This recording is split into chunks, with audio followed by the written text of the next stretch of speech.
Hello, ladies and gentlemen. Welcome to the Indian Championship Series. Back again with the main event, the main course of the day. We are here at the upper bracket finals. Both of these teams are quite, they have battled a lot of rounds. They just made sure to come up to the finale. I'm your caster Peachy, and I'm joined by Debbie, who's going to be the voice of the match. Hello, Debbie. How are you doing? I'm feeling good, PT, because I'm feeling more better here because now we're going to be seeing these two teams who are into the upper bracket finale. And this means that they have been through thick and thin. Like you mentioned, there are so many big teams that they have gone against. And now reaching up to this level is no easy feat. And Jutsu, I think this is going to be the first time they have been into the upper brackets. And I'm very excited for them to perform here too. But for EVT as well, they have always been the third best most of the time. So let's see how they will be able to break their curse from themselves. So this is going to be a good start. So let's head into the drafting phase here. Elusivity, they have the first pick, and Jutsu will be having the second pick. The bets are already set in. And when you are against Raren, right, PT, you want to ban away the utility, and that's exactly what EVT is doing right now. Definitely, they have done their homework, and you should be because it's the upper bracket finals. And also, let's not forget our gaming tech partner is going to be AOC Gaming. Thanks to Jutsu Esports for making this tournament happen as well, and also thanks to Vista for making this tournament. So let's see what we have on to the drafts very quickly. We do have the Freya, the Zushin. Understandable, you don't want these kind of heroes open onto the gold lane. Freya is quite very good, even against a carry fair is very good. So that is just a good ban. But Elusivity Esports, I really love how they are banning up quite a few heroes, and that is all targeted to Raren. This is what I usually say when you are under the drafting phase, right? If you have a blue side, if you have a first pick, you want to go for a target ban rather than a meta ban because you might want to pick a good hero for yourself here. Meanwhile, onto the red side, it's kind of a decider whether which hero you want to let it go. And now that I think about it, for elusivity, they have been targeting here. They are targeting onto the Sora because it became a flex pick for the side of Jutsu as well. It can go into the hands of Zital or even Toby too. So that's going to be a big option here. Lancelot banned away for Julius. That is a very big target ban. So this means that it's going to be the Yi Sun that is completely left open. Grok, Jushin, and Lancelot taken away by the side of Jutsu. So Freya is open, PT. But the thing is, now that they don't have the Yishunshin anymore, the Kimi would or the Lunox will be much more prioritized. So Yes. should they be picking up this or not? That is the question. I mean, they can go for a very early pick of a Lunox, works very well. I Mm, mean, this is a bit of a fighter meta onto our hands. People love to put a fighter onto the goal lane or, try to make sure. But as of now, we know it's a YSS onto the flex. So, not something picking up onto a safe side, such as the Lunox, which has the brilliance to get away, would be good enough. But Jutsu Esports, they are in for a max yeah. damage as of now. They want to cover up for the team fights, giving up a bit Mm, of a vision with the traction pulse that works out very well onto the mid lane as well. Now, but for that, what will Elusivity Esports go for? Now they need something to make sure to get oh, the Kimi away from the team fight. Once Kimi picks up the mm, Sky PS, thus gets a bit of a mm, kills, stacks on it. mm. It's gonna get quite hard. So, yep, as you mentioned, Freya being open, looks like Elusivity Esports will be capitalizing it. And I was waiting for a Kalea though, maybe either of the sides, but Yeah. Elusivity Esports are being very quick with that. Absolutely true. And now that they let go of the Freya here, Toby can go for the CC if he wants to. But if he doesn't pick out the CC right now, I feel like Elusivity will be banning into the later part, or maybe he can go for the carry too. But now that Rudius is gonna be picking away the Kalea here, it's gonna be a direct counter for the Gatot Gata to go through in here. So this is a very basic counter for the Yi Sun. It's the Yuzhong and the Gatot. So I feel like the Yuzong should be much better suited if it is going to go into the XP lane side. So Jutsu now, they can still play a utility into the gold lane. Sora gone, right? So Jutsu here, now they can remove the combination, right? They can also remove the Lunox right now, even though they have the Yishin, which is 100% sure into the jungle, but they have to remove away a Senju's hero. I feel like he's more comfortable onto the Farsa rather than the Lunox because usually when he plays out the Lunox, it usually isn't, it's a hit or miss. He does Yes. really well, and he does really bad. There's nothing in between. So I think that Agreed. is a very reason that they have to ban away the Penta instead. So elusivity though, should they ban out the CC here or the carry? Oh, I feel like the Oh. CC could be a very good pick onto the ban section. But other than Mm-hmm. that, Guinevere out of the way. Fredrin is also out Oh, of the way. Xborg has a very slight chance, not in the meta right now. Not both of the teams are really up of picking those kind of heroes. So that's gonna be quite a surprise what they will be go for. And as mentioned, Luna on the ban section very well. I was expecting something like an Eid as well onto the bands, but we only have just, bands that we count on our fingers. yeah. So now it's kind of very tricky for elusivity here. They are focusing only onto Rauren's hero. Yeah, there we go. That's finally the CC band that I was actually looking forward to. And there, even if they don't have the CC, the Esmeralda was 100% sure to come through against the Freya. Even though it's kind of a lane equalizer, it doesn't really direct counter onto the Freya into the early stages of the game. So it will be dependent on the later part here too when he have the builds here. So Toby have to be really, really careful onto the Esmeralda here right now. So mainly the damage is only into the hands of onto the hands of Viole now for the side of Jutsu. And Raden, I think he have limited hero pools now because most of his jungle hero pool has been banned away. If you want to go for the Suyo though, I will not be complaining, even the Hayabusa. But then again, that kind of is his out of his comfort zone here. So elusivity, what can they deny more? The Z10 and the Elise. Elise kind of a direct hero for the user, right? That's true. That is true. But look at them. A bit of a max damage along with putting YSS onto the jungle. No flex YSS. And as I mentioned, it's gonna be another fighter on Yeah. to the EXP lane. Zutsu Esports, what are they going to put onto the onto the goal? Okay, so far we are having a Esmeralda goal, EXP Mm. usual, but the jungler pick. Now the jungler pick will be dictating how Elusivity Esports as well as Jutsu will be faring on to the river area as well. Now there's a bit of a chance of an Xborg, but against a YSS, I don't like that Oh. pick. But he picks up something that is just having 100% win rate so far at the Indian Championship Series. Crazy match of a Lucas. So, so far into the upper brackets as well, we have not seen any Lucas. But today, Yes. we finally got it. That is the introduction that we were needing for. I was kind of a bit, expecting this to come true here into the hands of Raren. Only Raren, by the way, only Raren plays the jungle edits. Yeah. Nobody else does. Yeah, that was what I was expecting. But then I feel that they are gonna be, having a lot of amount of magic damage already with Violet and Toby, right? So maybe they were focusing on, yeah, we need another damage onto the physical side. So the Lucas was the last option that they wanted to go for. And when we talk about cheese pick, yeah, it's gonna be Ryan who's gonna be building up here. Onto the lower bracket, we could see Boring Adamura was playing that Lucas yesterday, and they were able to defeat Godlight with that. So maybe this is gonna be the new introduction that we have onto the drafting phase here. So now the builds are all set in. There is a lack of magic damage into the side of elusivity, the lack of burst, but they can make it up with the Z10 into the later part of the game when he have a good build on. So I'm pretty sure they'll be able to have a good connection with that too. So far, yeah, still early game still looks good for the side of Jutsu, especially onto the XP side because of the dragon here. Definitely. And one thing that Zaytian is gonna be very, very problematic towards the mid to the late game. Yeah.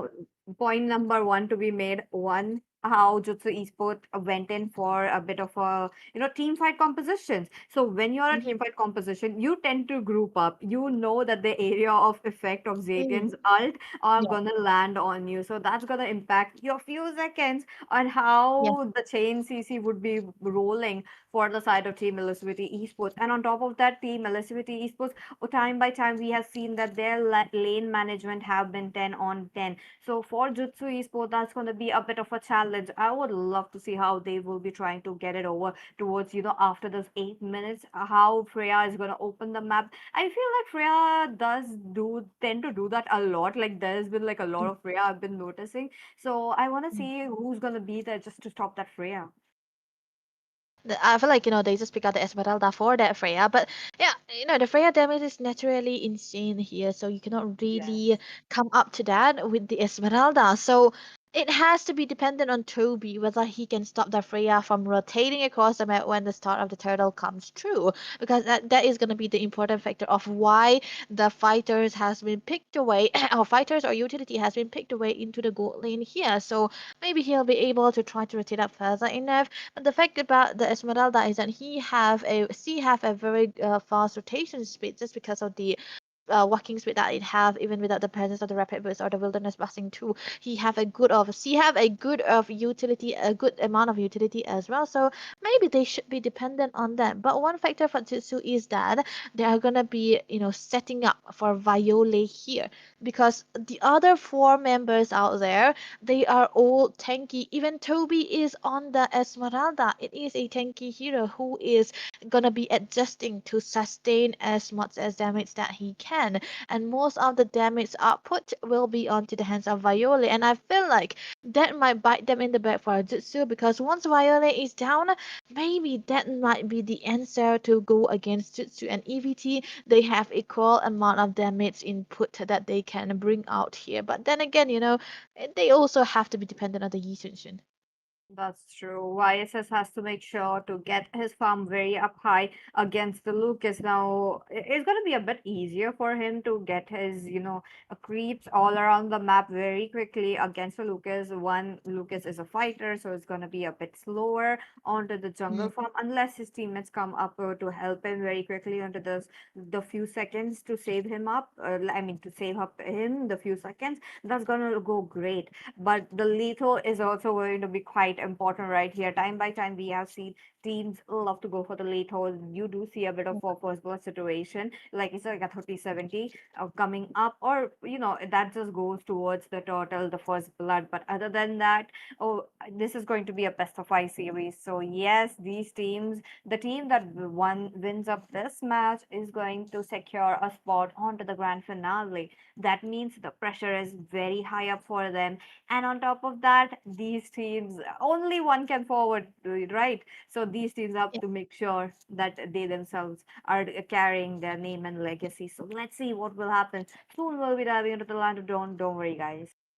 Yeah, you don't have to worry about us being yapping, such a yapper here. But yeah, we're just giving it the facts here at this point of the time. But one thing I would like to mention for the side of elusivity is that most of the time you see Senju on a hero that is a very great damage dealer, right? Like the Yeah. Lunox, like the Kimi, like the Yiv, or even the Versa. And I feel like Jutsu, they understand this so well. So they had to ban away the heroes that he is really comfortable on. They are ready to try to counter out the here. So that is also kind of the reason why he's going to be forced to pick out a bit of a utility into the mid lane side. So he's got to be very less aggressive than he usually is onto that hero. So I'm pretty sure they will be able to bring something out of that combination so far. But into the start of the game, the Kalia doesn't really have that amount of synergy that he can build up with. He should be dependent on Yi Xunshin here. Julius under the Yi Xunshin will have to always be together with the with Rudius onto the Kalea, and that is gonna be one big factor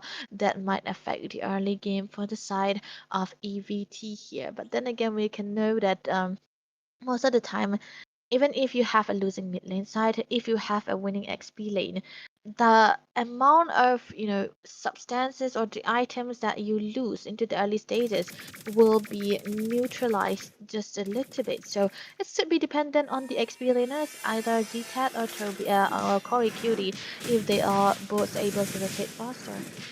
That's true. That's true. Would love to see what we will be having right here into the land of dawn. Here we go. This is going to be the first match of the day. Elusivity Esports versus Jutsu Esports.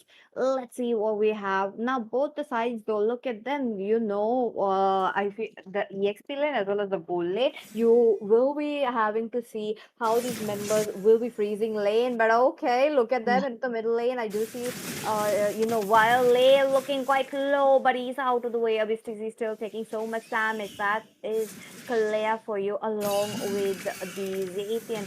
Now, Shenzu, though, okay, Revitalize already popped up. Oh, Violet does not want to lose up his lane, but wait a minute. First oh. blood into the hands of Shenzu. Look at that. The aggressiveness of Elusivity Esports is paying off.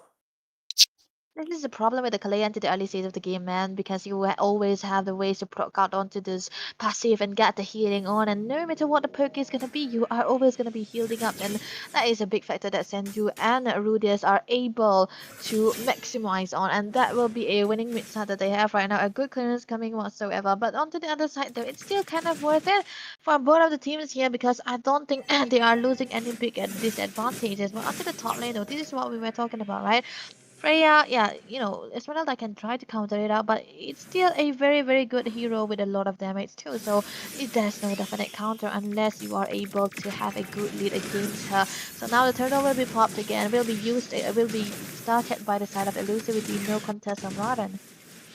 Let's see, let's see. Julius picks it up onto the top lane. We do see the Black Dragon Oh, form, but this is the ultimate that I was talking about. Zayt managed to stun it up. Julius falls down a bit easy. Will be the next. Julius, on the other hand, tanking so much, giving up passive, and time by time they are making sure Zetar also picks up his passive up and healed up a bit, but it is Elusivity Esports on a roll. yeah, they are on a roll, man. That is a good start onto the turtle here. If and only if Zeta was earlier, a bit earlier. Oh, a tsunami slam! Oh, wait a minute. Vital looking quite low. He has to go back, but the minions are here. Kenzie comes in, win his kills, and that will be Alice as well. But wait a minute, Rudius will be melted down. This is a bit of an overextension. Oh, it looks like there will be a retribution on Corey Cutie, but wait a minute. Corey Cutie taking on so much damage, he's getting out of the way, and with the blink skill, he knows he can't get out of the way. And the fact that even Elusivity, no, it's Zutsu Esports knows that he can get out of the way, so they are just not really using all their resources on him. They just doesn't care about him anymore. And I think Viole did not even get a hit on him as well because you know that he doesn't really have the required amount of damage yet into the early stage of the game, and he will be able to survive under 7 seconds too. But ABCD right now have to walk away with that blink, and this means that they are not gonna be able to have out the control onto the boosters, which is very, very bad for him. But oh, look at that! Oh, into the middle lane Oh, once again. EVT, so aggressive. It's just because of the yeah. Kalea. No one onto the side of Zutsu Esports have been there to stop up the Kalea. And on top of that, Crisis rotating out very well. That is going to be a problem with CJ in a perilous situation as of now. Look at him. He's trying to get out, but he's managing with his passive. Julius was quite low. There while on a chase. He gets Julius, but Shenzu though flickering out of the way. It is Zitar into the team, into the turret, making sure they are out for the rescue. But Crisis though, I feel like he is gonna wipe out all that gold shield before Team Zutsu can jump in. But okay, AOG will be evaded. Zitar comes in with a bit of an exit part. Crisis though, he tries to contest it out, but no, will be taken down. That will be wild for you. Now he is farming up now. I really don't like Akemi who's just stacking up kills on kills. And that's what the playstyle is gonna be for the side of Jutsu. Give every kills, each and every kill onto the hands of Violet. Once you have the Sky Piercer also, that's gonna be a good stick onto the other side here. But that was a good AOZ coming through, but oh, top lane Toby. Oh, wait a minute, he's all alone. Look at him, the stun from that is just enough to play with the tsunami slam. Still Oh, making sure he survives, but no. Julius, though, he takes him down and the goes. It's a 1-for-1 trade, but I really don't like how it was the jungler who fell down. Yeah, it's not really the worst, right? Because it's still, no matter how what the goldener is, it's still a utility, and the utility against a Yijin who died, it's definitely not a good trade coming through from the side of elusivity here. But then again, you could see that there was a weird layering of the ultimates coming through, right? Because you can see the mountain choker was landing on the Toby, but Rudes decided to get him out of that mountain choker, and that is, delaying his death a little bit and causing Julius to die by that too. 1-3-2 is a score for a Yi Sun, not the best Yi Sun game so far just yet. But onto the brighter side though, he have a level lead onto from Raren here, so that's definitely gonna be a good sign coming through for the side of elusivity here. They can play for Yi Sun still because he's not dead just yet. But what? Is it a dragon already popped by Zeta? Very questionable because there's no fight onto the objective just yet. I'm afraid that he will not be having that dragon form when they start the turtle here. Oh my God. I think that was just like a bit of a panic that we were Yeah. seeing. But other than that, look at them. They are all around the map. Oh, wait a minute, a little bit. But your immobilization along with shot comes up for Rurius, just making sure to get a bit of, the HP down for the Rurius, because one, he's been quite a lot making sure to get, those skills as well. The tsunami slams is just getting too much. But on to the other hand, Total is up. The Swede Zutsu Esports will be going in for a good amount of contest. Let's see if it's going to be electricity for okay. Traction Ball comes up for Glory Cutie. He Oh, goes in, two members stand up, but at the same time, the fury of dragon, that is so much. Toby picks up it for themselves. Crisis though, targets Raren one by one. The Crisis, it's a freezing situation in front of him. He's still surviving. Flickers out of the way, trying to make sure he's out of the way, but no, while it picks up a killing spree. That is just pure damage as of now into the hands of Zutsu Esports. yeah, this is the reason why I kind of did not want the dragon to be wasted here. But then to be able to get onto the turtle definitely is a plus point for the side of elusivity for Jutsu right now. But they did lose out onto the jungle. But then again, they traded out with a lot of kills onto the other side. But look at the jump though. Oh, Rudias might be caught here. Wait a minute. Look at them. They are trying to make sure Rudius does not get out of the way. Toby. Oh, but Ztad though is still getting targeted by Julius as of now. Toby comes in. AOG pops in. A little bit of a stun, but Julius is trying to get out of the way. He's got targeted. Sliver of HP and he moves away. But oh no, it is Julius who falls down. Julius, I think this is the time for you to get out and not try to take a little bit of a contest, because there is Miss Easy on a chase as well. Look at it. Okay, Lucas also goes in for a chase. Looks like Julius will be leading away. Toby, on to the other hand, is in a 1v1 against Corey Cutie. The stun, it will be there. That is Zayden Furious. Zayden is crazy. Okay, Zeta leaves in a very sliver of HP. Miss Easy taking help from the Revitalize. He's just making sure he stays in the team fight no matter what. And I really love how he's taking notes of his passes at the very right time. Yeah, that's the reason why he was able to have a lot of a great amount of recovery onto the XPs too. Right now, Jitsu is looking so good here because they were for elusivity. They were trying to be a little bit too aggressive on the way that they not have the resources for, and now they might be even losing out to the goal lead that they have so far. But still, Jitsu able to get out onto the top lane though. Look at the Julius. Oh, look at them. The Lord is up. This means this is going to be the moment where they will be trying to contest it onto their hands. Look at that. What? Lucas already interested in the Lord. Corey Kupi is still trying to get into the river area. Julius is being spotted out by Abysses as of now, but Abysses being quite low. I'm not sure about that decision. AOG Oh, drops in. Looks like Crisis is going in for a bit of a turret. Corey Kupi jumps in trying to take away the Lord, but that was such an unsuccessful attempt. Toby, on the other hand, is getting targeted. Julius is trying to come up with the passes. So the members will be healing. Julius quite low. Toby will be taking down the Shenzhou for you. And I was mentioning, being a Freya player, you are going to target that turret quite a lot, and that is happening into the middle lane. Look at them. Bisizi still trying to take so much damage. He has have the revitalize. Once the revitalize, he's still into the turret, but no, Ella will extend for you. Another kill. Rudius out of the way with the flicker. Wait a minute. On to the other hand, I feel like it is Lucas who's gonna fall down. Yep, Raden that is, and GTAC still into the team fight. Tsunami slam onto him. Will he be able to survive? And Oh, no, yup, he managed to survive, but he takes down Julius with him. Now that the Lord's jumping in, I think Elucid Esports really should disband and go for the Lord very quickly. wow, that was a very bad decision coming to him on the side of Rudius to try to get a tsunami slam onto a Yujong who was fully into his all onto his Black Dragon form. Julius was barely surviving for that with the help of Senju, and right here he was able to reach onto Julius just because of the tsunami slam. But onto the mid side of Violet, trying to focus a little bit onto the mid lane right now. They will be able to take it, and they are able to take out onto that mid lane turret here. Very, very worth it. And this Lord will be taken care of by Corey QT here, but then again, I feel like it is very much worth it for the side of Zutsu here. They are still not into the goal lead, but they are able to get out at least one inhibitor, one turret down into the mid lane side. But then again, for elusivity, they were focusing to take two turrets onto the bottom lane side, and that is gonna be the compensation that they have so far right now. So Jutsu, they have to be very mindful of where they are gonna be starting up onto a turret tape, because if you talk about objective, Jutsu does really, really well in that. I agree with you. Look at that into the bottom lane. Members are getting traded off. That will be Toby for you. Black Dragon Bomb already coming up, but no. Crisis will be taken on. Abyssi comes in with the AOG, but it is like a bit, a few centimeters away. But at the same time, Julius on a chase. Will he be able to get out? Even in the low HP, he's managed to take him down. And there goes the chase. They still go in. Elucidity was trying to make sure to get the trade even onto their hands, but it is 2 for 2.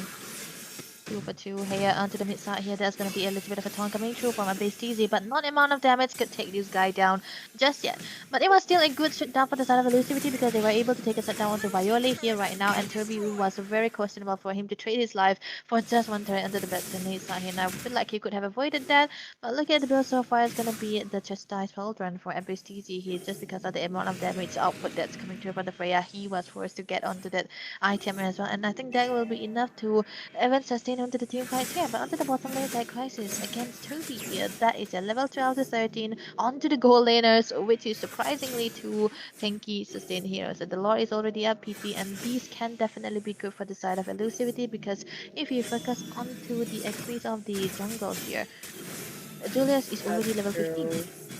That is true. You're on the YSS. You will be way ahead on your EXP. But Crisis is able to do a 1v1 for, against Toby. Look at that. Toby leaves away in the sliver of HP. That is bad news as of now, given the fact that Crisis all alone can go in for a 1v3 easily, in my opinion. But okay, Black Dragon is just making sure that it will be no threat for them. Look at that. GTAS making sure that Julius will be out of the river area, but onto the same note, the Lord is up. Crisis still on a chase for those inhibitors. One of the members of Zutsu Esports has to go back, try to trade it out. Rodden looking quite low as well. Even will take it down by Julius for you. There it's gonna be EVT trying to look for the Lord, but it's a double kill. Julius, is he going for triple? Yep, he managed to get up a triple while Julius is still alive, and that's a Lord into the hands of EVT.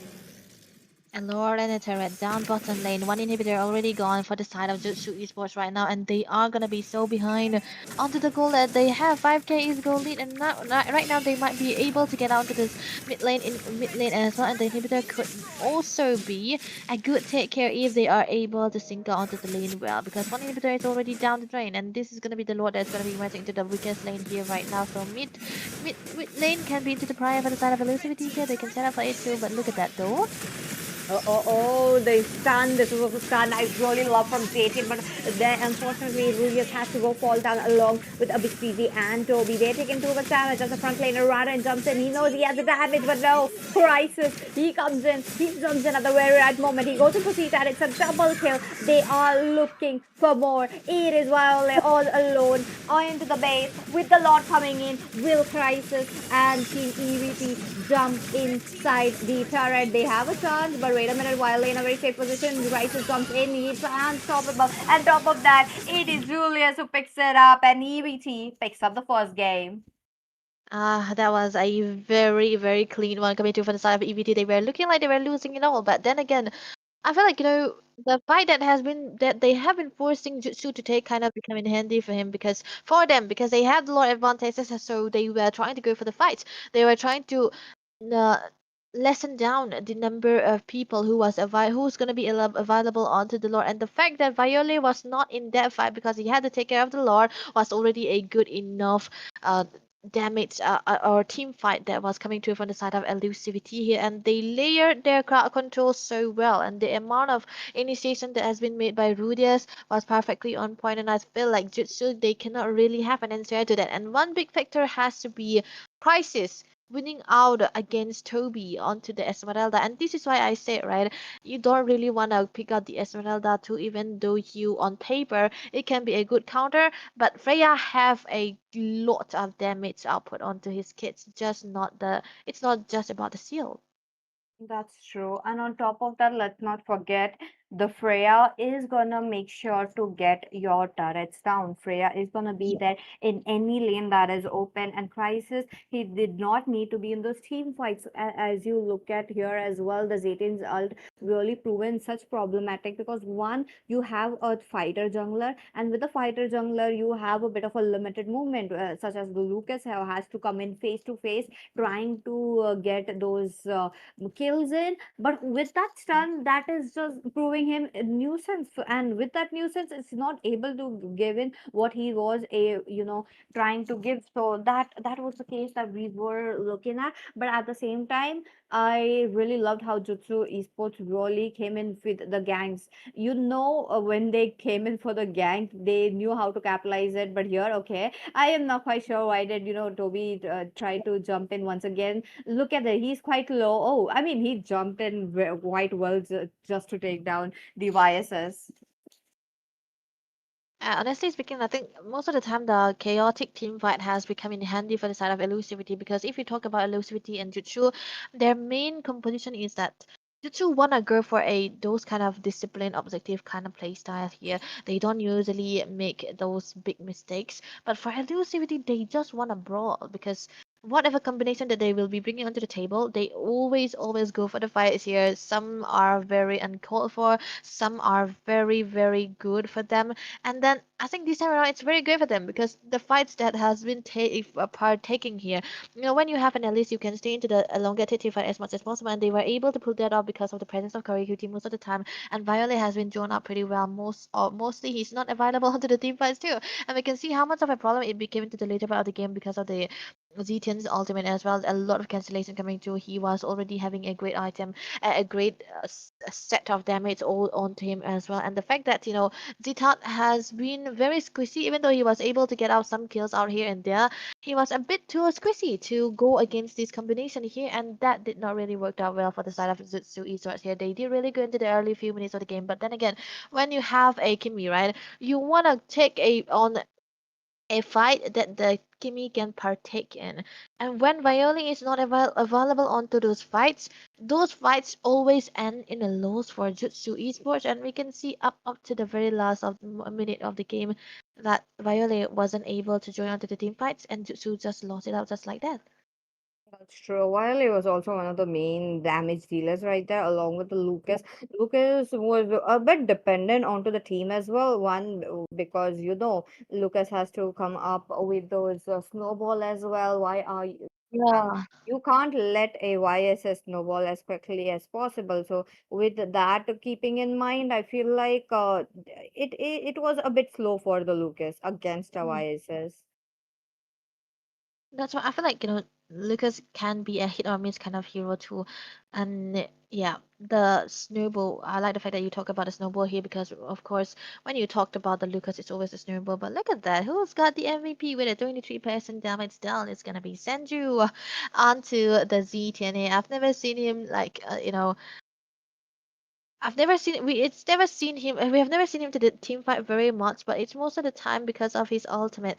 The Fury of the Phoenix always cancels out a lot of momentum for Jutsu. And like you mentioned before, after the draft, the AoE is so good here because Jutsu they were always together in one place, and that is a very good timing for the Fury of the Phoenix to come through and see was he was able to get a lot of good stuns, maybe five at a time also, and it was really well calculated by the side of Senzu here, and the fact that he got the fleeting time as well, very underrated build. But yeah, you can ditch the talisman and get the fleeting time when you are in a snowball hero like the Zetian. That's true. That's true. Back again with the match number two, very quickly jumping into the draft. Looks like Zutsu Esports, they know they have learned their lessons of not opening up the Freya for the side of Team Electricity Esports. I feel like onto the side of Jutsu Esports as well, they are not very keen on picking up the Freya. Now that they are onto the blue, they could have capitalized it as their first pick, but that's not the case. That is not the case. Lancelot out of the way, Eve out of the way. Now you know Zushin is such a red, red red side ban. It's just Yeah. gonna be be permanent onto the red side at these kind of teams. So that is also there. But yep, Illustrated Esports are banning such heroes that is quite problematic for them, and that is quite understandable. I feel like, when you wanna ban Rauren's Baxia, you ban the Lancelots for Julius. And this is what I liked about the big respect fans here. And finally, I would love to see most of the time I would love to see a Yishun that's to be banned onto the red side here just because of the amount of flexibility that it provides, and it kind of give out a lot of leeway for players like Crisis, right, to go on a fighter hero Yeah. onto the gold lane here. So they have to ban it away. Look at the first pick though, Grok taken away by the side of Zutsu, which means that a dragon still gonna be open, and Senju this time around will be on to the Kimi. I mean, I'm not complaining, but I've never seen Korikuti under the dragon that much. It usually comes down when he doesn't really have any other options to play here. But now that he have a first pick out the dragon here, I really like that. The confidence should be there because now this should be a very big. He's gonna be playing a big role in what kind of mates Jutsu will be pulling it out here for Viole. Let's see, Violet. I feel like if the Forza might be there onto their hands, but to please, because they want to deploy a pure marksman onto the goal lane, no matter what, EVT can go in for. But with that said, I feel like CC could be such a good pick right here. One can melt down a bit, the front bit of a front laners can come in Mhm. with a bit of a flank as well. The mobility works Yeah. well, and against Claude, a 10 on 10 pick. Oh man. Oh wait, they prioritized onto a Guinevere. The fact that the Guinevere has become such a great top one of the top prior picks here on this current meta is kind of unnerving to see because you've never seen this kind of hero to put it up. It usually comes out onto the second part, but this time it's either ban or it's either pick into the first place. And now that they have for elusivity, they have the Guinevere again, a lot of good setup. Against the Fredin, I would say that yeah, it's not the very best, but it's still gonna be good against this combination if it comes together because you kind of need a utility as well. And I feel like Guinevere is a very easy hero to play into the utility side too, and they have a damage dealer into the mid side already. Now for the bans though. Elusivity, what can they ban here? Because there's a lot of options that they could go for here. The mazes should be a prior here for Viole, right? That's true. Yeah, first Mages should be there. One, they could go in for a bit of a Farsa ban as well. The Eve is already gone off, so that could be the case. But about Zetian as well, the Zetian Oh, works Zetan. very well. And let's not forget the last game, it was truly annoying for Raren especially. So that is Mhm. also another good ban. Kalea, very good. I mean, like, Yes, yeah, just move that hero. It's brain dead. much needed. It's still they are keeping a hero for Rudius, but I'm afraid that it can now. That's a pun intended. He can also pick up the Khalid too, right? So elusivity they can keep out the roam here. For the wait, it's a ban. They can Oh. bring another mid, no? Oh wait, Sora was still available. But I don't think Jutsu will play the Sora here into the XP side for Ztad. He might usually go for his signature Uranus, but against this comp, I don't know. But it should be good against the Yu Zhong here if you want to have a good rotation. But Jutsu though, what can they ban here? Is the CC valid here or the What is a good ban? CC? Mm, CC, I think CC should be there. Oh, One, carry. okay. Oh, Mm, there we go. That's two. Khalid also popping up onto the pick section, also another very good roamer. And on top of Mhm. that, it is very self-sufficient as a roamer. Talking about it, so I feel like Jutsu Esports should pick something that they are also self-sufficient as well. They are trying to tend to play towards those team fight composition, which I really love. But at the same time, now that they have deployed such a pure marksman, the Claude needs some attention as well. So, yep, there you Mm. go. EXP lane, self-sufficient, that is looking very good. Talking about the Alice and mid lane as well, the Alice, sorry, not the Alice, but the Lunox is all alone. She can have her skills to back her up. What will Elizabeth Esports respond with? It either has to be the CC or a Granger, but you don't want to play the Granger here against an Elise. Okay, there we go. CC is the best option. That's why I was kind of hoping for Jutsu to ban out the CC here, or I feel like the carry could be easily handled because they are gonna pick out the Lunox anyway, right? So maybe the carry could have been let go, but maybe they don't wanna have a hard time trying to deal with a hero as disgusting as carry, who can have a very good setup onto this lane as well. So now Elusivity, they have a very solid line onto the side. The damage output coming through from Crisis onto the CC usually is more than enough, even though that's a bit of a fighter and not a marksman. He usually does well onto that too. And the fact that Sensui is on onto the Kimi as well will be working wonders. So Zutsu, this time around, they will have to focus a little bit more onto the gold lane side so that the CCA will not get the farms out, because Crisis is, I don't know, somehow he always does well on a hero that are fighters rather than marksmen. That's true. That's true. So let's see how they will be trying to come up with a plan. It is Elusivity Esports with one onto their hands. That means they are a bit closer, but it's a best of five series, so they still Yep. have to play two more matches.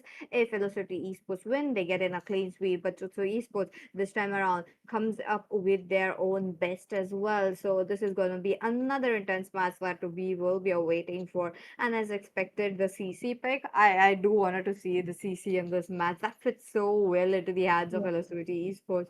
And on top of that, this time, Raren is on his comfort pick, the Oh Frederick. yeah, yeah. And Different. on top of that, being against a Guinevere, I feel like Yeah. he's still going to have a bit of an easier time than the Guinevere. I mean, on paper, right?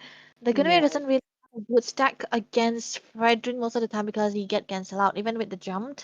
Even you have a good land onto the spatial migration, if the Fredrin taunts you, it's all gonna be cancelled out. You won't have time to go for the violet requiem. So this is also the reason why I was kind of questioning the Gunaway pick here rather than the after the Fredrin. But on snowball, when the snowball happens, it usually really works well out. So yeah, we have to see the execution part. The execution part is definitely going to be the one that finalize onto what the game number two is going to be looking like. But you know what I'm excited about, PT? It's the fact that Toby is on a hero that deals damage. He's gonna have to let go now. He's gonna lock in.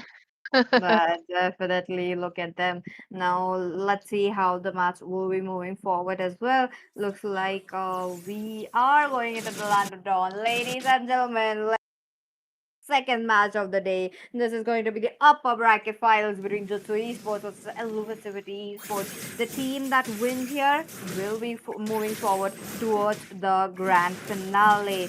With that, let's wait and watch what we will be seeing.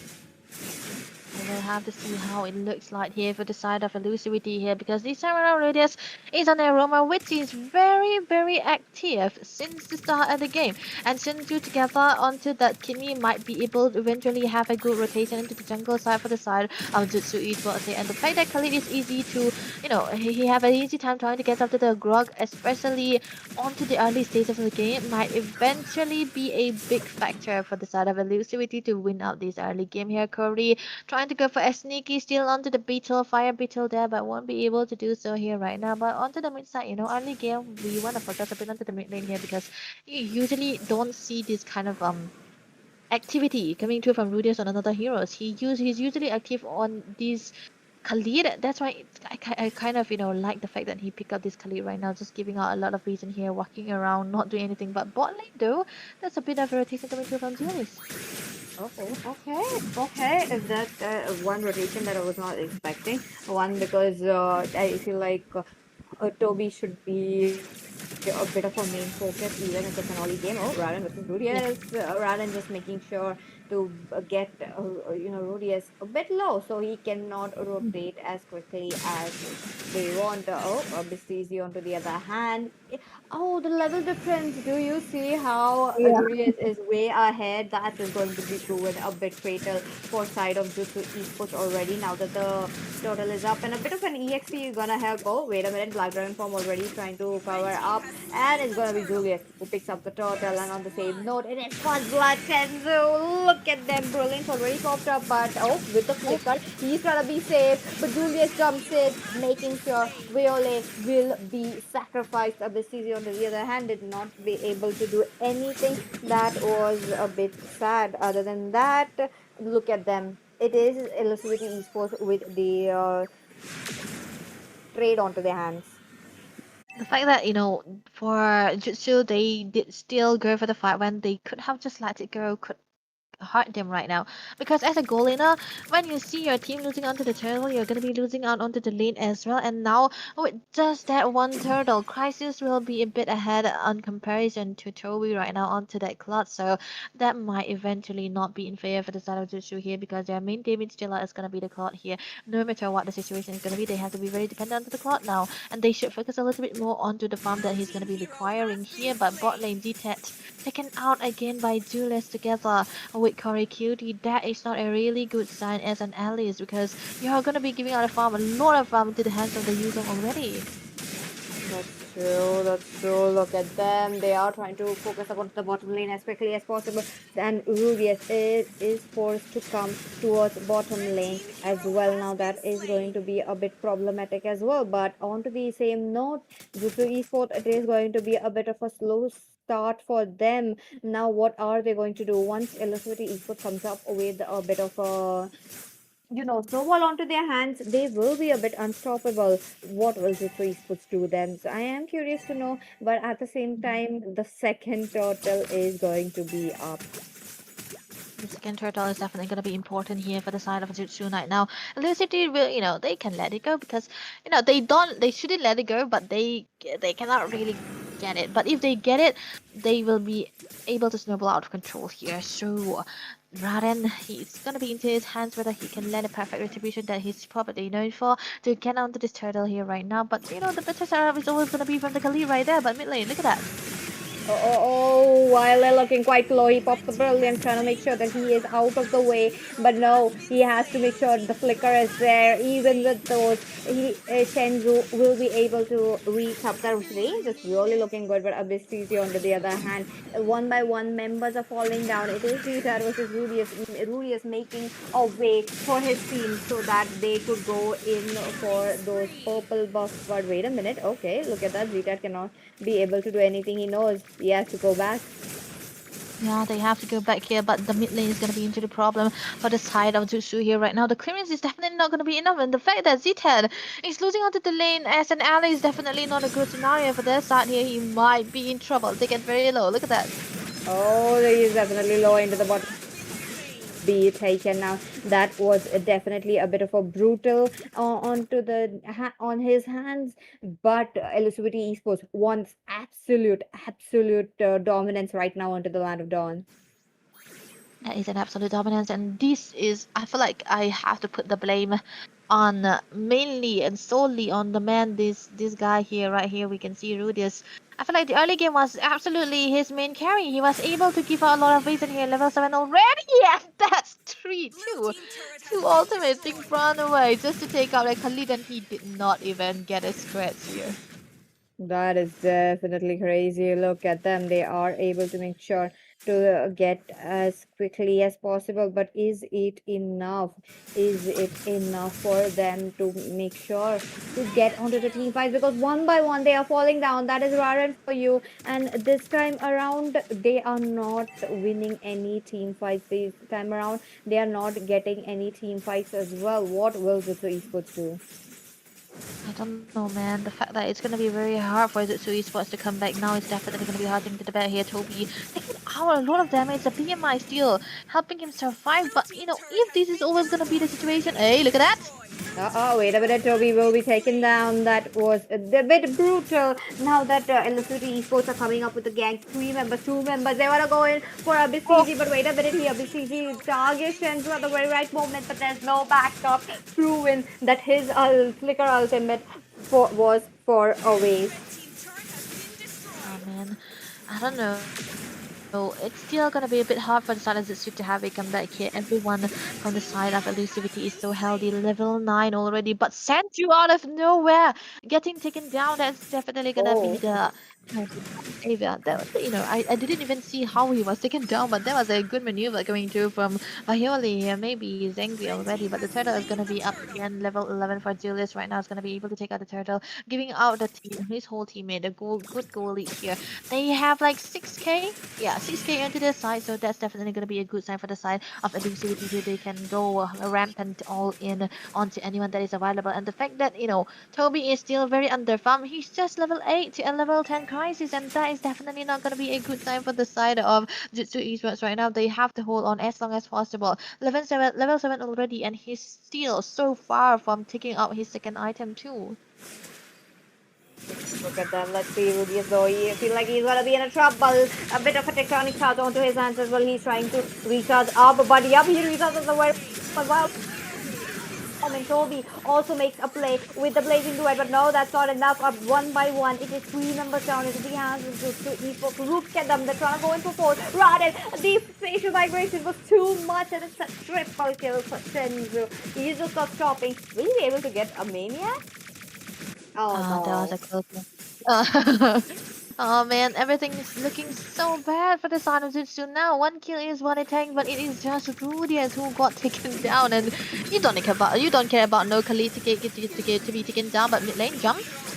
Oh, look at them. They are trying to make a play, but it is the turret who will be the main target as of now. But at the same moment, I feel like they should be trying to open up the map more with the Lord that's going to come in, and this Lord's going to be serving them to reach near the inhibitors very quickly. But let's see. Oh, Julius tried to make a jump, but that was a bit far away. The wall is not letting Julius out of the way, but he makes the call of putting up the ultimate meter, but it is looking quite low. But it will be Wildlife who takes him down. Wildlife looking quite low around, and also for a bit of a protection onto the same note. Corey Tutti onto the back lane. He is dealing damage. Okay, Toby tries to exert crisis in a 1v1, but he won't be fair. Look at them, massacre on massacre, not stopping. Oh, Raren next to the chopping block. Will he be down? Yup, he will. Into the hands of Rudius, that too. A perfect re-engage coming through from the side of Elusivity again and again. They went in and out and are able to get a lot of kills onto the Factor here too. And the fact that this still is happening in between the turrets means that Jutsu are so behind onto the goal, and every farm that's required. Of course, Toby was able to get a kill onto Crisis, but that is just a CC. The prime target should be Senju, and Senju hasn't been taken down. He got like a kill already. That means they're 40 plus onto his Sky Pierce stack, and that is definitely going to be the greatest moment for the side of Elusivity here. Not Chaos, Brilliance has already been burned away just for the presence of Rudius, man. These guys doing everything for the team, and the Lord is going to be taken down onto the side of Elusivity. The first side of the game here, onto the top lane, it will be matching up, but still, I think it's to still have a time to clear it up because they have a Linux together with a cloud with a good high ground. That's true. That's true. So let's see how they will be trying to, manage this lot as well. One is going to be a bit hard. Two, they'll have to go on a defense mode as quickly as possible. And now that they will be trying to gank, that will be Electricity Esports, and they will be trying to get a good advantage right here. 2 members, 3 members down. The crystal will be wide open, and they can go in for an end. they can go for it, and then it's a possible end for them too if they are able to set out their ways right now. But still, a good clearance coming to from the side of the two here right there. And I feel like, even if BCZ make, oh wait, look at that. The Black Dragon from coming in, trying to go to the back lane. Traction Pulse is there, but Raren looking quite low. Julius want to fall down. Senzu with the tech here, Oh, making sure to take a double kill right there. Going for the triple. He gets the triple, but no, Toby gets a shutdown. The blazing duet is just making sure. But I feel like being very low as of now, he will be trying to tread cautiously. But wait a minute, being so low in front of Rudius. Okay, Rudius will be spotted out, but he is getting his HP back. And on top of that, three members down for three. I think this trade was 50-50. this, I feel like, it can be a 50-50, but the fact that Jutsu is a real, they were really, really behind, and now that those shutdowns will be able to get them a lot of breather, and they are able to have that momentum right now. Toby already building under the Field Trinity as well as the Malefic Gun just now. He's definitely gonna be needing all of those items, and but the fact that, still Corey Cutie is very healthy under the dragon here might eventually be in making Jutsu in a very troubling situation. But still, even if they, are able to clear out a lot of them from their own bases, they still have time for elusivity. They still have a good goal onto their hands. They have a good damage onto the hands of Senju already too. And Rudy is still gonna be able to walk around without dying because he got a lot of mono sustains too. And this is definitely gonna be hard to Jutsu now. I agree. I agree. Look at them. They are able to march down on Raren. The star Raren will be taken now. Look at them with the flicker. He is out of the way with the traction ball. Almost catching down Toby. But wait a minute. Looks like BCZ is getting a bit of a stunt. He's not able to go in. A Oh, bit of a freeze for Julius, though. Just making sure he survives the bit of that. Rudius, on the other hand, looking quite low. Now they have to manage the lanes. This is what I was talking about. Do you see how much of a minions are coming out of the bottom lane? The lane pressure that Elusivity Esports gives, I really love it. the fact that still Toby gets all of those from, right, and that is definitely gonna be in his favor. But he's almost full build.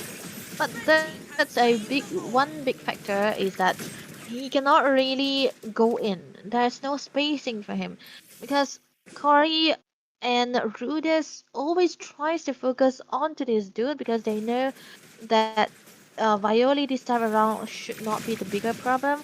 Toby is the bigger problem. One should waste out on his Purify, and when he had the Purify getting taken away, the other one jumps in, and that is definitely going to be a good layering of set skills that comes through from the side of Elusivity. Second Lord coming through, this time onto the mid lane side, which is going to be a little bit harder for Zutsu to defend, but best case scenario, they lose only one turret. Worst case scenario, they lose three of this.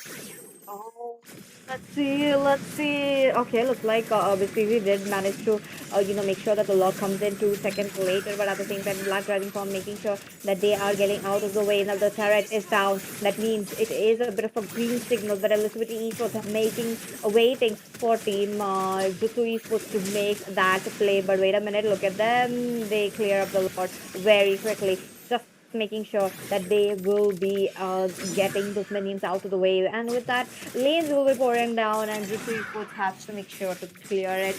No major fights right there, and I really love how Elucidity Esports just stopped quite a minute right there. They were just having a brain initialization. Onto the onto the side of Senju though, he's already full build. That is Akimi. Yes. He's gonna be very scary. DHS already PT, not the best case scenario. And finally, Toby already onto the Winter Truncheon. Definitely gonna be helping them quite a lot. But onto the mid side, that's already a flicker.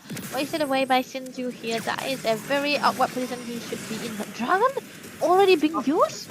Oh no, look at them. They are trying to jump in, but at the same time, it is Julius Oh, who's trying to give a bit of setup right there. But Elucidity Esports did not get their sets right. They will be backing off as of now because they also know they still have a bit, a minute left for the Lord. And if they lose this Lord, it's gonna be a bit problematic for themselves as well. I feel like, PG Jutsu, they can still handle the Lord somehow. They can let it go because Yes. Raden still level 14, right? And he's not level 15 just yet. They can actually let it go. Maybe try to get a pick off onto Rudius, no matter what the situation is gonna be. And then try to defend onto the slot. Because if they try to go for the contest, they are gonna be ending the game earlier than expected. When you have a hero like the Claude or a Lunox, you can go for those Lord takes as much as possible. Give away the Lord. But Julius, though, he is in a very peculiar position. Already spotted? Oh, wait a minute, Robin will be taken up. That will be right before the Lord. That is not looking good. LSVT Esports need, what they needed, they got it. Now, this time around, they will be making sure to move around those mid lane as quickly as possible. This is looking dicey for the side of Zutsu Esports. Look at that.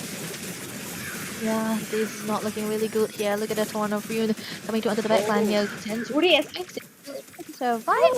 But look at that. Oh no, Oh, he that's a lot did. take already. They tried it. They tried for Jutsu. I was about to say Yama. Oh my goodness. The rename is there.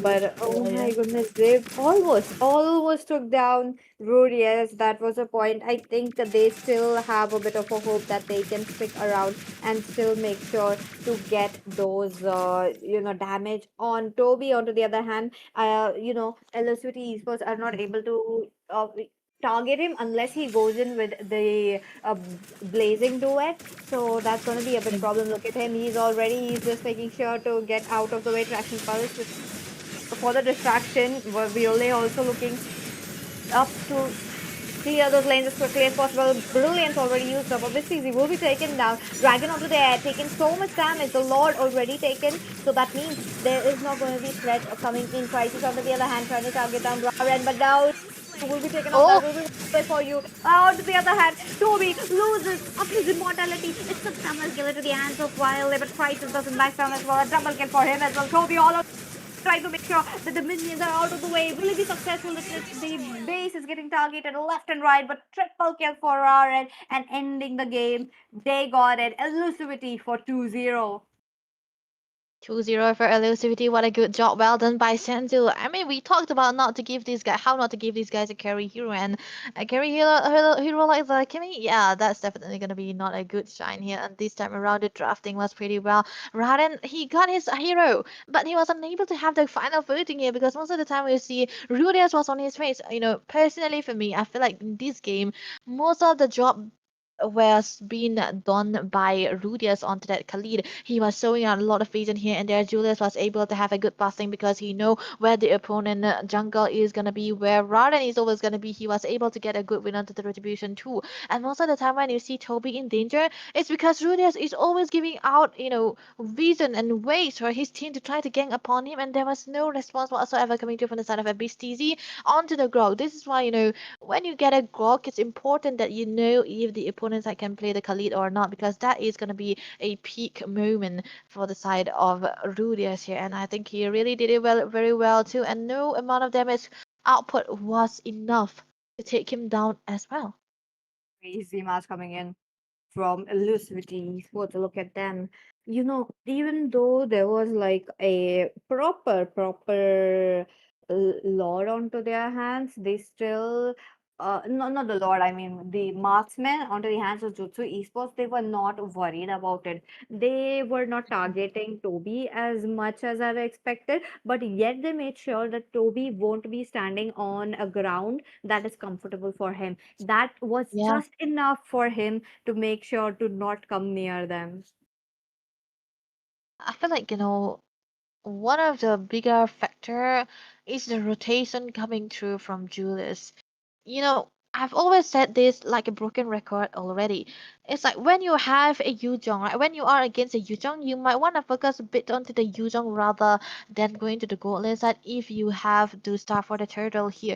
And the fact that Elusivity understands that they are gonna be winning it out when the Yuzhong is well fed is something you wanna focus on, and they are able to pull that off here because Julius is always onto the bottom lane side of the map. The XP is always targeted here. Z-Tech couldn't do anything about it, and the fact that most of the time when you see a Elise being played into that lane, he usually is forgotten. But he forgotten. But you cannot really forget onto this hero. You have to make it very healthy, and the fact that most of the setup have been available there, but the sustain definitely wasn't there. Kind of make Zutsu in this position where they kind of lose out every bit of their objective here until this last fight as well. They could have ended the game here too, but yeah. It's because of the clearance coming through from the cloud that make it, they make them stay a whole lot longer. But hey, there wasn't enough that they could do, right? A lot of magic damage was coming through here and there. Definitely a bit too much though. Toby, look at him. He is trying to clear those so desperately. But okay, Corey Cutie picks up a MVP. Wow. That is very much unexpected. But my goodness, even on to the usual, he made sure to get all of them in an uncomfortable position. That was just enough. Yeah, I think, Yuzong, when you see Yuzong have a hunter strike, it just means one thing, right? He just wanna dive. And he did Yes. dive. He was always almost there. And this is a first pick, Yuzong, by the way, and definitely a good pick for Corey Cutie. I feel like, he's more well suited on heroes like the that usually goes for those, part initiation that comes into the later part, not the main initiator. But he really did well with this Yuzong as well because the fact that he was already very, very ahead in comparison to Zitatsu, and he was able to make a good set for the team as well, and he had the Hunter Strike. He was just having a lot of damage too, and the fact that even with the presence of the Brilliance for Viole, he wasn't able to sustain that much amount of damage that was already built through by Corey Cutie. He was so ahead onto the goal, which made it easier for him to build out the Hunter Strike together with the War X, which is a sustain plus cooldown plus movement speed plus uh, penetration. And yeah, that Yuzong, yeah, completely, did very well. But I would stick to the point, man. I mean, he deserved that MVP, but Rudius, he was the one who made that, RD game snowball possible. That's true. And let's not forget, EVT is one step closer to getting to the grand Oh finale. yeah, It's a match point that's for true. them. It is a match Mhm. point. This is definitely gonna go crazy. Would love to see how the third match goes in. So far, they've been doing great. For Zutsu Esports, they weren't able to get up those kind of a damage. They weren't able to get on the same plane as EVT as of now. What are they going to do? Oh man, I don't know, man. For Zutsu, I sustain on Turby didn't work. Damage on Turby didn't work. I feel like they need a winning XP lane. They were trying to get a winning XP lane for the Alice and against the Yuzhong, but I was leaning towards the Uranus there rather than the Alice, just because it is a big comfort pick for Ztat. And he usually does well when he plays those heroes like the Esmeralda or the Uranus. And when he is made to go for those set heroes, I feel like he struggled a little bit, and that didn't really work out. It worked against RNTX, but it didn't work against Elusivity because for Elusivity they always focus onto the XP side, and I feel like this time around they should try to target a little bit more into the XP side, give him his comfort because I feel. Maybe, Raden is a sustain player, but he's also good under the Yi Chun, so maybe they can contest the Yi Chun, go for a bit of a pick off here and there, and get the Uranus or an Esmeralda into the XP side. True. It's true. Like a bit of lot happening onto the side of Jutsu Esports as well, given the fact Mm. that even though they picked up a bit of comfort heroes onto their hands, Toby on the Claude, you had Raren on the Right. Fredrin, and Mm. yet they weren't able to create that kind of a play. I was hoping that Raren would be a bit comfortable on his own lane, but I think the Khalid was the main point right there. Rudius Yeah, just was there, like, nasty. yup, definitely. Leaving away with like 2 digits of HP. I'm pretty sure that was like less than 2 digits, definitely. That one team fight. So that is also another crazy play that EVT is pulling off. Now that they are close, are they gonna close down in this match or not? Really curious to know. Ah, man, I'm waiting for it too, you know. I mean, it kind of depends, you know, sometimes metas are very important, but you know, you really want to stick to the comfort most of the time when it became a decider game. But yesterday we see a bit of a tease pick coming through from the side of SDES versus God L on a deciding match. They played a Mortis and a Lucas. That is a debut hero for those team for SDES, and they pull it off. So maybe, you know, just maybe, you know, I think Kajutsu can do something of a cheese pick, but it should be into the hands of Raden again, because I feel like the others are not that, you know, they don't have that much of a big hero pull into their pocket as a pocket pick. They are comfortable on almost every heroes that is available, but they don't have those kind of, you know, pocket picks that they bring onto the table here. So yeah, you know what, they can just let go of the team fighting combination, just go for the pick off most of the time. But then again, if they do go for that, elusivity is so well versed on chaotic style. They want elongated fights. Can they Yes. pull that off? That's gonna be the question again. And let's not forget Shenzhou being such a set maker right there. First game with the Oh yeah. Xavian, absolutely killed it. Second game with the Kimmy, I mean, there were like a few moments where he got triple kill, double kill, and every single team fight he positioned himself so well. And this is quite different, right, from how I have been seeing him from those lower rounds. I do remember casting for EVT just, I think Mm. 2 or 3 rounds ago, and how Oh. Shenzo plays, I was really surprised. He goes in aggressively. He at least kills once or two, and he himself dies. But this time around, that's not happening. So this is definitely a surprise factor for me. Or maybe a redemption arc that he have for himself, you Yes. know? Not against anyone, but for himself, because I feel like, you know, some nurses maybe it's gonna be tiring to stay into the top three for a long, long while, you know. So maybe he's just trying to get out to the top two directly because the grand finals is gonna be already a given top two. You know, it's gonna be a contest for the top one. But hey, I feel like Zutsu, they cannot really catch up to the, you know, the rotations that's coming through from EVT here. And Senju, like you mentioned, almost, you know, already so disciplined, kind of make it harder for Zutsu to punish him, because how can you punish a guy who did not overstay, right? That really is gonna be a calculative move that can come through from the side of Zutsu here. But I don't even know how they're supposed to draft anymore. So I was like, maybe, you know, just go for those kind of comforts that you really wanted to go for. And yeah, one thing that we completely overlooked is that I would like to mention that Crisis is really, really comfortable onto those fighter heroes, man. He's just so good. If you wanna like rate his marksman against the fighters, I would really, really pick his fighters and put something of a late game damage onto the hands of Senju or Julius, then he will pull up. He always does pull up when he have those fighter heroes. So that was also why I was, you know, kind of hoping that Jutsu should ban away the CC instead of the carry. That's true. That's true. So let's see how we will be looking forward to. Looks like I think the teams are going in for a bit of a verification. So that is the reason why we are having a bit of a wait. But with that, ladies and gentlemen, let me welcome you into the third match. This is going to be another interesting match. One Zutsu Esports is on a match point. This is a best of 5 series. So if they win this match, it is a clean sweep. On to the upper bracket finals. That is definitely crazy gameplay Yeah. from them. We are waiting for that though, so let's see how the draft is going to be looking like, because as I always say, draft is my favorite part of the game. Okay, elusivity first pick this time, Jutsu second pick. So Raren will be banned. I mean, I already say this guy is Raren because, of course, Baksha is always going to be banned. He's a Raren hero. And for Jushu, they will ban away the Lancelot too. That is a no-brainer. Maybe they can let go, but don't let go of the Lancelot, please. It's going to be Jushin, right, PT? Jushin, Lancelot, or Yes. Jushin, and Dragon?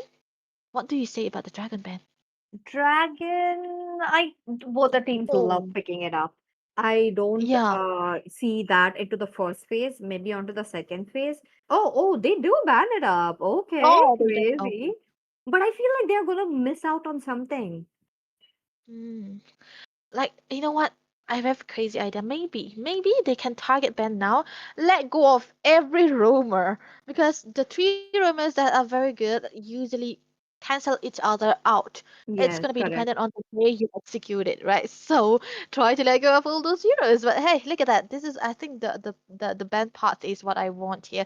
Elusivity, they bend away the Guinevere, and then the Freya also gone. This should be a Rhea. Lancelot band unless Jutsu wanna go for something else. But it should be Lancelot, no? Because if it's not, oh wait, if it's Lancelot again, the Yisun will come now for elusivity. So Yes. either the Lancelot or the Yisun or let go of both. YSS. Okay. Okay. YSS.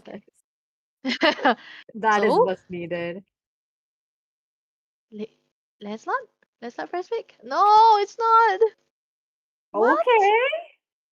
Okay. Oh That no. is crazy. One, you are picking Rar and Zero Pull. Against Two, Raren. yes. That crazy, crazy. Elizabeth Esports, they are definitely cooking up tonight. I really love how the energy of them have been coming up, even into the band sections as well. So let's see, Jutsu Esports, what are they going to pick? I'm really curious though. Why didn't they go for a Zayton pick into the last match? I do agree that they needed a bit of damage as well. Lunox was also another perfect pick, but this game, what are they gonna go? Oh, Toby on to the carry now. Claude did not work out. Let's move on to the next marksman. This is what I was actually vouching to go for. Let go of the team fights exclusively. Just pick out Yes. the hero that is usually capable of picking off. And I think that's the path thing that they wanted to go for. And G10 will be coming through. And the Granger for Crisis. Oh my goodness. This is a direct response to a carry. Yes, the Granger fell off. But into the lane when you see a carry, the Granger is usually a very best choice of pick to come through here. But the Z10 again into the hands of Senju, it's going to be a good cancellation onto the mid lane side for especially for Kalea again. So now Jutsu, they have to decide what they want to go for here.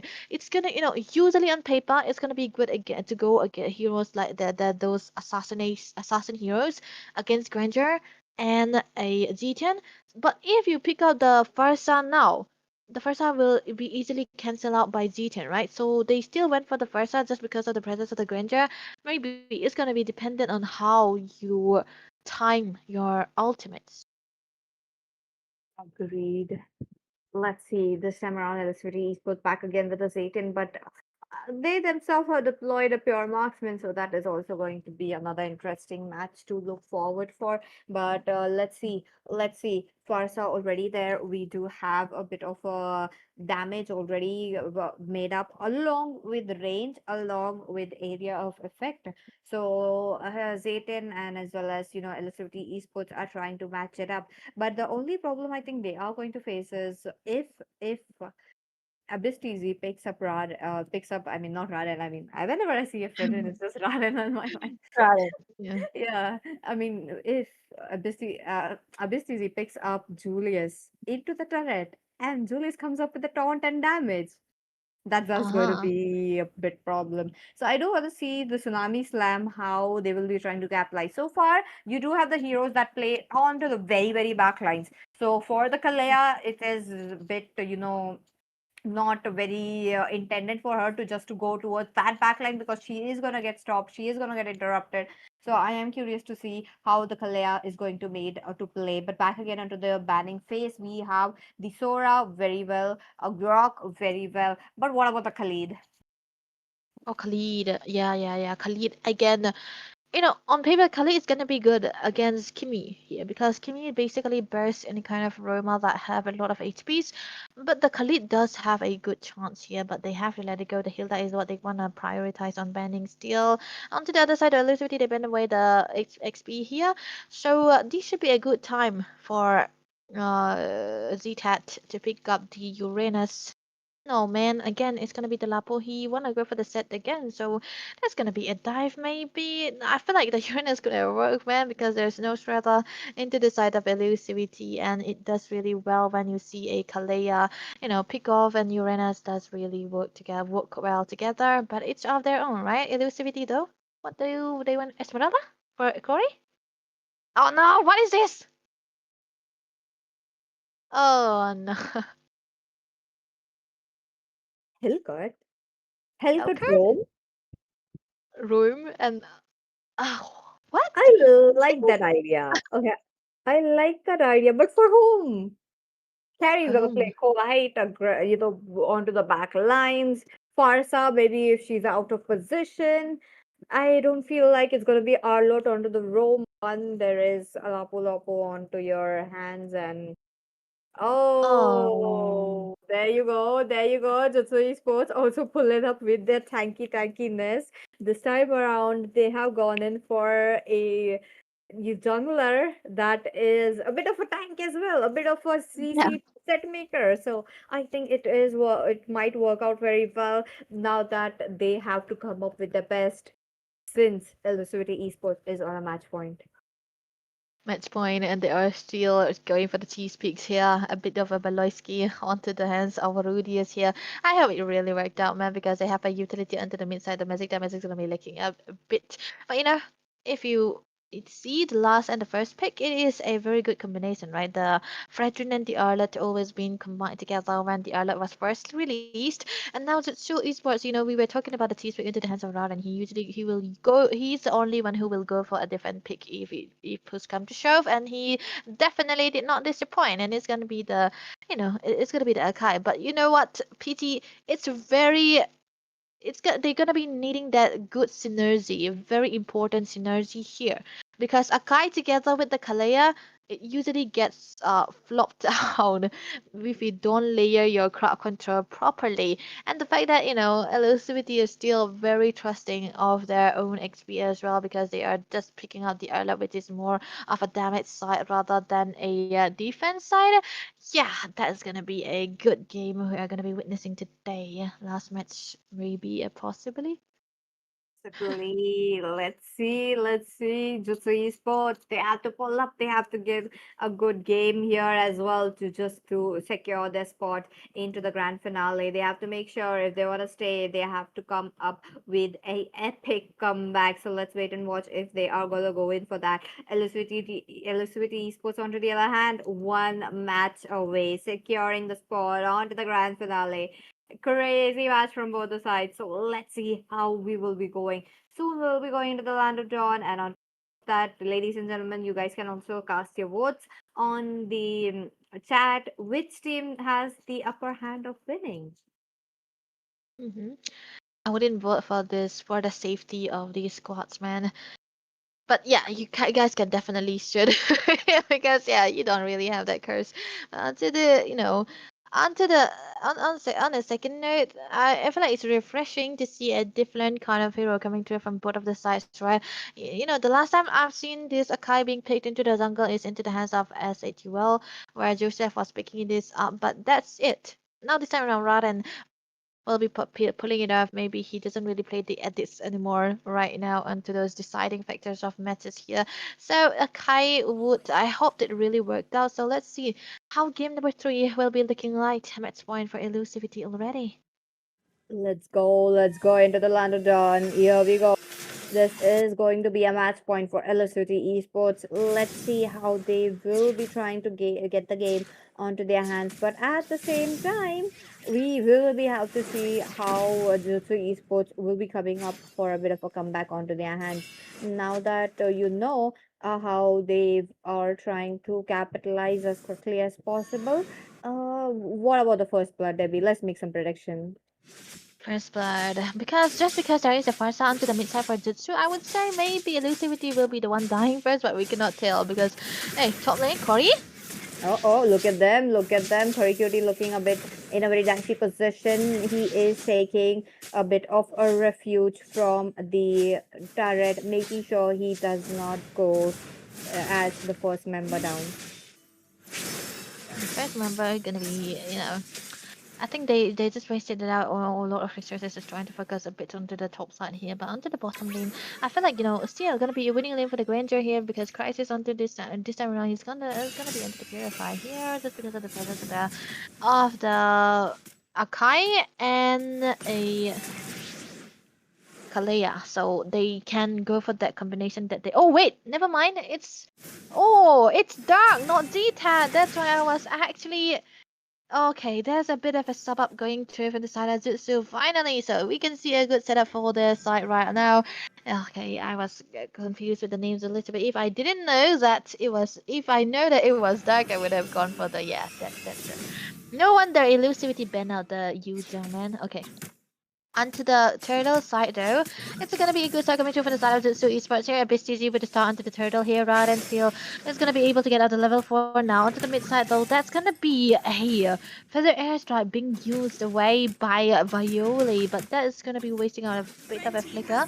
Onto the hands of Senju, turtle, already taken away by the LK here, rather than able to have out a good set at the very start. Still, he will be able to find some good shooting, but looking at the position so far, goal lead, Turtle already into the hands of Zutsu, so it means they might eventually have a very good start. Not a level 4 just yet for the hands of Rudius right now, but hey, they will be able to have a good setting finally for Zutsu.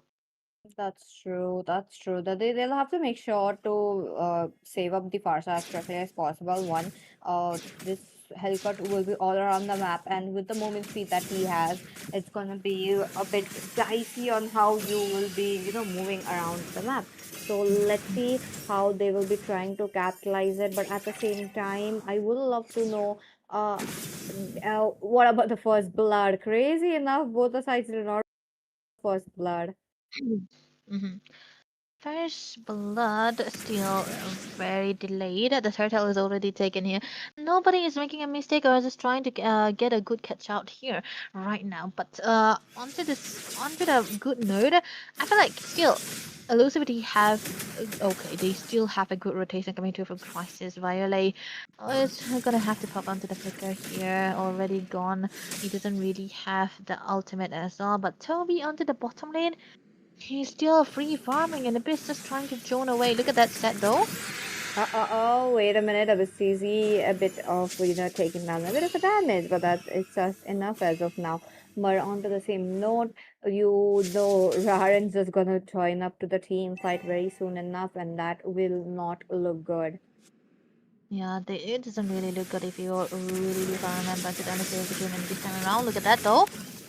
Oh, wait a minute. WCZ quite low. Will be taken down into the Anscori cutie, but there is an Akai with the heavy spin, making sure Julius will be pinned down. That would be the Akai for you. Crisis on the other hand, looking quite low, but he being onto the Granger, it is comfort hero, so that is gonna work out very well for them. But at the same time, looks like Jutsu Esports are threading very, very carefully, trying to take down neutral objectives for themselves as quickly as possible. Yeah, neutral objective is definitely going to be important right now for the side of elusivity here. But then again, Jutsu are the one who takes second turtle again and again. And Raden is very comfortable right now onto the LK here. One kill is what he have. And Toby also, bot lane. Not looking good. Look at him. Looks like a BCC jumps in, has off protection, and they take down the Hellcut. This time around, Cody Cutie has to back off because he knows there is a BCC for the backup. And Toby gets his health back. Wow. He got his health back just because of the heal coming from the Kalea right now. Good Joan. Violet, this is gonna be the first turret falling down onto the bottom lane for the side of Jutsu. I think that one little setup mistakes coming through from the hands of Rudias kind of give out a lot of goal into the hands of Toby right now. He's gonna be very healthy here. Look at Raren's position so far. Crisis. We have to spot this out. Oh, let's see. Rudy's under the hand, not looking good. A bit of the bravest fighter onto him would be just enough to take him down. Onto the other hand, Crisis will be cut up. I don't like it, but okay. Raren out of the way. He managed to take up the EXP grab as well. So they are in a safe position as of now. They are in a safe position here, so now that they are able to get a lot of kills onto Rudius here, I think it's definitely gonna be a good side up. But top lane, Duck. Wait a minute. Wait a minute. Is just trying to have to get out of the way as quickly as possible. They know that they cannot go for a bit of a contest right now, and if they do, it's gonna be a problem. But okay, Lapu Lapu will be taken down. That would be dark. And onto the same note, another neutral objective pops up. Hmm. feel like, he could have recalled just a little bit onto the side of the boost here. That was a good dead list, and that's not us coming through from the hands of Crisis right now. But Toby, onto the other side, look at that. Oh, Rudius will be once again taken down. I don't like how they are moving forward with how, the Hellcut is in the map. Oh, okay. Paradise Strike coming in from the Oh, Crisis. Three stamps in, and that is just enough damage. Now Shenzu, on the other hand, will he be able to save up because two members, that two are marksmen. I don't think he can save it up. But Rudius though, and Raren, they are on a chase. Like they just like want to make sure to pick up every single farm from his lane. Now Julius is gonna struggle a bit. Okay, looks like Tsunami Slam will be coming up for him a bit of a stand, and he will be deleted. Toby, on the other hand, got caught by this Hellcat. Will be taken down. The heavy spin comes in, but Abistisi is all alone. Okay, wait a minute. okay. Sky Pierce are enough for the Crisis to take it down. But wait a minute, Dark jumps in a bit late. I believe, but that's okay. Looks like Zutsu Esports yet wins up this team fight 2 for 3. 2 for 3, but then his stack is already built up into the hands of Crisis right now, even though he's under the Purify. Toby, if he was able to survive that onslaught, I would say 100% game for Jutsu, but Sanju, look at that! Oh, wait a minute. He just makes sure that the Violet gets out of the way. But oh my goodness, that was such a close call for Violet. Yeah, definitely. First build already into the hands of Raren. That's gonna be the cursed helmet. The bottom lane is what they have to actually save it out because you don't want to roll onto this turret just yet, but a base TZ. Look at them, Julius. Though he has been the target time by time enough, making sure that he will be taken down. But at the same time, look at them. They are a bit spreaded out of the map. That means they are trying to get it. Corey Cutie, this is what a bit of the Saturday strike will be taken down. That is wildly for you. Crisis as well as Shenzu trying to deal damage, but it is just not happening. It is not happening, man. Toby's so healthy again, and without the presence of Curry Cutie, he doesn't really have the flicker too. Trying to make a good set for himself, but definitely gonna be enough here right now. Onto the other side, Jutsu, they are in a safe to take. They are safe to take onto this lord here, so they will be able to bust it out because they have Toby onto the carry right now, and they will not be letting anyone near. And Rudy's onto the other hand. Oh, look at that tsunami slam! Tsunami Slam coming in for Julius this time around. He's trying to get out of the way. He's looking quite low, but Toby jumps in. The flicker, just making sure he will be taken down. Dark into the front lane, trying to crisis, but he's also looking low. His team comes up for the backup because Raren once again takes away the Lord. Heavy spin right here is on to Corey Duty. He tries to get up his passive high, but no, that is not happening. Rudy's on the other hand will now one by one now 3 members for none. Zutsu Esports are winning up this trade along with the Lord, and they will trying to get it down quickly as possible. Oh my goodness, this is trying to look lively for the side of Jutsu now. First time in this series onto the third game, the decider game. This is where they trying to pull up something here. And the first big carry is working out really, really well for them. But oh wait, that's a flicker. Tsunami Slam. Look at them. They are trying to make sure to get those damage in, but will be real. The rest, right? Just getting making sure that they are out of the way. As of now, these members will be trying to make sure to get those advantages in. Crazily enough, they did not get closer towards that inhibitors.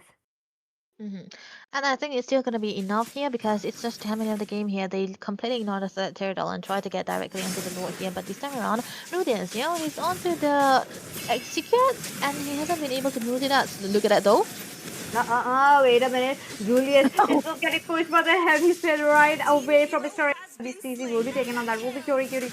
Crisis will be traded out as well along with Toby taking down Julius. But wait a minute now. The bravest fighter coming in from Dark. Rudy is in position as of now, but will be spotted. Raren is also trying to come up, but he's a tank. He's a tank. Okay, another bravest fighter. This is a bit of a chance for Dark. He's taking out too much turret damage. He still manages to survive while the other members were actually trying to take down the turret so that Dark won't be taking down as much as damage as they were expecting.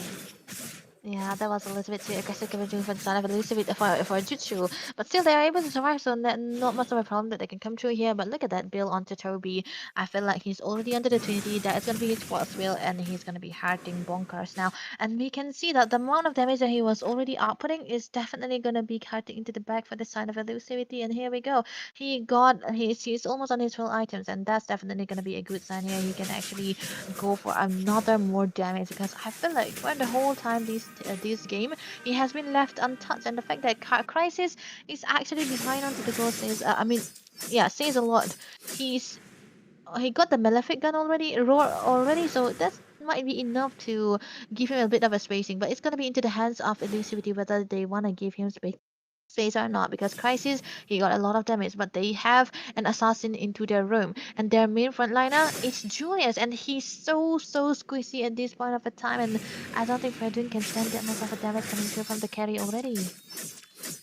That's true. That's true. Look at them. They are trying to make sure that they are opening up the map as of now. With how much that they can do, it's just gonna dictate how they will be trying to, get closer towards those inhibitors. Looks like there was a bit of a lot situation while Rudius is very much. Oh, up Paradise Strike comes in. Look, Rudius has to pop his ultimate just to run away. Will there be a chase? Because Dark as well as Abyss are trying to go in, and there you speed is helping him up to get away. They are trying to get away very easily here right now. Onto the other side, though, that is a good trade onto the turret there. That's just the compensation that they can find with the helicopter that they have. I think Rudy is, overkill, but he's working it off with with the long lane plays here. Running onto the other side, going along the bottom lane, trying to clear it out so that they will be able to set up on the sink and sink it out onto this Lord as well. This is not an evolved Lord just yet, so they still have a bit of a time if they want to go and have a good clearance. So now it's gonna be dependent on the Fury of the Phoenix that can come through from the hands of Senju, which can make them survive these Lord Push. That's true. That's true. The Lord marking down. Let's see what we will be looking at. Is gonna look a bit dicey because the inhibitor is taken down. Okay, looks like Price is still trying to do some damage. Not onto the Lord. Lord is marking down the quickly as possible. Julius as well as Shenzu, and Price is looking quite low as of now. But wait a minute. We're a bit of Oh, a passive from Shenzu, just making sure that Dark won't be marking in. Oh, the base is looking quite low. Looks like Toby was trying to the front lane. Making sure that the minions are out of the way. Julius comes in and trying to deal damage, but oh, base will be falling down. It is Zutsu Esports making the game 2-1. and in a make or break situation, they pull off the carry together with the Kalaya. First pick, by the way, no Yujong. Maybe the super sub enter, Mr. Dark onto the Lapu Lapu. Maybe, just maybe. But hey, it really worked well for the side of Jutsu now. 2-1 is the score. No clean sweep as of today. And we see one more win into the hands of Jutsu. And we're gonna be going for game number 5. But hey, it's gonna be the decider, as I said. But this time around, Toby Abyss, they were playing it so well onto the mid to late game, on especially into the early stage of the game. Also, they were trying to find a good momentum, and they created that momentum as well. And most of the time when you see a Granger against a carry, the Granger should be the one having a good time, and they understand that, so they have a little helped onto the carry, and they work it off so well. And I feel like most of the draft coming through from the side of elusivity was a bit too like uh testive. I think you don't really pull Yes. out those experimental draft. But then again, it didn't really work out. The Arlot kind of is in a thing for Corey against the Lapu Lapu, because they have a very weird relationship. Either you be the first one to set up, or you get taunted upon, you get set up on, and that really happened. And look at here though, if Toby died here, it could have been a different game, right? That is true. That is true. Look at them. They are just trying to make sure as quickly as possible to get, Toby farmed up, and Toby did farm up very well. So that was also a very good thing from the side of Team Jutsu Esports. And in a lot of team fights, we were able to witness how these members were on, on point, trying to playing it very patiently, and that is how they got their game. They got their game very, very fast here, and I think it's very easy to say that, it kind of, it's now the comfort that works here. I really, really wanted Jutsu to go for those kind of pick off here, and it really worked well for them. And most of the time the team fight is where elusivity kind of are take in, and yeah, they were trying to try a little bit of a different thing, and it didn't really work out here. Julius not really good and not really able to do anything, being the sole frontliner here onto the side of elusivity. He got taken down like paper here because of the presence of the carry right there. And you know what? I think the carry band will be coming through for the hands of elusivity into the second match. But look at that, most valuable player. It's gonna be Raren onto the Akai.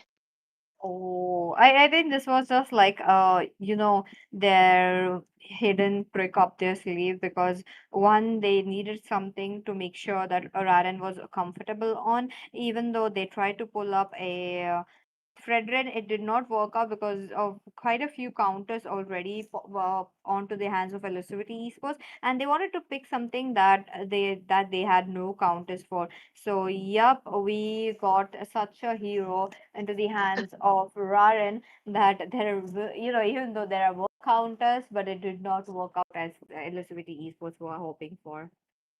All right, so that's what a momentary game look like. A good comeback for my son, of course. I'm joking. Right. I feel like, they need a breather here, especially me and PG. So we will be coming back for the game number 4. I didn't know we'll be going this game. No clean sheet, no clean sheet, ladies and gentlemen. And this looks like Yes. a very, very good upper bracket final. So we will come back after the break with caster change.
Welcome back, ladies and gentlemen, and we're going to be getting straight back into the action between.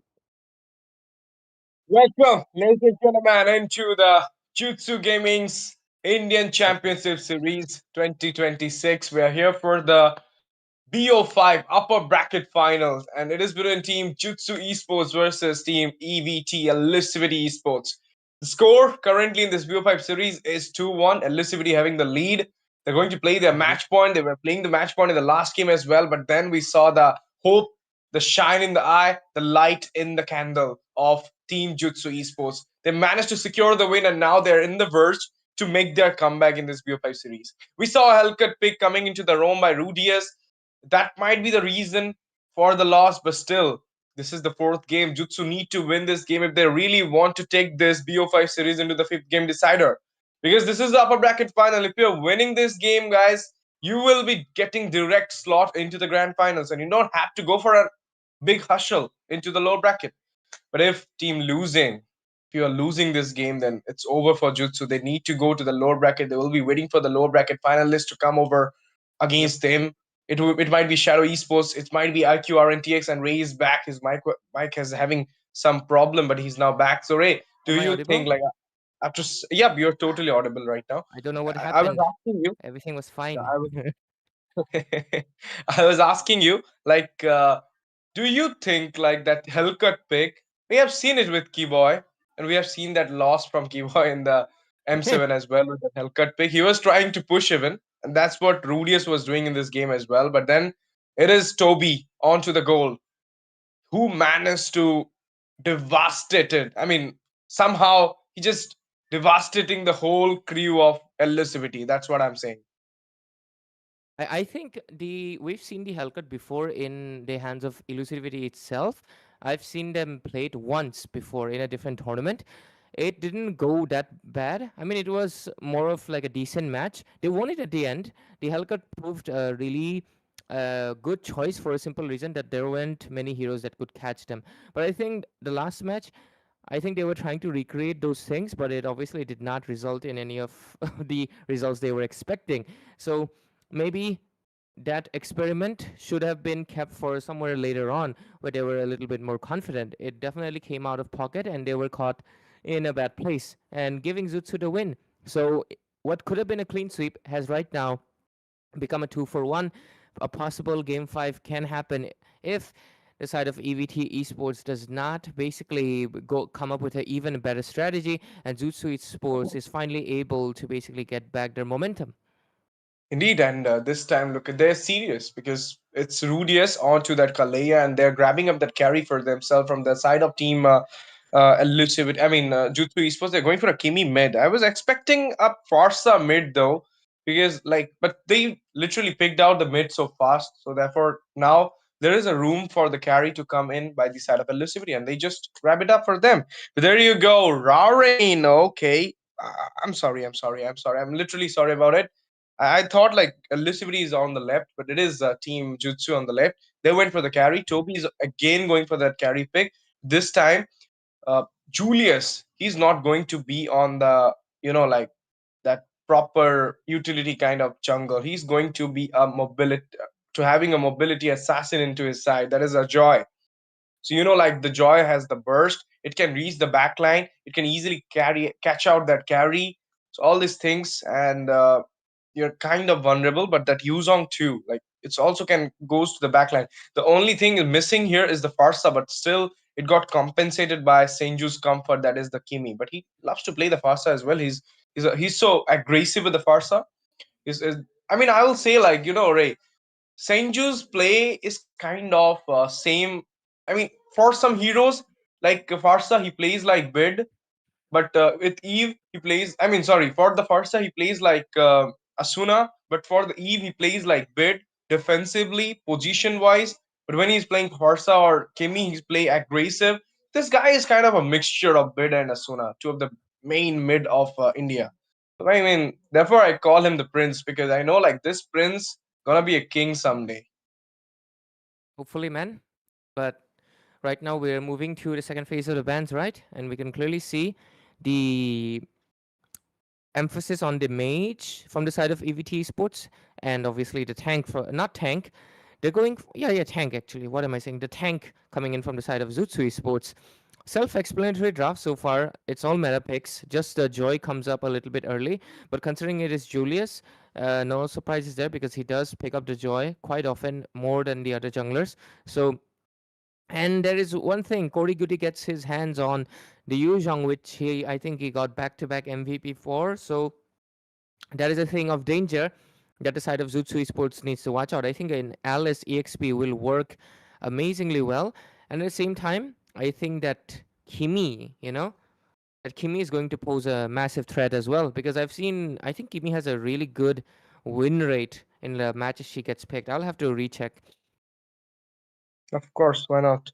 But at the same time, like Jutsu Esports, they're going to ban something for their side. Alice could be a good option here. But the Yuzong, it might be a flex. Crisis also can play that Yuzong in the goal against the carry. So Alice Yep. might come up from the side of team Elicity. It could be in the hand of Corey QT. And with the sustain and, the Throne of the Rune combo with the Traction Pulse, it could be a bigger threat to the side of Jutsu Esports. So they must be thinking to ban something into the EXP at this moment, but from the side of elusivity, they cleared out all those bans. As you can see, they are also going for the last ban. The Fursa is in the ban list at this moment. They might be going for the Eve ban as well, or maybe the Kadita. The Kadita is banned, I think so. No, the Kadita is open. So Kadita is a proper pick against a Kimi. So what do you think, a Kadita or Eve? What could be in the ban list from the side of Jutsu, from the side of elusivity, so that they will not let Senju be in a bad state or in a bad position. Hence, if Violet has Violet played Karita recently, if he hasn't played the Karita recently, then the Eve is a must ban. I'm not sure. I haven't gotten to cast much of Zutsu's game. To be Mm. fair, it has been upper brackets. I mean lower brackets so far. So I'm curious to see. Has he played Karita recently? If he has, a Karita ban will show up. If not, the Eve No, is the most obvious choice, I think.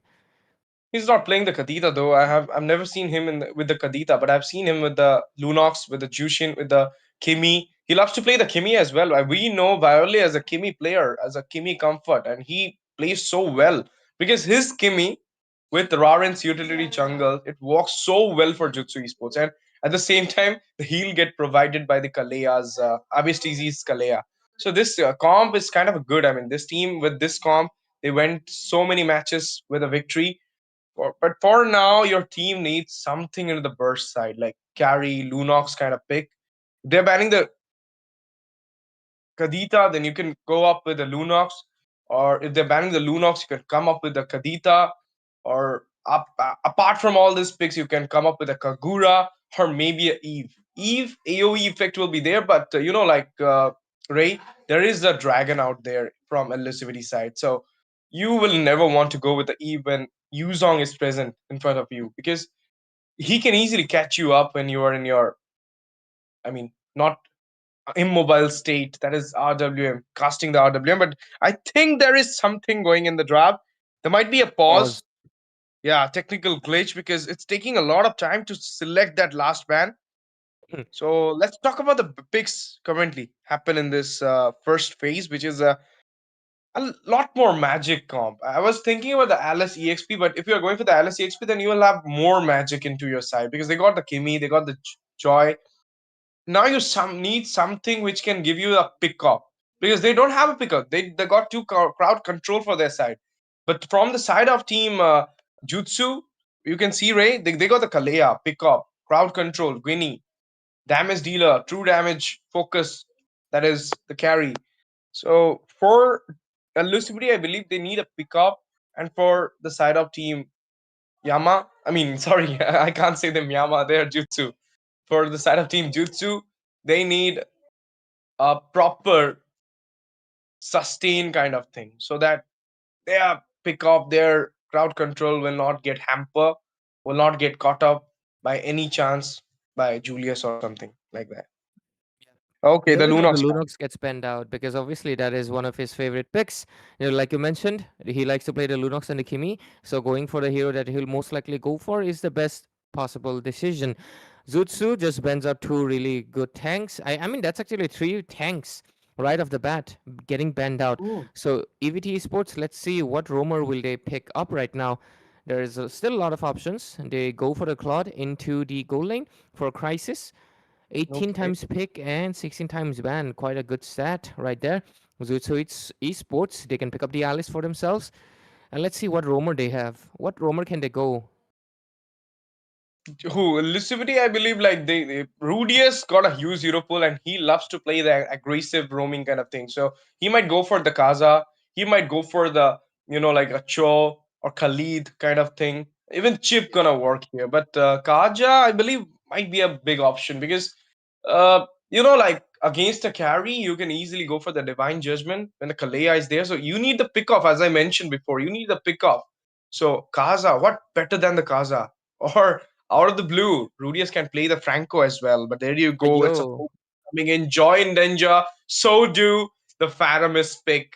It is giving a lot of heal as well as crowd control with this last two picks coming out from the side of team Jutsu Esports. They went for a good drop though. Now the last pick, the Romer pick, which we are waiting for, and it could have changed the whole scenario for this game for the side of Elusivity. A yep. Kaza or a Franco. High stakes on Kaza though. Kaja will definitely work on carry because she's pretty vulnerable, has a low dash. Sorry, I know. sorry. I know. I get it. I get it. No, it's Okay. Oh, it's fine. It's fine. I told you, like he loves to play this aggressive kind of roam. I just forgot the Hilda because I thought like Hilda was banned. We always see the Hilda banned from the blue side, nah. But Still you see saying the a Kaja would have been better. you're gonna see I mean Lancelot banned there because Julius is standing in front of him. But Ray banning out a Hylos, leaving out a Hilda. I mean Hylos for the Kimi or what? I think Hylos is. Yeah, it does feel like Hylos for the Kimi, maybe. It just feels like that, I guess. Or they just didn't want any beefy heroes for a simple reason. But you got the carry. Yeah, it's a bit confusing. Is it for the Faramis? Like, were they planning the Faramis since the beginning and they did not want someone that can, stun the Faramis from using his ultimate? Maybe that is the strat. I think I'll like to believe that. But let's see. Since the Faramis has a 100% win rate, I mean, he's only picked once, but hey, if he didn't win that didn't lose the last time, so maybe we'll see something new. But with this, we go possible last game, or is it going to be going for a fifth? Zutsu, let's see what they can bring with Faramis. With the classic rotations, nothing out of the ordinary. A little bit of, stealing of resources and few pokes. Good trade. I will say good trade. You're taking out the Throne Lizard from Jutsu's jungle.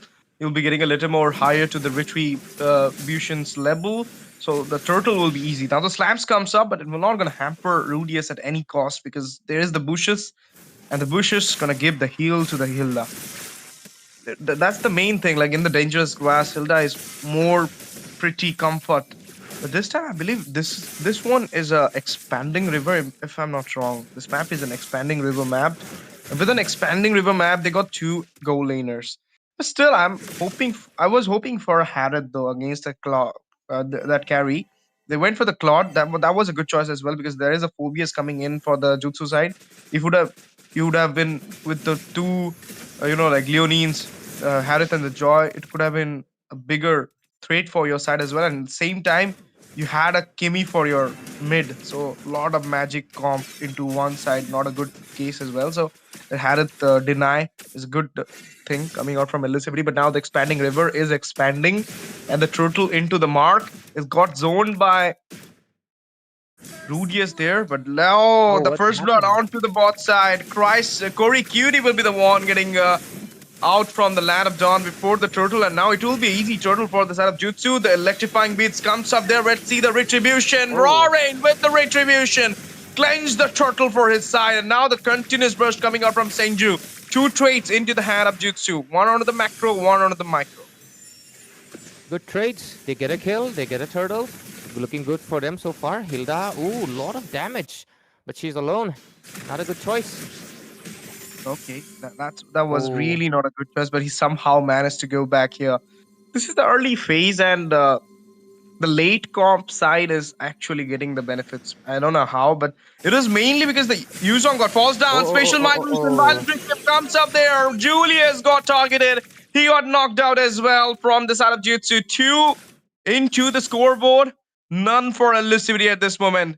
This is a do or die for Jutsu, and they're playing so well. They're not taking pressure. They want to take this game into the last phase, I'll believe. absolutely right. Mainly because of a simple factor. I think having the Faramis is helping them tremendously because they have a double life right now, double the insurance, and obviously, not to mention Guinevere in the early game has much more of a substantial. Oh, look at how much they're poking Rudius, just the two of them, and he doesn't even have the flicker, but they decide not to commit just yet. Their eyes are on actually Korikuri. They know that this Yuzhong is a massive threat, and they want to stop him from farming as much as possible. So let's see. Carry on top though. I think she's doing pretty good. I think they can leave the gold lane for now because Carrie actually wins in the late game. Her damage is way stronger than Claude's due to a simple factor. She's a true damage dealer. So I think they should just make sure that the Yuzhong doesn't get any chance to shine. So it might just work out. But look at the poke into the top lane. Is it a green signal for them to go? That's good. That's good as well because like you're playing the winning lane at this point against a Claude, and at the same time your teams are grabbing up those turtle and kills. But now the second turtle into the map, it is on the top side, and it's getting zoned by the side of. Oh, there is the hook coming out from that Paramis though. Black Dragon zone coming in. This time the EXP is interested. Rudius falls down with the spatial migration coming in. Julius grabs the turtle with the retribution, but Cody Cutie, he falls down in the hand of Toby. Now the infernal pursuit coming in. Senju in a very bad position. He will be taken down here by Dark. The darkness prevailed. Senju the prince falls down, and now it is a 5-for-none from the side of Jutsu. Even though they got the turtle, but they're losing out the tier 1 into the mid. Rudius comes in. He's trying to take out the minions. He's giving the damage at this moment. The electrifying beats comes up, but there you go. The first kill comes up with a double into the hand of Julius. That was an overextensive move. Now he's going for a triple. He gives the skill 1. Can he take it out? Paramis pulled him up inside the tier. He's in a sliver of HP. Can he go back? Okay, Rudius. He did the same mistake done by the side of Jutsu. Went against the kills and just fall down.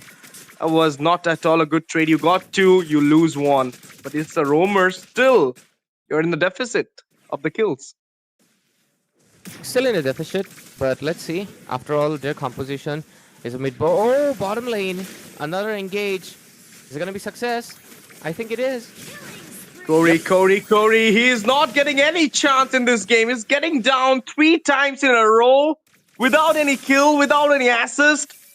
Not a good case for the Yuzong here. And into the mid, they're trying to take some trade here.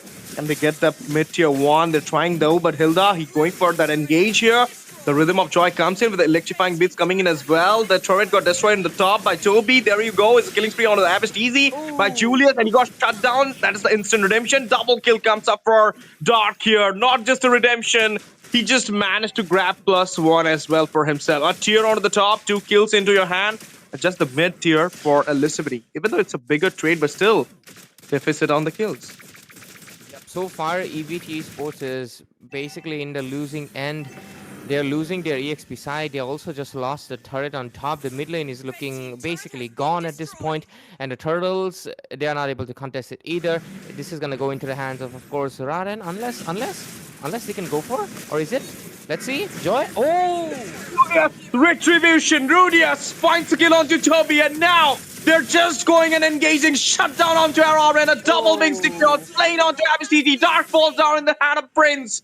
4-man down, all the set into the hand of Elicity. 1-time slash, and it's over for the Zutsu Esports. The lead just got accumulated from the side of Elicity. They managed to recuperate it out for themselves, and now look at that. The mid tier 2 is in a vulnerable position. It might be taken out, but due to the shield of time, I will say like 7-minute mark, you cannot take the tier 2 that so easily.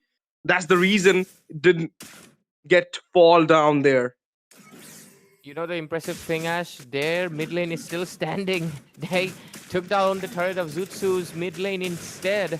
Very impressive work from EVT Esports. They were able to basically get a 180 turnaround, and it all happened for one simple reason. The strength of Zutsu Esports is the Faramis, but it's also the weakness. The moment the ultimate is gone, boom, it's over. And that's basically what we see happen, right? The Faramis without the ultimate is just a liability, and that's just what happened. And because of it, I think EVT Esports have found their momentum, but again, it can switch because of one Faramis ultimate. But let's see. Let's go. Look at that team fight starting off. That was a Holy Crystal into the hand of Julius, and now the team fight's going in there. There will be the slain onto Viole, and not only that, Toby finds the kill. Dark falls down, double for Senju. He's going for a triple at this moment, electrifying Misused. Rhythm of Joy, Abastese! Abastese will get cleared down by Joy here. I mean, Julius, he finds the kill. Paramis comes back into the map again due to the laser cooldown into the resurrection. That's the reason he comes back so fast, but then couldn't approach that much intent into the game. That's the problem. Like, damage dealer is just the Toby. Crowd control plus damage is just Dark. If you're taking those two people out, Team Jutsu is kind of an open notebook. They also take down Viole at first. Like, you can't really provide anything to the team as a Faramis if you're basically down.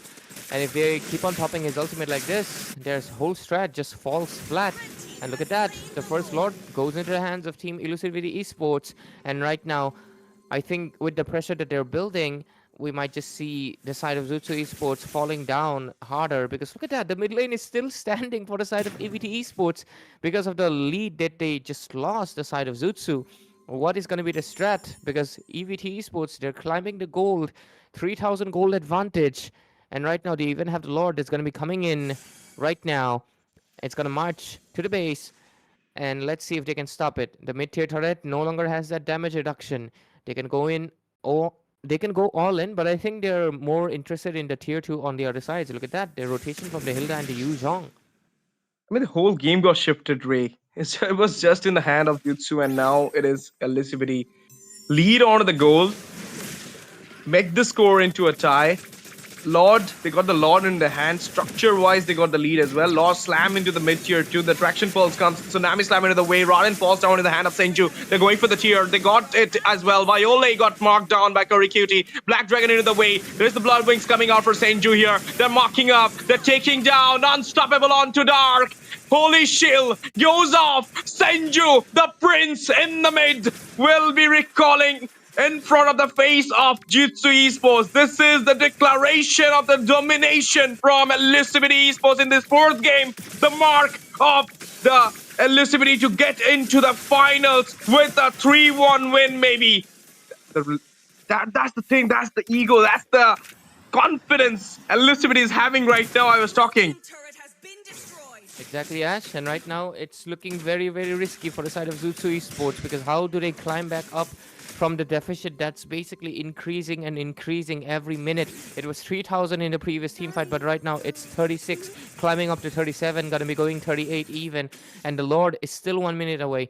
They're in such a massive deficit, and the kills are not that much different. It's just 3 kills, but guess what? It was like 7 to none. Now it's basically turn around, a full-on shifting in the movement, and in just 30 seconds your turrets are not going to have their shields on the side, so the next Lord will go straight, and the minions will go straight to the inhibitors, and you'll have to defend them, and they don't have enough wave clear. They have the carry, and they have kind of Viole. Phoebus is not the best wave clear because his passive keeps on resetting, you know? You have to keep on skilling. He's actually one of the worst fighters with, like, the wave clear. So because of that, Phoebus is not going to be proven good in defending a turret. And if you keep on losing the inhibitors, even if you start slowly coming back because your carry is scaling up, once your base is exposed, you're kind of playing a losing game. So let's see. Lords coming up, and Zutsu Esports, I think they're ready to go for this team fight. Look at that, Rudius. Okay, this time it will be from Abyss though. Tsunami Slam. Rudius falls down. Corey Cutie joining the team fight with a Black Dragon form. He goes into the dive, but he's got slain down by Toby. Viola falls down. Killing spree onto the Abyss by Julius. Now, Dark, he's going in with the Infernal Pursuit, but Prince standing there. The continuous burst, and it will be a game over for Dark as well. He got the kill. Now they're going for the Lord. Rarin still standing though, but he can't contest the Lord out, I believe, and that was the fight I was talking about. Look at the dragon coming in, giving out the sets. He goes down by Toby's damage though, but nothing gonna happen because into the backside, the fight was totally cleansed by the side of team Elizabeth, and they got the Lord, second Lord into their hand. Everything they're winning at this moment. Elizabeth, can they go to the grand finale? They obviously want to go to it. They're the top 4 in India right now, and they are doing an impressive job. Oh, look at the damage. 1v1. Oh my goodness, that was too close for comfort for both of them actually. Okay, that was quite good. That was quite good though. Like it is Jutsu, of course. I mean, they cannot even make the proper play out in the mid to late phase, but still they will try their best to give the sets. Look at the set from Rorin. Special migration.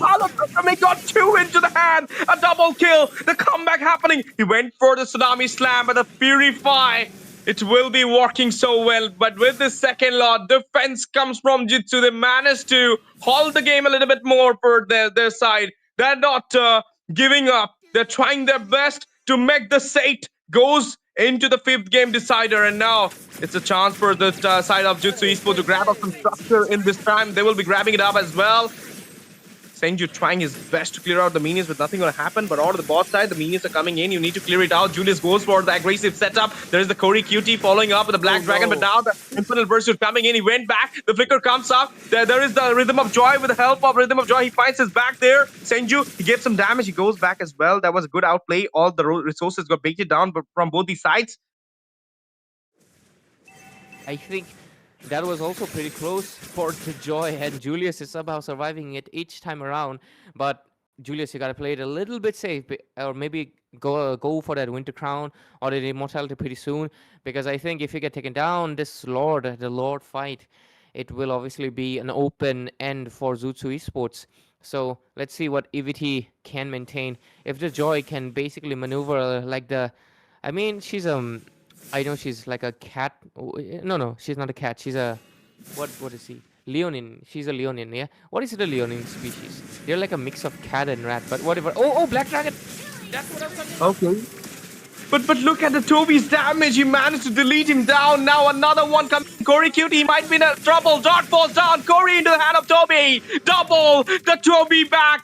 Toby is back with the damage, and now he is literally shredding down Elizabeth. If you can't take him down, he might be the biggest problem and the biggest difference in this game, who can change the whole wind for Jutsu Esports in this BO5 series and can take this game into the 5th game decider. You leave that carry out in the draft, he picked it up in the 3rd, and now he is the trouble for the side of Elizabeth. You know the fact that I was basically saying Joy gotta be safe, and then Joy got taken down, kind of funny. And look at that, since the Joy was taken down, they get an easy Lord and even take down Crisis. The wind. I was talking about the wind, and now the wind is totally changed. There you go. They immediately getting popped out. Viola trying to catch up Rudius, but there is the Rhythm of Joy coming in. Viola in a very bad. There is the Nether Realm comes up as well, but Viola, he will be getting slain. Shut down onto Toby. Double happened onto the Julius, and now he's going for a triple, but he couldn't find it out. A set which has been done by Zutsu Esports once again got broken down from the side of Elizabeth. They find the Lord. They're gonna defend it out easily. And not only that, they will grab some kills in their way as well. And again, the wind is shifted. Push and pull game, because it's basically going back and forth like a tug of war. But Phobius wants to go in. Okay, that was not needed though. That was really not needed. Dark was kind of, I will say, greedy Tsunami Slam, but he was not in the way. There is the dive in. Senju's damage. Look at this guy's damage. But on the top side, Inhibitor will be falling down, opening up more space for the Nexus to fall down for the side of Jutsu Esports. They went for the Special Migration. Holy Crystal in the hand of Senju. More damage coming in. All the inhibitors got cleared down. You got the Lord, but it just got vice versa here because you got your inhibitors out. You couldn't take down the structure of elusivity. That is the goal gap. That is the damage gap is talking right now. Even the setups as well. They need to prepare something for them. And I'll say the damage lag. Toby's down, Jutsu falling. Did you see that thing? I think, Ash, yeah, I saw, but this is basically what I was talking about, right? It's basically going the way that I said. Zutsu basically has exposed their base. I mean, they didn't do it, but they got it because of the fact that EVT Esports were able to pressure them into it. And right now, the next Lord is gonna just go straight into the base. They don't have enough good wave clear, and they are gonna be relying on Toby 100%. And the next key X factor is obviously the Violet on that Faramis. These two things are basically what EVT Esports just got to take it out right now. And once it's done, they can, doesn't really matter if the rest three members are alive, they can go straight into the base and get this win. So I think we're in for a long game because the Lord's still going to be coming in half a minute, but I don't think. If this lot goes into the hands of EVT Esports, we might be seeing the end. But Zutsu Esports is not going to go down easily. And Raden, obviously, he is going to go for a steal because his team is still alive right now. Just 20 seconds of more patience. Gotta wait. Gotta play that game of discipline and not make any mistakes. Whoever makes the mistakes right now of getting caught, it's not gonna look good, Ash. Like this would be a gamble from the side of Jutsu because they don't have a single inhibitor for their side. You're gonna face that lane pressure. At the same time, you need to take the lot. So two things. You have two things to do. If Elusivity went for the to give them the lane pressure here, then that would be a problem for the side of Jutsu. If they are coming for the contest, they will gamble themselves. They got the Nether Realm though, but still zoning out from Abastizi. He went for the slam there. He got the man, but he couldn't gonna cast out that tsunami slam. There is the easy lord coming in, and a fight comes up from the Elusivity side. They're showing their aggression. They're going deep inside the base, but that's a good discipline coming out from them as well. They managed to disengage them from the fight because you got the lord. Why you need to go for the fight here? You have to wait for the lord to come in, and then you can complete the game for yourself. Yeah. And let's just see. The Lord's coming in down finally. And it's not good. Look at the damage from the Kimi, man. 255 constant DPS. Like, in 1 second, that's close to 1,000 damage, if I'm not wrong. So let's see. Could be the final Lord push.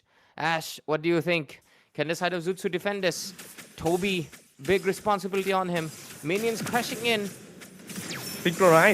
Synchronizingly, the minions crashing in at this moment. They got the Nether Realm at this point. They will be casting it out, but look at the Saint Juice damage. Julius about to fall down. He goes back. Rudius as well. Corey Cutie with the dragon comes in there, but that is the damage coming out from Saint Juice. He finds Dark in his way, and now it's time for the three members of Jutsu to get down as well. But in the meantime, Corey falls down. Double onto Abbasid. Shut down after the triple onto Roran. Maniac about to come, and it will be a Maniac for the Prince. And he end the castle of Zutsu Esports to grab the spot onto the grand finale. What a way to end the game. Prince on a Maniac. Prince on the MVP seat. People gotta start betting out the Kimi, man. The Kimi is a massive threat. And I feel like a lot of teams are still underestimating it, but I've seen it time and time again. I don't know her win rate. I think I'll figure it out in the next series because Kimi is about to show up. But yeah, people, I think they gotta pay respect to the Kimi, man. The damage is insane. You don't even need a marksman. It was Senju all alone, dishing out the most maximum amount of damage, and there's no one that can catch up to him. A Guinevere cannot catch up to a Kimi. It's not easy. You need a real assassin, and guess what? Most of the assassins are right now not the most meta, or they just get banned out. So I think the Kimi was a massive threat. I said it. Kimi is gonna be a threat, and it was. But at the same time, great gameplay from Zutsu Esports. It really looked like it was gonna be pushing to a game number 5 with how they were basically playing in the early game, pushing the side of Team EVT Esports back, like behind, very further away. But then switched 180. The game started going downhill. But then again, they switched back. It felt like Zutsu might have just figured it out. But at the end, the Kimi scaled up way too strong, and it just basically became a losing battle. You can clearly see in this match highlights that we have right now. It started so well from the side of Team Jutsu. We all thought like Jutsu gonna take this game on and we'll be going for the fifth game decider. But there was a time even like Toby got the damage spike. he was trying to carry the team, but as you mentioned, nobody was there to catch up the Kimi from their side. It's just the Dark, and Dark was getting down by Senju as well. So even though Avicii got the Tsunami Slam, the pick up, but still the Purify was totally onto the point from Senju. So everything was like a proper setup for Senju's Kimi. Nobody gonna catch him up. Nobody can take him up, and he's playing so safe, aggressive at the same time. So I'm gonna give this win to Senju, of course, because he's the one changed the whole shift of the game, but as well as Julius. This guy with the retribution, he won two turtles, he won two lords. That's the reason you're gonna he won three lots, not even two, three lots. He won three lots. So like all this credit goes to the whole Elusivity crew to get the win. 3-1 the score is. Elusivity into the grand finale of Jutsu Gaming's Indian Championship Series, a massive prize pool of 1 lakh rupees. I mean 1 lakh rupees, as well as like there is a chance for Elusivity to grab this 1 lakh rupees for them, because who's in the lower bracket? It's gonna be Jutsu, Zutsu Esports, IQR and TX, and Crux Requiem, as well as Noctura. So if you're gonna see, like, Jutsu will be having the spot onto the lower bracket final, but we have two lower bracket semifinals to come in, and then there will be the lower bracket. Final qualifier kind of thing, and then we will have Yeah. one team into the lower bracket. So it could be IQR and TX, it could be CRQ, it could be Noctura, it could be Shadow. So these four teams are waiting at this moment, and that's the Yep. main reason I was talking. Like IQR and TX might be gonna play against Noctura, CRQ against Shadow. So Shadow managed to win from Godel. So we are not sure. Like the lower bracket is totally messed up at this point. The Chaotic. demons were out. The demons is out right now because the demons are out because there is no DS, there is no Godel in the low bracket. It's making more efficiency for the side of Elusivity to actually grab this tournament up for them. The only threat is Jutsu. They also managed to defeat them out from the upper bracket. So now this is a chance for Jutsu to actually goes into the low bracket, go for the hustle, win the Yep. game, take the revenge. Toby, you can do it. Dark guys, you can do it. Everybody, you can try for it. The Indian Championship Series, the 1 lakh prize pool, you can try for it. But MVP, without any doubts, 73% kill participation with a impeccable KDA of 1217. Senju, the prince of mid. Gen Z terms, mid sounds like he's medium.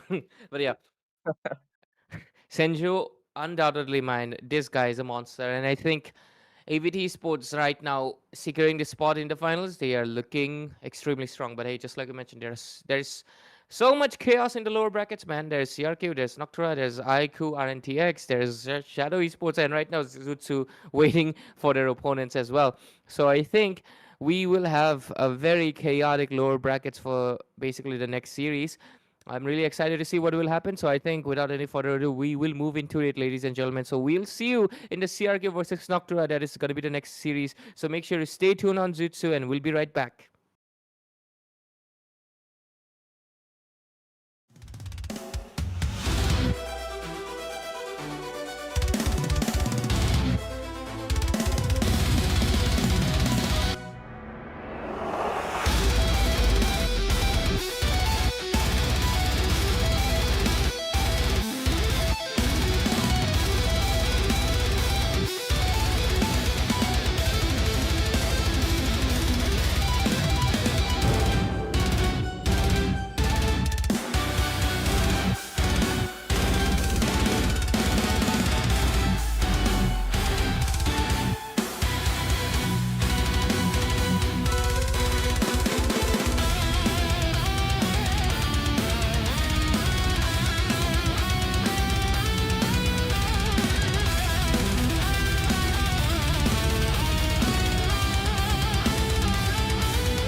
Good evening, ladies and gentlemen, and welcome back to the ICS as we will dive into the first best of three series today. We just had a best of five, and right now this is going to be the first one. But technically, yeah, this is the second match of the evening. It is going to be between CRQ and Noctra in the lower brackets, and obviously the winner will move forward to fight even more battles because the lower brackets is where I think the most interesting fights are going to be because top on the upper brackets Elusivity has already secured the grand final spot, and right now we are yet to see who secures it from the lower brackets. Of course, myself, Ray, I'm back again, but this time it's not going to be Ash TZ, it's going to be Debbie joining me with a very static and nice smile. So, yeah, Static let's one. see. I'm not sure which one is which because of the name change here, but we have to know from the draft, right?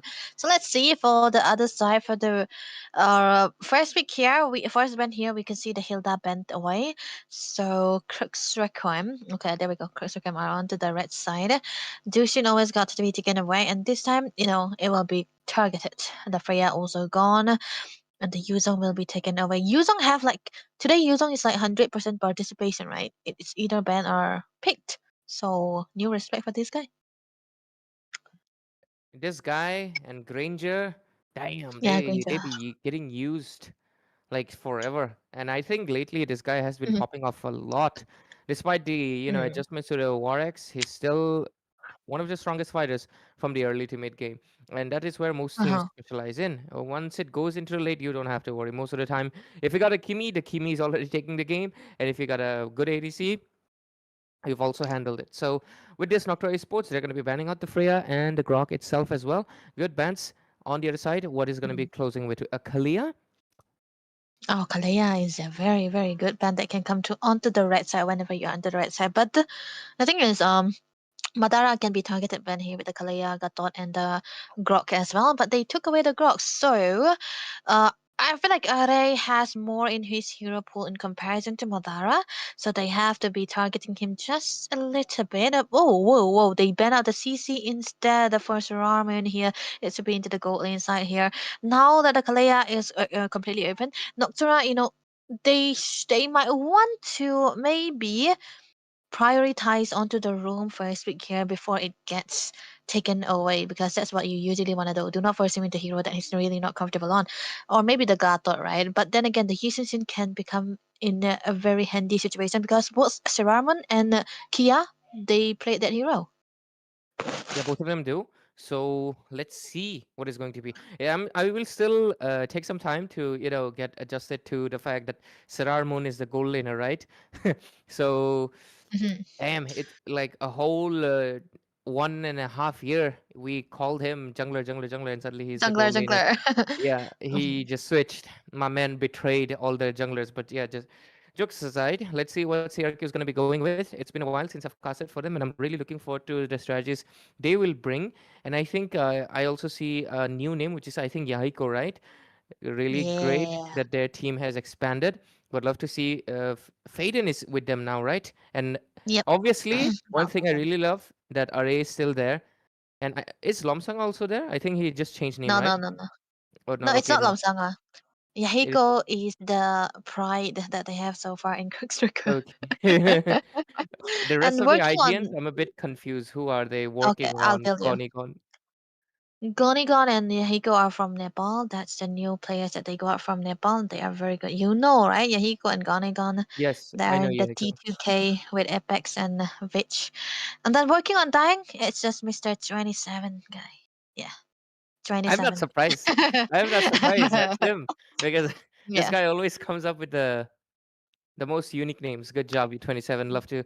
I'll still call you Uh-huh. 27 though, just to Yeah, we usually do. good Just in good case, good job, good job. this is a new kind of combination that we have seen so far. I'm pretty excited, right? Because Faden is their new mate here, and I'm pretty sure he'll be able to put it up because the Cookstracam, they are so well versed in going for the bursty mid lane here. And now they pick away the Khalid very fast and a Sora together. You usually want the Sora and the Gatot in one place, especially into the hands of Are, but I feel like he's more comfortable on the Khalid this time around because he's always going to be picking it up. And the Kalea we talked about is going to be coming through from the side of Noctura as well as Kia's specialty. It's going to be the Leo mode here. But when you see a Leo mode Ray, your first instinct is to pick away the Guinevere, right? And that is exactly what Cooksukum is actually going for. Yep. Looks like the Guinevere has not been that lucky today. I think the Oh last match, yeah, Guinevere's not been that lucky. Hopefully, they can lift off the unluckiness from this poor please. French woman. Mhm. But let's see. Next two bands are going to be coming up from CRQ right now. And let's see what is open right now. Both of them have their roamers. One Yeah. already has likely be the EXP laner, and both of them have Uh-huh. their jungler. CRQ can focus on the marksman. Yeah, Sorry, yeah, yeah. Noctura can focus on their marksman, and CRQ can focus on the mid lane from their side. But at the same time, they haven't picked up the mid lane either. So let's see. Oh yeah, they're not going for the mid lane. They're going Mhm. for EXP. Uranus band. I feel like I really, really like this Uranus band because most of the time when you see a pick of hero, either a Uranus or an Esmeralda is a very good option to go onto the XP side. And Simon, I think he's really comfortable onto this hero as well. So this is a target band also. But Noctura right now, they are the ones actually trying to deny onto a flex pick here, Kimi and the Lunox band. So they are kind of forcing Krextracum to actually put this Sora into the XP side into the hands of working on dying and get the Yi Xinshin as a gold laner into the hands of Gonigon here. I mean, he haven't played the Yi Xinshin that much. He's more of a pure fighter or a pure marksman kind of guy. The Yisunsen is in between those two. So I've never seen him play those yet. But the Z10 ban is coming through here right now for the side of Kirkstrom. They are still to pick out their mages, right? And I think for Faden, he's more of a carry mates user, but there's not much of a hero that's available for him. Oh, carry! Another carry and Claude Wow. matchup. Who won it last Mm-hmm. time? It was, I think, I mean, the match we just had. Claude. Yeah, Claude won it out. Toby won So, once. Yeah, yeah, yeah. hmm. He won one, he lost once. Yeah. Let's see. Let's see. Let's see how it goes, eh? The carry is still, I mean, she's still good regardless, but it's pretty even Mhm, ground. But one thing that mhm. she does have advantage over is that her DPS is insanely stronger due to the Mm, golden staff and the two damage yeah. combinations. She's actually one of the marksmen that can go head to head with assassins much better because she can Yeah, yeah, burst yeah. you faster than you realize. But let's see, Noctua Esports right now, they have the pick priority and they will show us what they can go for. They have yet to pick up the mid laner. It's going to be the Oh, Farsa. first, They go for a yep, very yep, yep. standard, extremely standard pick, honestly. But the Farsa has a massive win rate. 70% is insane. Uh, Honestly, kudos to who have raised this Farsa win at which and who else.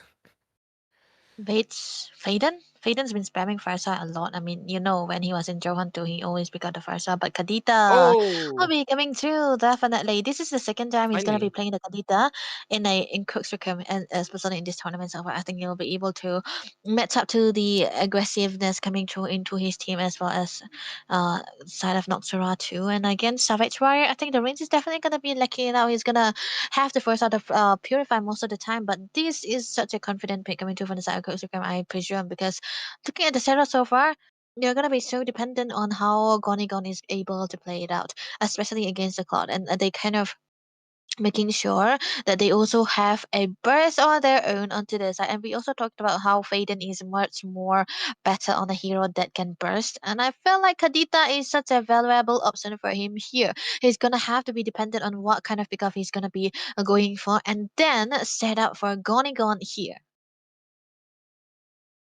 I'm really looking forward to how they execute this lineup, and also the fact that I've been missing the Karita a lot because I feel like a lot of the Yeah. games we've been seeing the Kimi, the Lunox, Farsa, and I think we have been seeing a lot of Eves and Zetians. Mm, I think the Kadita is a very rare instance. So Faden picking it up is going to be really nice. Their team has a good amount of crowd control. It is not the most yep. concrete, but it has enough substantially because you have Sora Mm, CC, you have Khalid CC. Like it's not the biggest, but hey, it is combination of all these small chained up together. It's going to create a large chain reaction, and it is kind of better than the side of Noctua Esports, who only have the Kalia as their crowd control, and maybe the Lapu Lapu's bravest fighters bunk that can hit. So in this CC department, since CRQ is winning, I think we might mm, see them winning those team fights a little bit better. But damage wise, yes, more yeah. burst from the side of Noctua Esports.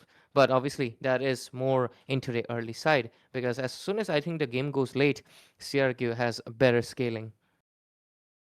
The fact that both of the jungles here right now kind of needed that first turtle too kind of says a lot.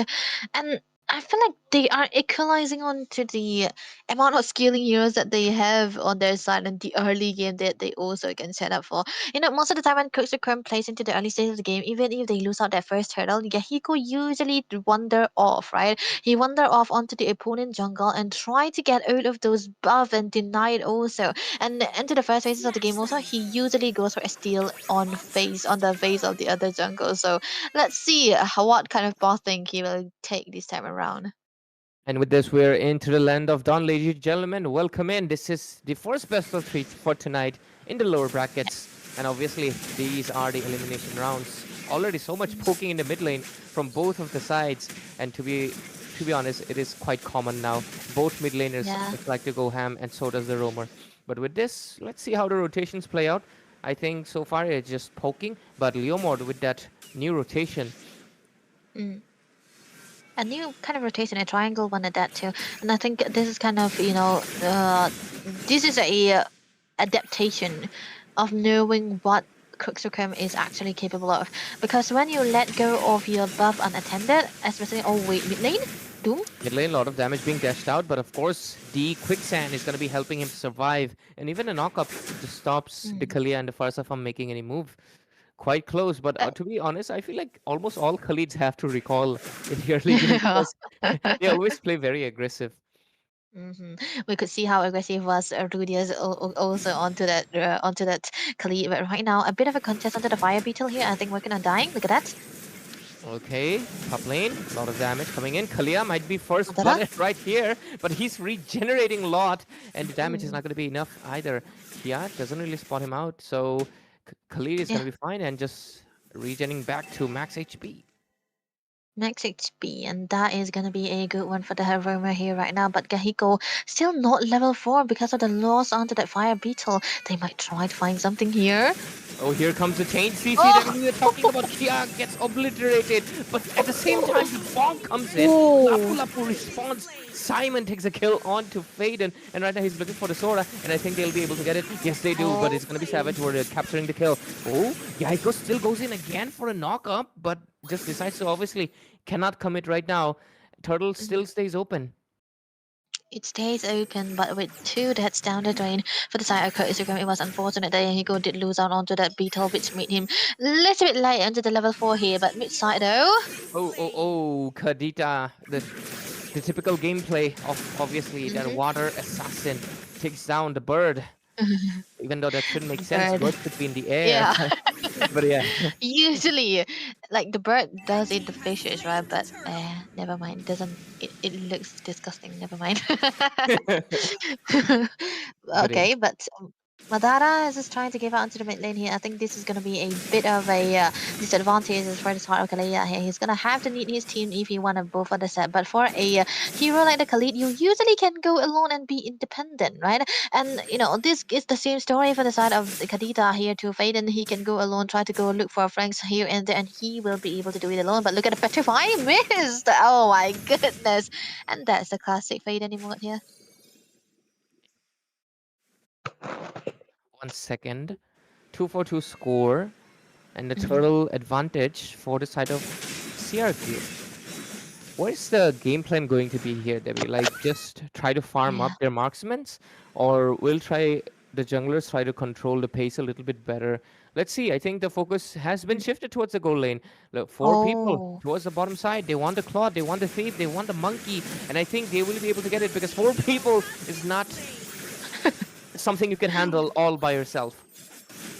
That was a good dive though. The BMI was, I think you cannot really have ways to survive as Osaraman. I think he was caught in a position where he should die, and the lack of compensation coming through for the side of Noctera might be hurting them onto that goal lead right now. Because still, even if they waste out a lot of resources onto the bottom lane, the turtle is yet to be up, and that's gonna be a cancellation. Kia actually using onto the Phantom Steed, that's gonna be a waste onto the resources, but it has a short cooldown, so that's definitely gonna be enough here right now. It should be available by the time the turtle comes through here.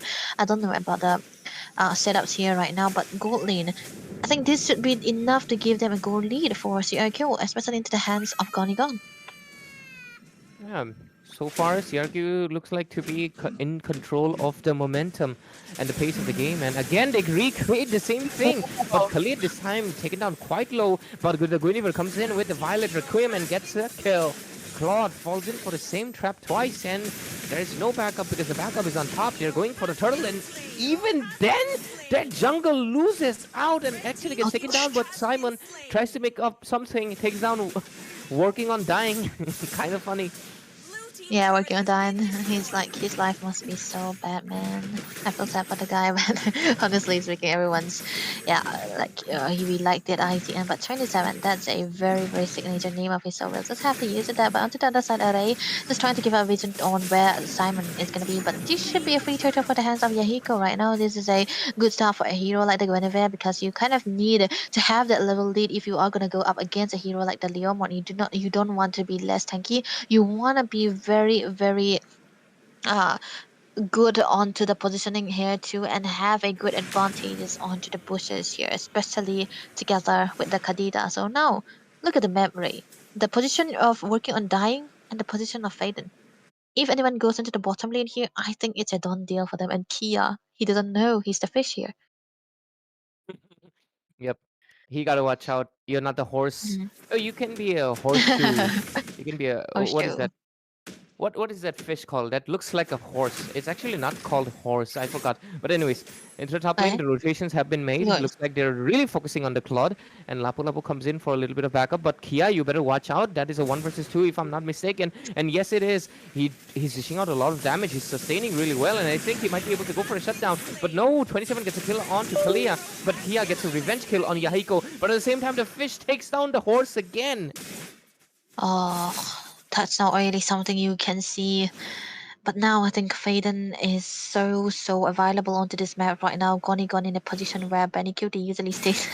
Onto the other side though, Array is just trying to stay in a place where he don't send anyone into the lane. That is a that is kind of the advantage of a Kali, right? You can just surf around places, surf around the jungle of the opponents and do not let them out of your zone. If you have and give out a vision to, you're already, doing a lot for the team here. And the turret's gonna be onto the taking here, but Madara have no idea what he's doing though. But that's gonna be just a steal, and the turret already taken down the bottom lane. Gonna be defended by 27 here. That's gonna be an easy one. But the turtle is already up again, and I don't feel like Nurtura can contest this no more. Oh, Saramon gets a sneaky kill from the Sandman, and good job on there. The horse coming in. Oh, another knock up, and the damage is way too much. Gonigon takes a kill onto Madara. Lapulapu still goes in again. Wants to take down Gonigon. Here's a flicker coming in, and unfortunately, Simon will still get taken down. A flicker combo used by the Sora. The punches will be enough to take down the monkey, which is, of course, Sararmun. I'm not calling him the monkey. His buddy is a monkey. He's with the monkey, and that's not looking good, man. A 1-3-0 is the score onto the side of the Claude here. He's not really having the best time of his life into the farm here.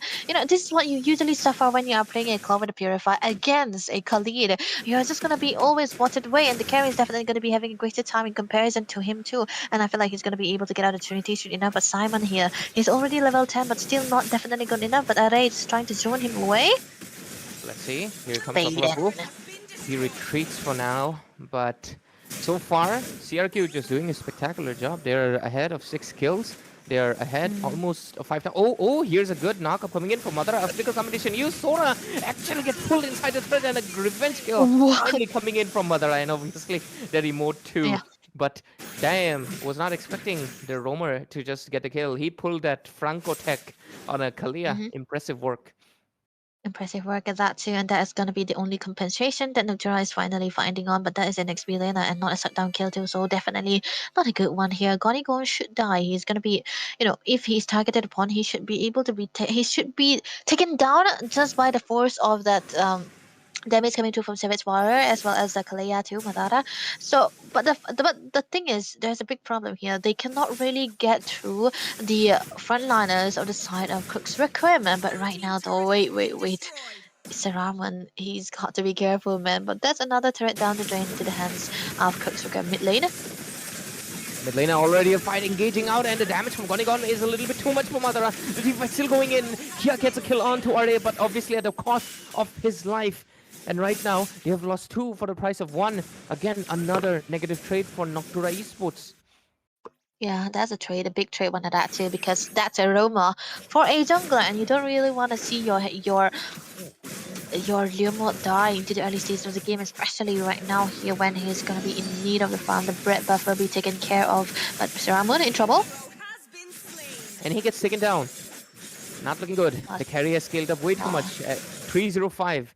Can we see the bills? I think she's already at Malefic Gun. Damn. yeah. It's already so farm, man. It's like this is the cost of the 3 turrets that he took, right?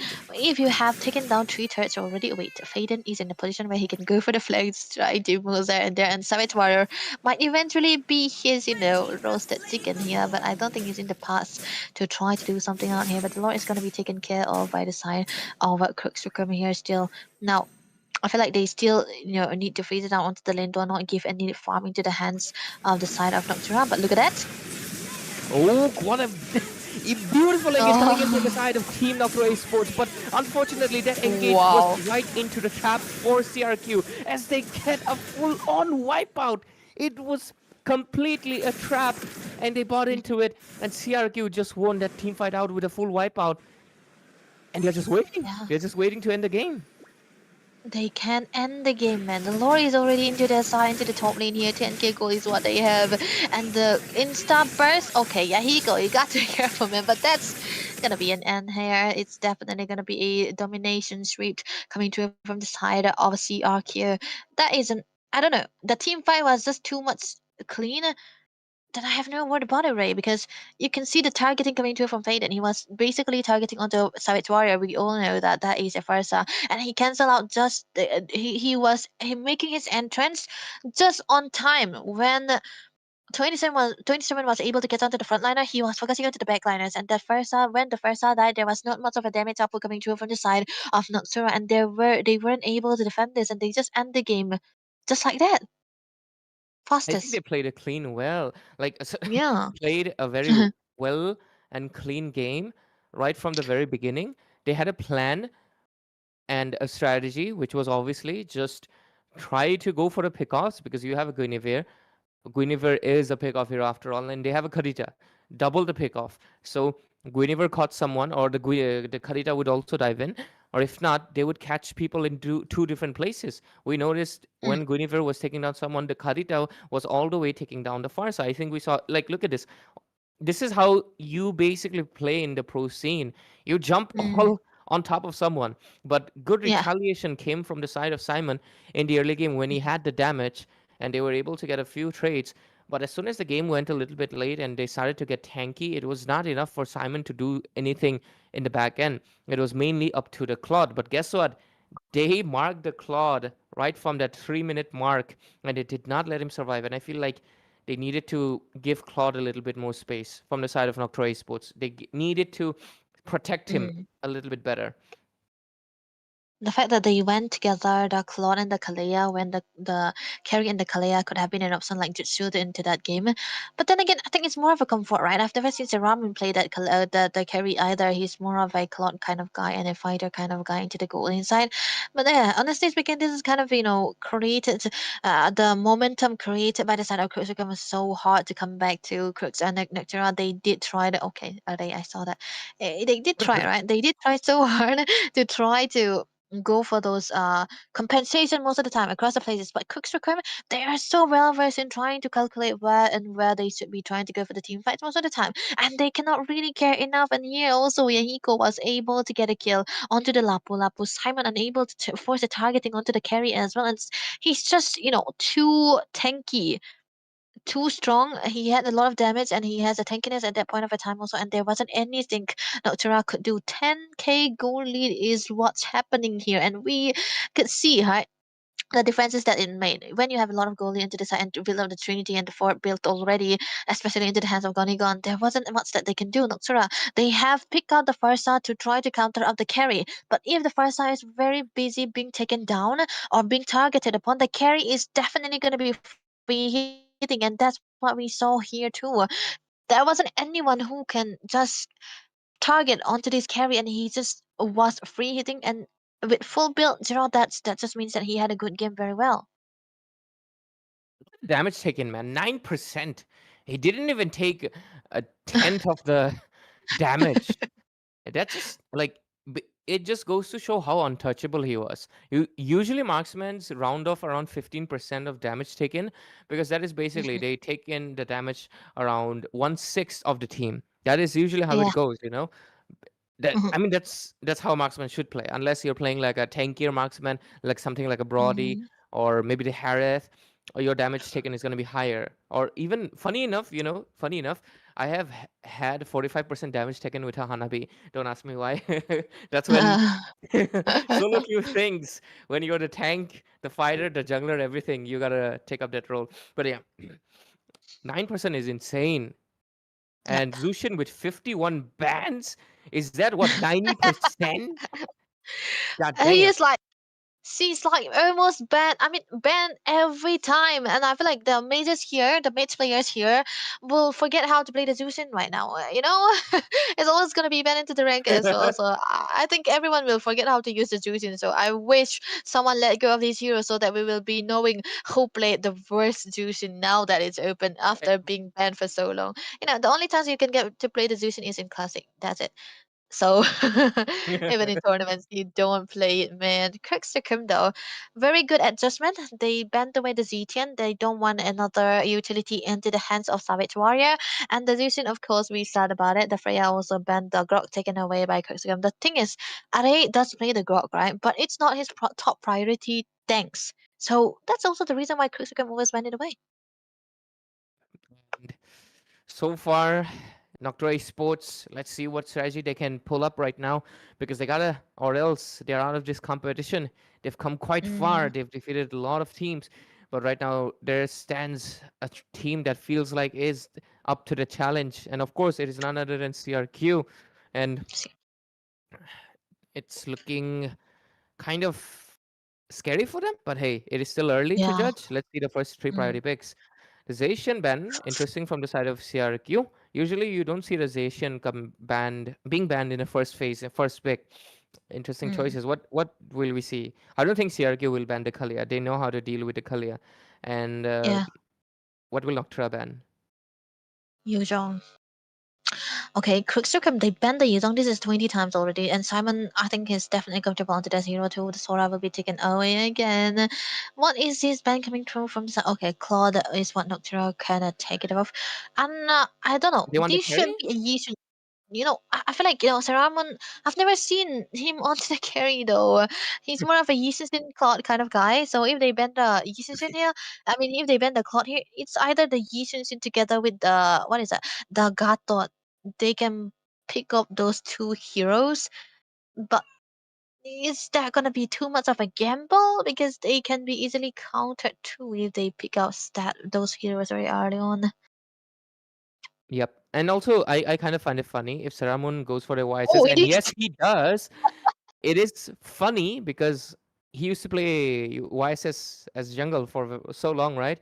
It's kind of funny. Yeah, He's that's what like, I'm talking about. yo, Yeah, old friend, you also switch. we're Isn't it back. funny? Serarmon switched to gold lane when YSS became a gold laner. I just think he likes Something YSS, man. something calculative. He just likes biases. He just You know likes what the Korean counters it out? general. He wanna be.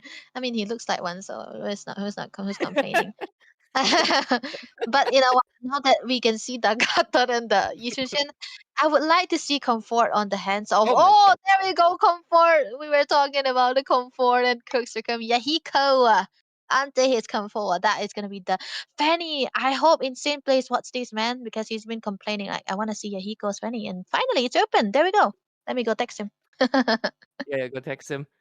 I mean, uh, damn, Insane Plays mentioned. I hope his fan base shows up. But yeah, jokes aside, Noctua obviously had to do just only one option. They had only one option left, and that is to try to go for chain CC, and they will go with the Fredrin because going for anything squishy might be too risky. They could have. Mhm. I'm not really exactly sure about the hero pool of Kia either, so not sure if Lancelot. he. Okay, Lancelot wouldn't be that good against a Fanny either. So yeah, Yeah. he did not have an option. So CRQ, finally, I love this. I love this Kimi Yeah, yeah, then yeah, because I yeah. swear to God, this Kimi is a pure nuisance. Right after the Zushin, yes, she's permanent ban. Kimi falls second, bruv, because she is so insane. Yep, you can win against the Kimi. Is she invincible? No, no hero is invincible. I mean, if that was the case, we would be going back to like 2019 Xborg era.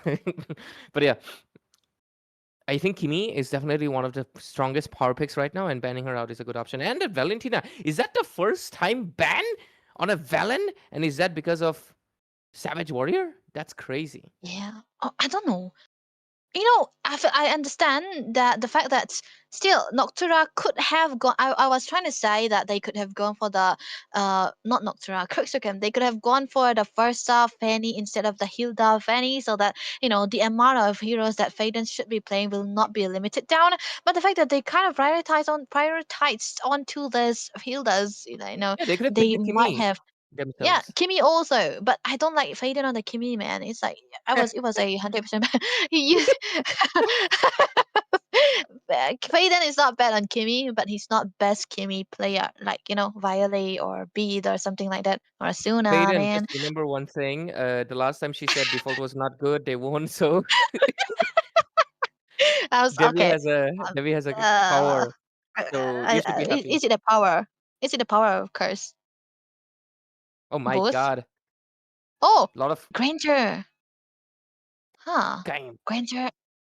I like the Eve though. They were setting up for the Eve. That's why they don't bother removing, picking up the, Yeah, yeah. the Versa here. Oh, so this is what the setup is gonna be like. They don't want to prio onto the Versa no more. They're kind of forcing Noctura to pick up the Lunox here so that they will be countering it with the Eve into the mid side. Okay, this is a very good setup right now for Noctura here though. XP laner Simon, what can he go for here? Do you think it's gonna be a bit of a damage, or maybe something that's I don't know. I don't know Can be the which one is options gonna in be the good XP here. lane. I knew it. It was the Arlot. The Oh, only okay, option okay. left. You have nothing left. 3 There's you 0% don't win have the rate though, dragon. right? Yeah, it's 0% because Arlot just he's always the last option, and the reason he's the last option because you don't have anything left. There's no dragon, right?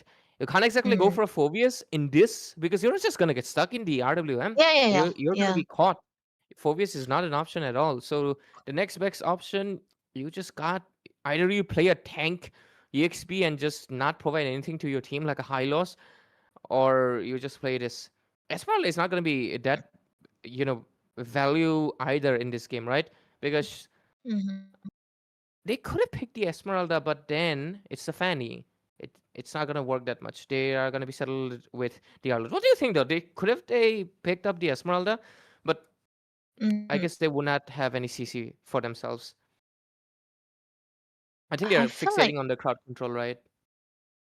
yeah, yeah. The fact that they can go with a combination of a Fredrin and an Arlot, that is the only reason why I see the Arlot picks coming through here. Because I don't know, in lane he's gonna be struggling against the Sora too, and uh, this is kind of no lockdown whatsoever. It's always gonna be the taunt that's coming through from the Fredrin that's gonna be stopping the Fanny here too, and the fact that Doom is on the Hilda as well.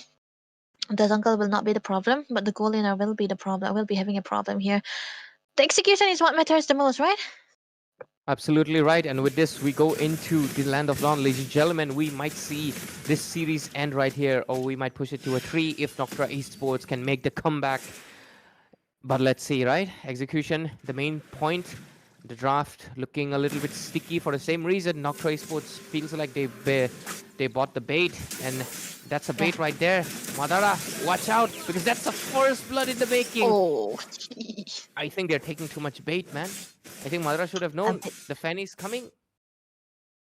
Betcha, that's a bet that they were trying to take here. Unfortunately for Mazara, that's going to be an early kill, early death, an early kill onto the Oh, jungler right now. Yeah, he goes so very active, just with one blue buff and level 2 right there, and he's going to be able to take out onto this Lisa Wanderer here too. That's going to be a good whoa, whoa, lead, whoa, but whoa, whoa, Savage whoa, whoa. Warrior flickering away. This is what we talked about, right? When the Eve comes through against Yep. a Lunox, this is what they were setting up for. A good draft coming through on the side of the IQ here, but Noctura, they do have a good laning, not laning, a good scaling onto the later part of the game, so they might eventually have to focus a little bit onto the gold lane side, because if Saraman doesn't have that snowball, Yushin is completely useless if he's levels behind onto the gold or onto any items that he's needed so far. But look at the boots of Payton. It's actually a cooldown boot for a hero like this. Eve.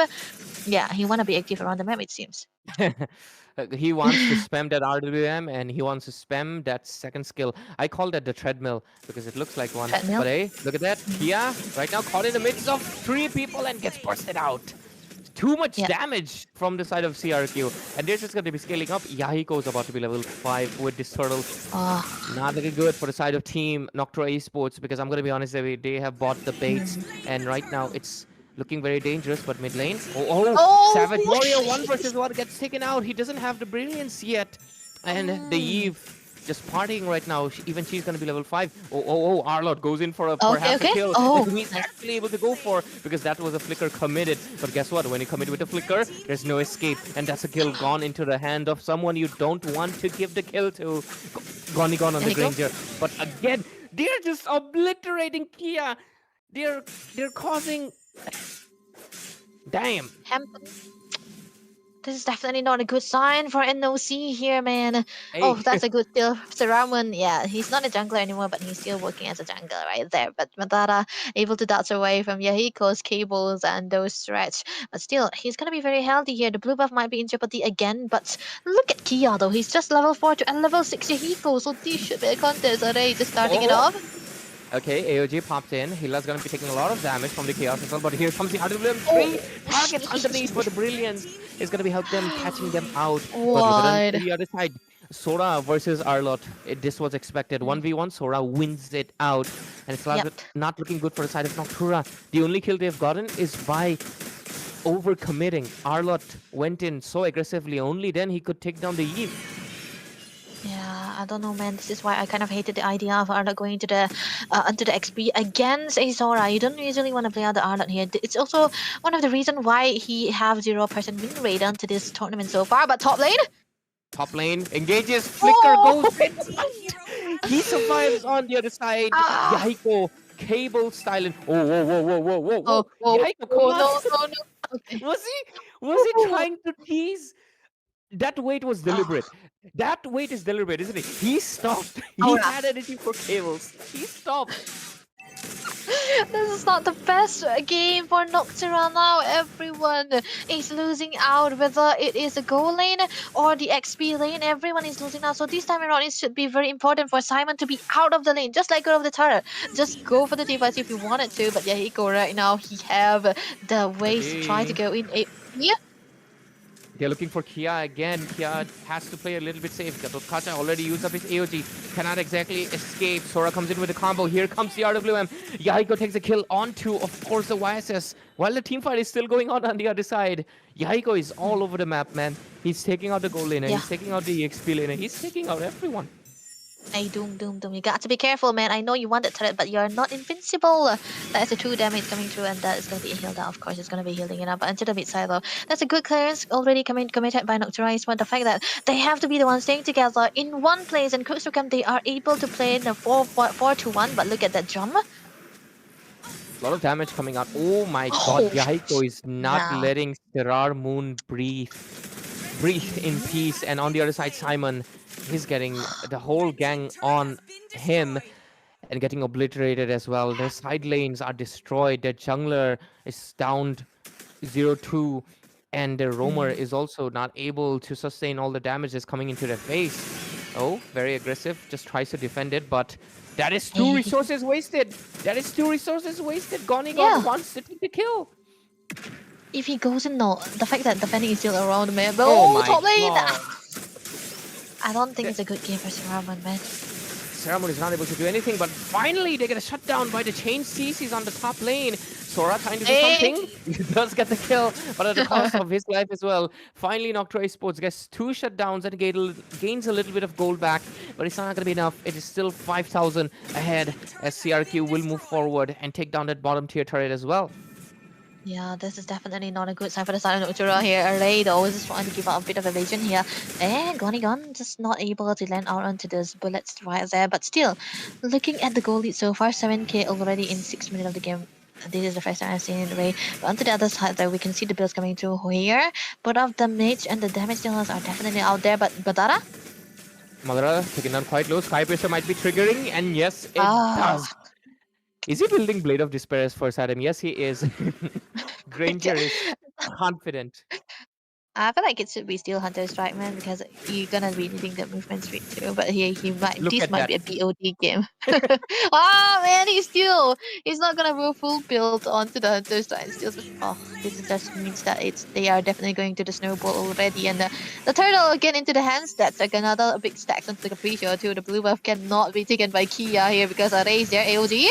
Hey, AOG on top of Eh? Granger gets What? taken out. The shutdown secured, but here comes Yahiko for the cleanup. He's looking for the YSS, and yes, he does. Able, precise, and he's able to take down YSS even when he ran away. Serarmon, I don't know, man. You got a heat-seeking missile on you, and that is Yahiko chasing you down each second, and I'm not sure how you can survive it. Even in the midst of so many teammates, Yahiko just sniffed him out. The thing is, I don't think Sarawan have had the best time of his life because without the flicker, or even with the flicker, Yahiko has always been able to dive in onto him and get a kill onto him, man. And I don't think that's the best case scenario when you play a Yisusin into the gold inside. You need that snowball, and that is not going to be happening right now. Crooksrook, they're trying to go into the midnight. Mid lane, here comes the fight. Sorak gets caught in the first fray, gets taken down, but this is a loss that the side of CRQ can take. That was inevitable, but it's fine. The rest of the 4 members are okay, but they've given away a lot of, shutdowns. That was 3 shutdowns back to back. And slowly but surely, Noctua Esports have climbed it back up. There's only 4,000 gold difference right now. So Okay. CRQ, you gotta take it a little bit serious. Fanny has been doing the work spectacularly, but don't let it get to your head. Play it, keep the momentum up. The Lord's gonna be coming up in 20 seconds. The Lord is what they are going to be waiting for here, and then the fact that Dr. Ra will not be able to contest onto this unless Kia pulls out a very, very, impeccable retribution, very perfect too. But he's 2 levels behind in comparison to 3 levels behind in comparison to Yahiko here, and the blue buff might be again in jeopardy. Look at that position of the Fanny, man. That's so nasty. You cannot really do anything. So it's fire. But eventually have to pop onto the brilliance. But I feel like they are actually very aware. They have to stay together. Doom trying to go at damage onto the other side here. But look at that. He's just gonna steal the blue buff away again, just like that. Damn, it's Noctua Esports. They're trying their best in everything. They're trying to get back the resources that they have lost by getting the shutdowns, but it's not working out so well. But let's see. Fanny over here comes in with the cables. Wants to go for the Lord, obviously, but Fanny is one of those, assassins that just cannot take the Lord solo. Gonna be requiring the whole team's presence, so a team fight is what they need right now. Madara with the taunt, charging it up. Does not find anyone just yet, but Arlott looking for someone as well. Yahiko. Yo, 1% Savage Warrior is down! It's 4 versus 5 now, and this is a green signal for them to basically commit to it. And already we can see Are committing quite a bit, takes a lot of punches to the face, but is fine. That's a Hilda, gonna be able to regenerate back. But since this is a 5v4, I think they can go for the Lord. I think they can prioritize, and Sora is already on it. But let's see. They are still juking it. Let's see. Okay, Fanny's already onto the Lord. A lot of damage coming in. I think the zone out should be there. The Eve is providing the zone out. The AOG might be showing up any second though. I think this is the time for the AOG, but they do not commit to it. And looks like there's the engage coming in. Hilda takes a lot of damage to the face, and here comes the cable. Damage is a little bit too much damage. Warrior gets taken down along with Serarmon, and even Kia might be next. He can't even bonk, and he gets taken down too. There is 4 members, and only Madara is left, all by himself, to fight against CRQ, who are going to be rampaging the Nexuses, because look at that, there's turrets being fall down, but one good thing, they got the shield, but the shield is not going to be stopping them for long, because it's going to get taken down.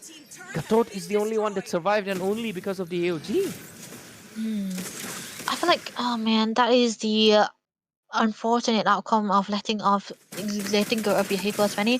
This is the first time I've seen his Fanny being open, and he's gonna be picking it up as well. And this is also the reason why you do not really forget to ban out the Fanny. He's giving a lot of early game momentum for the team, and now it's created a lot of spacing for them as well. And Madara, he's unable to do anything even with the taunts because there's not a good crowd control that can catch onto the Fanny here. But the Lord onto the top lane side, RWM already popped. Look at the damage coming through from Faden as well. That's gonna be just a zone for one inhibitor, and I feel like Noctura, they cannot really do anything about this. They can just clear it away, wait for the next one to come in and hopefully get farm. AOZ though. Looking into the mid lane, there's someone taking a lot of damage, and it's gonna be Are, but he survives with 1 HP. But the one that does Oh survive man. is Kia. Brilliance popped in. Chaos Assault. Lunox might be able to capture a kill, but not before Goni. Gon takes him down.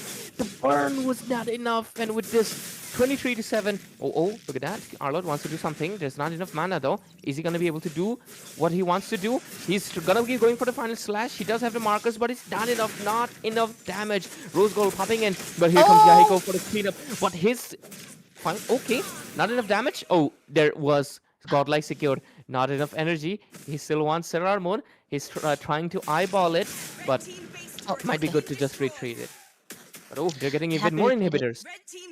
All Yeah, one down. more onto the bot lane, all down. This is completely naked base right now, but oh man, without the presence of the Lord, they were able to do so here because Yahiko was still alive onto the Fanny, and everyone on the other side died. And look at the build so far. I think Raman is still, he's gonna be able to get out the damages in here, but he don't have the BOT.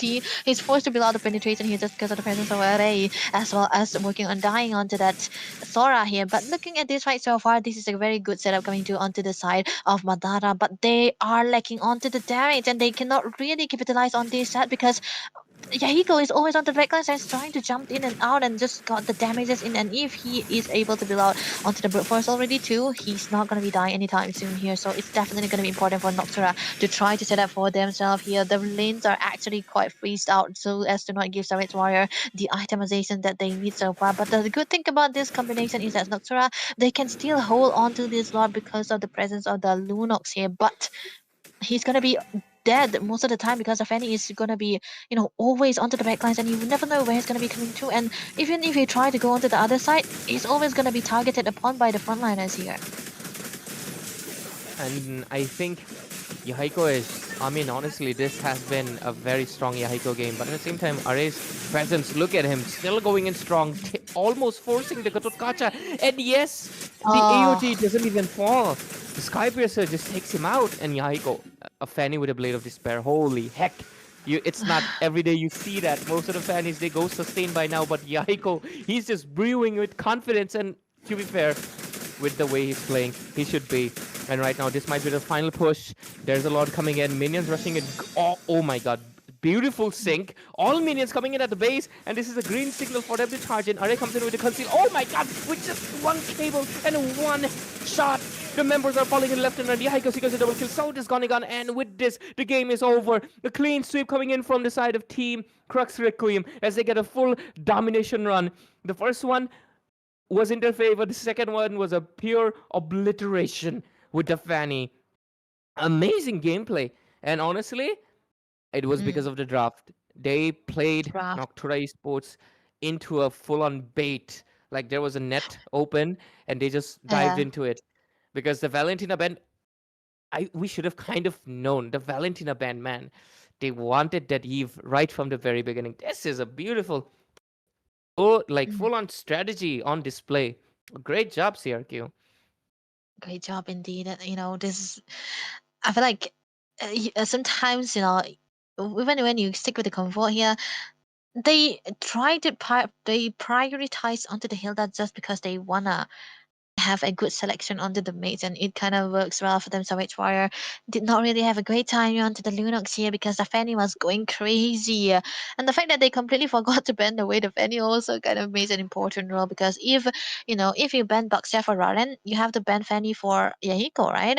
And it didn't really happen. It's kind of a good knowledge coming through here. It should have been known by Noctura to ban it away. And Saramon doesn't really have a good time here onto the Yishun as well, because this is a Yahiko going in and out and just trying to get out the damages already in. And on before even the 1 minute of the game, he already got a kill because he got the blue buff, and that is already a sign of a happy Fanny into the early stage of the game, and that cannot really be continued on. But Noctura Esports, they did not have any kind of response to what the plays that Fanny has been making, and this kind of forced them to just watch their whole team gets taken down because of the lack of crowd control that they have. And worst case scenario, they were losing out onto the mid side as well, because when you have a Fanny, you do not really bother to win out onto the lanes here because the Fanny will be there just to save you, right? But into the mid side, it's going to be important for the opponent to have a good laning phase, but they did not really have that because Faden was able to get a solo kill onto Savage Warrior again.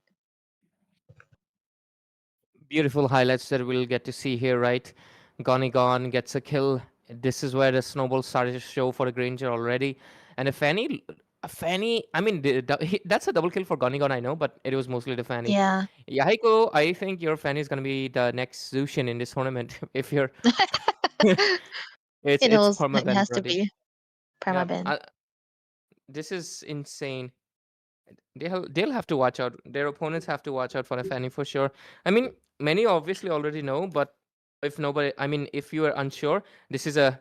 I mean, even if it was not a YSS, any Yeah. marksman except for a Brody or a Moskov would not survive that, because True, most true. marksmen don't have anything to really stop a Fanny.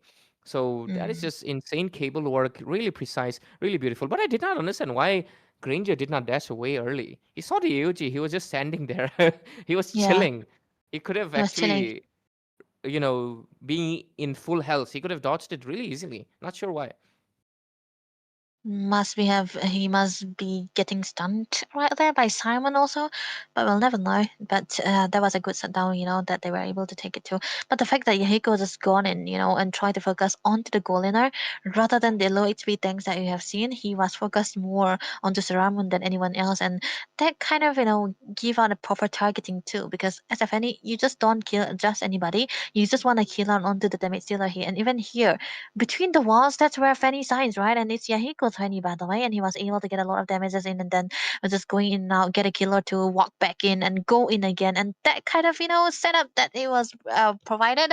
Yeah, he's gonna be having a field day right there, and this from the very start of the game, when they were able to have that snowball, it was already a done game because Yishun without the early game will not be doing anything much into the later part of the game. He's not a hero like the Cloud or the carry who scales up. He's more of a hero that wants to go for a 1v1 situation in lane and try to get out the lane and get that out, make use of those ultimates and the visions that you have so far. But yeah, this game, I think it was such a good call. And of course, we're going to see the MVP here 15-1-6. This is the most skill that we have seen so far into the Assassins in this tournament here. And I think he going to the fan, he completely deserves it, man. Most obvious MVP ever. There's no doubts about it. I love that his damage dealt and teamfight participation is like opposites of each other, 72% and 27%. 27%. Wow. Was it because he has a teammate called 27? But yeah. Yeah, that's it. He is close to 27, though. He was the one with the most deaths, but I think he made a good setup too. Maybe I'm biased, I'm not. But hey, that was a good game that we have seen so far, right, Noctura? That was a unfortunate way to end the run onto this tournament so far. But I feel like we should be taking a break because it went clean swept earlier than we expected. But we have one more game, right? Absolutely. We have Last one more game game three. left. One last BO3, ladies and gentlemen. Don't go anywhere. Stay tuned on Zutsu. We'll be right back with the last match of tonight.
Welcome back, ladies and gentlemen, to the last best of three series for tonight in the lower brackets at ICS. Brought to you by, of course, Zutsu Esports and powered by AOC Gaming. We're going to be going into, of course, this match, which is going to be between SZES Shadow Esports versus IQ RNTX. So, this is a very crucial match because guess what?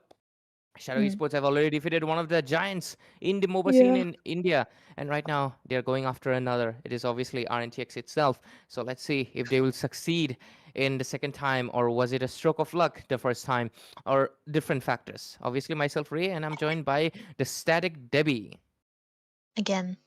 I'll be movable next time, guys. But hey, as for today, let's see how the band's gonna be looking like because I'm excited to see what that Seto East was gonna be bringing up this time around because they definitely were able to beat out the Giants that's got L. They have got literally in the names. And this time around they are gonna be facing RNTX and let's see how the draft is gonna be looking like here. Hilda taken it away. I don't think Kremgott will be playing Hilda though, but okay, the carry band is a very, very good band coming through. Wink is definitely very comfortable under the carry. The Kalea already taken away two roamers, right? And Jushin should be the one to, right? 52. That's half the tournament. No, not half. Full of the tournament. I'll So we have actually 52 check. games? I'll Yeah, actually we should be check having. that quickly. I Try, mean, try. I we've had over that, oh, for sure, but I wanna Mm. definitely check it out. You go ahead. I'm gonna check it quickly. 1 second. You have to check it, man. So let's see though. If Shadow Esports ban another roamer, I will craze out, man. But they should ban the Yuzong here though. I'm just honestly speaking. But oh wait, they can let go of the Yuzong. They can pick the Yuzong for themselves. Okay, Freya banned 40 times. Freya is 40 times, okay? And Jushin is like 52 times. So that's almost a catch up. But no one can catch up to the Jushin though. Okay, INTX though. Now what can they ban here? Because they are playing Mumbai, I don't think Talon can play the Fanny here. So I don't think it's gonna be a ban from Shadow Esports either. INTX. This is gonna be a decider of what they want to focus on. Grok is out there, but they don't usually ban the Grok. I understand because they play the Khalid for themselves. For Kremgott, he played a lot of Khalids in this tournament. So Yi Shin definitely a good choice. So default, is this gonna be a Yuzhong or We've Gimme? had around, I mean, it's an estimate because I obviously cannot count which series went to three. So I'm taking an Uh, average. uh, So 52 divided by 65 is 76%. She's banned 76% of the time, which is if it was in M series or something, she would basically be breaking all the records because 76% is something you don't see, except wow. for that one time when the Fanny Yeah, was buffed in M5, where she had I'm fine. 91% ban rate. Everybody just Crazy. was everybody's first ban, just ban Fanny.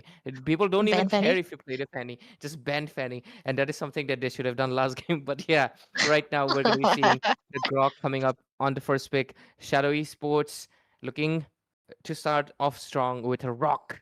But let's see if there's Rock paper wall. from the other side. Paper? Do you want to call dragon a paper? Because I would like if Muriel plays the dragon here. But he's more of a lapu lapu kind of guy, so I don't know. So first foremost, Wits can play the Kimi here if they want the Kimi very early on. But then again, they can play the Lunox also. But oh my god, I forgot. This is my goat Wits we are talking about. He's completely spamming this hero, man. I don't know why, but he's always playing this Valentina, no matter where the situation is going to be. But it's definitely going to be acceptable here because Aaron will be under the clock. So if they did not, it could have been hurting so much, man. But still, I would like to say Valentina is still going to be a flex instead of Esports brings out either the Sora or the Yu Zhong, but I don't know. The Sora is much more of a better option if they want that Valentina for themselves. But it's mainly a comfort this time around. So Seto Esports, what do they want here? Should they play the Kimi? But against the clock, I would not go with it. Kimi can still work regardless, but It can, Peter it might can. just Peter. Peter. He has expanded his hero pool quite a bit. Oh, Okay, yeah, they go with yes. Yu Yu Zhong. Zhonge, which is obviously for default. No surprises there. And Default. they're gonna be going with the Guinevere pretty early on. Let's see Mm, how well it goes for them. I obviously do have trust in Boring Atamura, but I think he has not had the best of a time on the yeah. Guinevere. Guinevere. Yeah. I think he has a high win rate on Suyo. I think he's Yeah, only lost Suyo. one game in Suyo. but the Guinevere is not exactly his. I mean, I'm not saying he's playing bad, but it's not the Mm. best that he can bring out. But on the other side, IQ, RNTX, where it's going to be Charin's choice right now, since there's a Guinevere. I'm really curious to see. Leomord. Yeah, there we go, Leomord. No way. I'm He I'm you know, it's shocking. Like, one factor about this RNTX is that even if they see the Guinevere, they play the Leomord, right? it's like basically even if they Reverse. saw the rock, they are playing the Yeah. scissors. They don't Oh exactly care. yeah, that's what they don't care. So, oh man, they should have picked up the Gimme very early on, so it's gonna be bent away by RNTX right now. Not much of a choice into the goalie now for Shadow Esports. Rather, they still have the CC if they can go for it, but then again, the Leomord is already been a solid choice here. So, hmm. Will he play carry? Now, Wink? Carry is banned. That's why. Oh, my bad, my bad. Yeah, Wink, carry's also of course, banned. he plays carry, right? He have a good win rate on the carry. That's why RNTX banned it away. I don't get Uh, it. Why the Guinevere priority though? They could have yeah, that's why. honestly taken the Kimi. I don't think that. I mean, Kimmy, to be what? fair, if they Mm, decided to go for the Leomord regardless, they would have, maybe banned out the mm, Guinevere in the second phase. Maybe yeah, that's what yeah. they thought. I would like the Elise to be into the hands of Miriel though, but Shadow Esports will have to bend it away because of course why not? It is a Yuzong you have right now. You want to win into the lane. So the Z10 is gonna be taken away. So a lot of mazes being taken away by RNTX here. So now Shadow Esports gonna be what should be another band? Lapu Lapu or Esmeralda. I think they can handle the Esmeralda here. It can either be this should be an XP band again, right? Because Is it gonna now be they Sora already then? have it. Sora. Uh, Because they have the I thought, Valentina, oh or yeah. Wait, what will they they go? can ban a lot of choices into the XP actually, so I don't know. Do they wanna completely ban a different hero mainly into the jungle? Because no, not jungle. Leomar is already there. The roam? Khalid should be banned here because Oh yeah, I don't know, Khalid. You're man. right. Actually, Khalid ban could be really good considering there's a Grok. You'll be taking out. Oh, Oh, what instead the heck? only Krem guy First, can do this, man. first First ban. ban on Chao. Yes. Holy hell. So Lapu Lapu Khalid. Or Esmeralda Khalid. I don't know. I don't like Miro and Esmeralda, you know? It's more of a Lapu Lapu guy. I don't know. Uh, Cram God, though, if he plays the Khalid here, I would really love it. Or maybe he played it a lot that I just don't see him on anything else. He played the Franco last time, right? Yep. And won on it. Um, No, I think he lost that one with the he lost. Franco. Oh, he lost. He Yeah. lost. It's Gatot. gonna be the Gatot Okay. Kacha. So they should be Pretty standard combining. pick. Yep. Wait, this looks like a Sora now, right? Yeah, yeah. This could be a very Okay. Sora. I don't get the Mm. Chow. Is it because of Karam God? Does he play Chow? But still, Yes, he why a does. Chow? Like first time ban a Chow, that's questionable. I feel like it should have been a Khalid or Mm. a Sora, honestly. I think the Sora would have been really valuable because right now this is screaming Sora to me. IQ RNTX. I swear to Yeah. God, this should be a Sora, honestly. This should be Sora because you can Gatot. Yeah. Sora Gatot is going to be a really good combination. But let's see, Shadow Shadowy Oh, what am I CC. comes in the CC in the goal lane and a Lunox into the mid lane to combat the Mm, Valentina. I Interesting understand choice. this. Yep, there Okay, we there we go. go. No This brainer was on so Sora. obvious. Come on, Shadow Mm. Esports. This ban was kind of unnecessary. I'm gonna be honest. I get it. It's a main. It's a comfort hero, but imagine that Chow suddenly becomes a fanny or something, like just flying everywhere, Mm. killing Yeah, everyone. Yeah, that's maybe what we're that's what they're waiting for. seeing. Yeah. Okay, I don't mind. Senna is what as a good combination here. Actually, that's why they were willing to let go of the Kimi, right? And RNTX, I feel like they are ready for the Lunox too because they banned the Kimi instead of the Lunox again. So they're gonna be Zation looking too. onto the Magic. Jason is like a yeah, it's a disgusting hero, man. He cancel out a lot of team fighting competition here. But default is on his comfort. So we don't see the Khalid but the Gatot Gaza. So it's gonna be mainly into the hands of Miro to go for the initiation here against this kind of combination. I don't know how well it work, but the CC kind of does well against the Claude just because C can bring out onto that vengeance, right? A Wink is he's comfortable onto the CC too. So let's see how the layering of those ultimates will be looking like for both of the teams here. Yep, a lot of chain skills we can have in this map. Ladies and gentlemen, welcome to the last match of tonight. The first game in this best of 3 series gonna be between IQ, RNTX, and Shadow Esports. One, the challenger that has already defeated a tyrant, and the one is standing as a tyrant himself. Let's see who will be eliminated out tonight and who will move forward to fight CRQ tomorrow. So, yep, just like we discussed, the draft is obviously pretty good.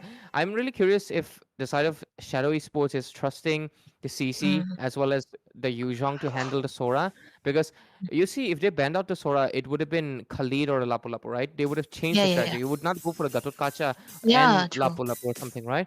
So maybe they wanted not the Gatot, but maybe a Sora to show up because they have the trust on default. They want him to take him down.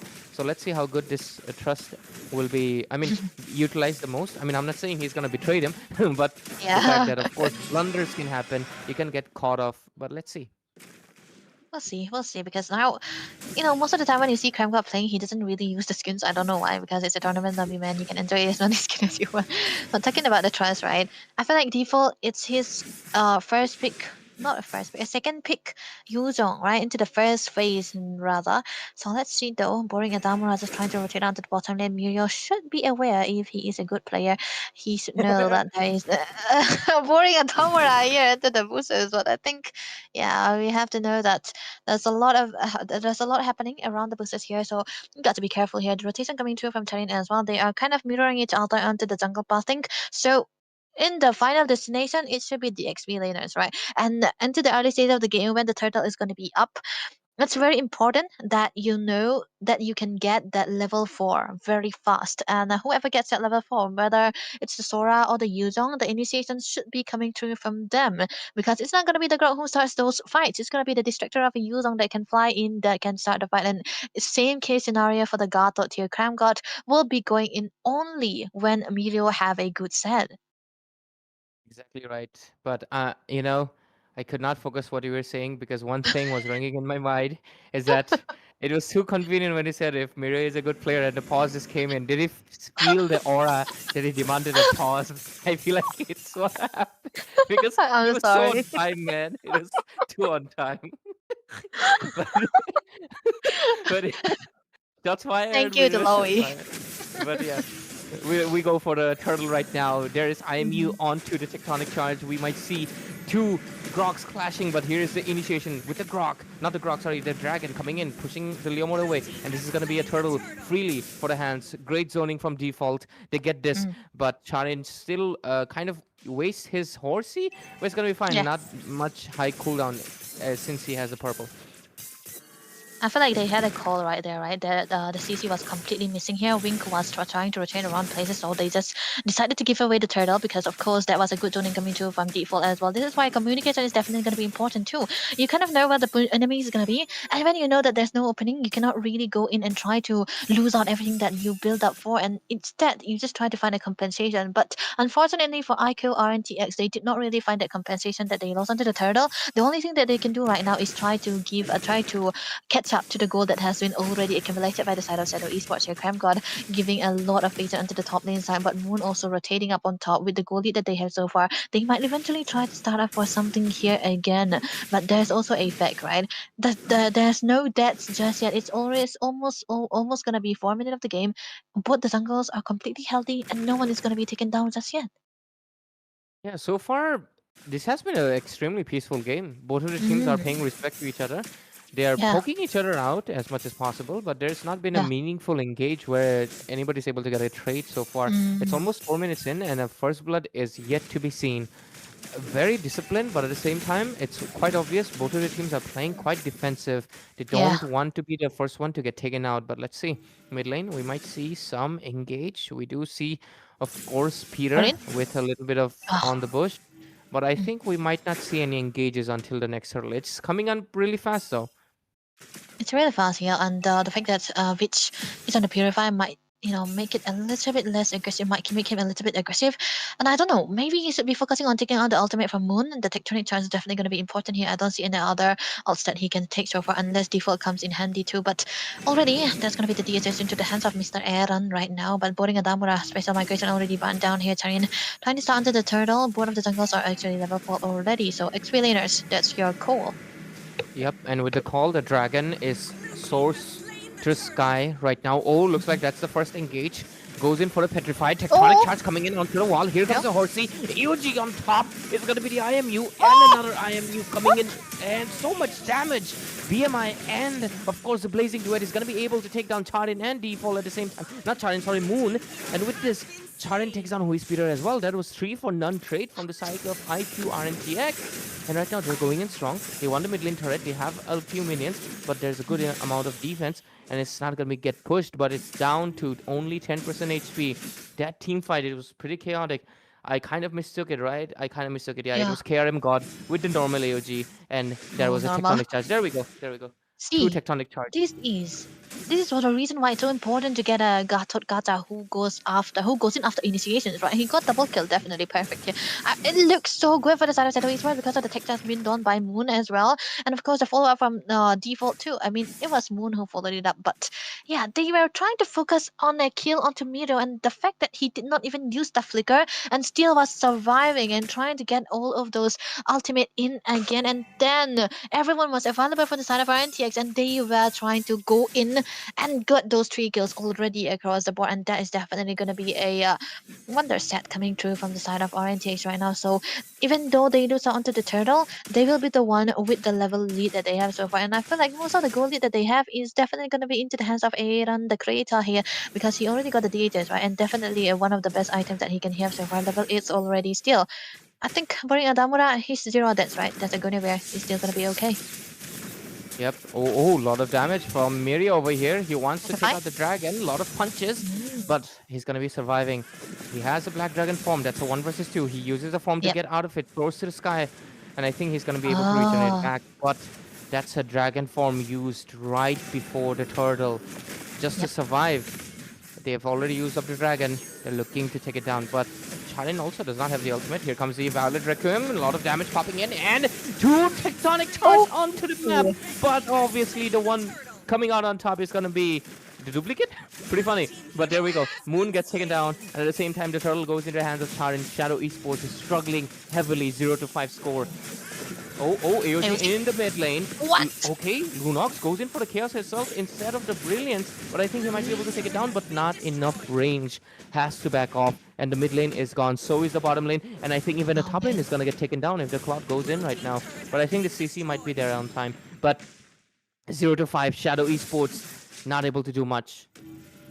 I think, the perfect amount of layering onto this crowd controls coming through from the side of RNT has kind of made Shadow Esports unable to win all the team fight because they are limited, right? Once the dragon goes in, they goes in with the tech charge. Wait, Aaron, you got to be careful, man. He had the BMI able to walk away, but those kind of layerings doesn't really work out. Boring Adamura had a good set on to Charin here, but the perfect timing where Kremgott was able to give out the revitalize onto Charin kind of made him survive and eventually get the turtle as well. And then on, they kind of win out onto those team fights again and again. And the fact that Moon got taken down even behind the boosters kind of meant a lot for the side of RNTX here, so they will be able to accumulate a lot of gold leads onto their hands. 3k is what they have right now under 8 minutes of the game, and then 0 kill steal for the side of Shadow Esports. So they are gonna have to playing for the objective here, but the main focus is gonna be the goal lead, right? Because you have a Claude, and looking at the position for Kremgott so far, he's just protecting his Claude as much as possible, not letting anyone gang onto him. Yeah, this is great because we saw what happened in the previous series, right? Where the Claude was kind of left alone and was Yeah. basically getting ganked by 4 people. And right now, since they're giving Claude so much good space, you can see that he's already farming up stronger. Yes, the levels are similar, but you can see that his damage is way more influential than the CC right now. And with this, the clock has hit the Lord timing, and so far the Valentina is just hitting the spot each time with the tectonic charge, and it's not looking good. The Valentina is proving way too much value for the side of IQ RNTX. Let's see what happens in this Lord fight. This slot fight is definitely going to be important for the side of Zutsu Esports here. Now that they have Dragon onto default, and he have the Petrify too, so I think RNTX shouldn't be the one initiating onto those. It should be Zutsu Esports, and they should be the one trying to re-engage and go for the response here so far, because they have a lot of layering onto those crowd controls, right? They have the tech charge also into the hands of it here. They have the Sora, they have the AOG as well. So they can work in handy, but look at that. Flicker combo coming in. Oh my! the initiation, the change, the reaction is way too much. It is a full 5-man wipeout. IQ RNTX just caught the side of Shadow Esports in a Oh, moment where they did not expect it. We needed an instant replay of that. That was just beautiful engage. That was the most like that's a great what man. combination of Sora and AOG. Look at it. Sora pulled in 4 targets, hit Wow. twice to AOG, and it was over. The only one outside was Lunox, and she survived, but does it really matter? It does not. It was full on 5-man wipeout already. Ladies and gentlemen, Oh this is man. why you never give out this Sora to Sora Gatot. got on. They are match made in heaven. Met me in heaven, man. There, yeah. That is I feel like disgusting. That is nasty. Ew. I don't want to see it that. was so they were airborne, and then comes the tech touch again. Oh man, you could have, I don't know. There was a silenced moment. We could have a bit of a silence for that set coming through from video, and the follow up from Cram God as well. That was a good combination that they have so far, and I think they have a lot of practice onto that combo too. But this is gonna be not an evolved lot just yet, so they will be able to handle it out so far. But a lot of damages already hold on to AOG. Oh man, zone. Yep, it was for his own engage. Just wanted the inhibitors, but damn, I can't get over that Yeah, me disgusting too. combo. Do not, guys, No, you don't. do not ever give away this disgusting combination. I mean, amazing. Okay, it is amazing. It is beautiful to see. So Yeah. satisfying. It's like watching those satisfying videos, where blocks fall into place or some kind Mm-hmm. of stuff like that. It is Mm-hmm. beautiful, but at the same time, it is disgusting because I can see Disgusting. how painful it was for Shadow Esports. That is nasty work. 4 men just obliterated. What do you Yeah. mean? My team is gone with 2 ultimates. That is Two alternates, and even when if one was not caught, yeah, there's another layer of crowd control that they have with the tech judge right from the goat witch.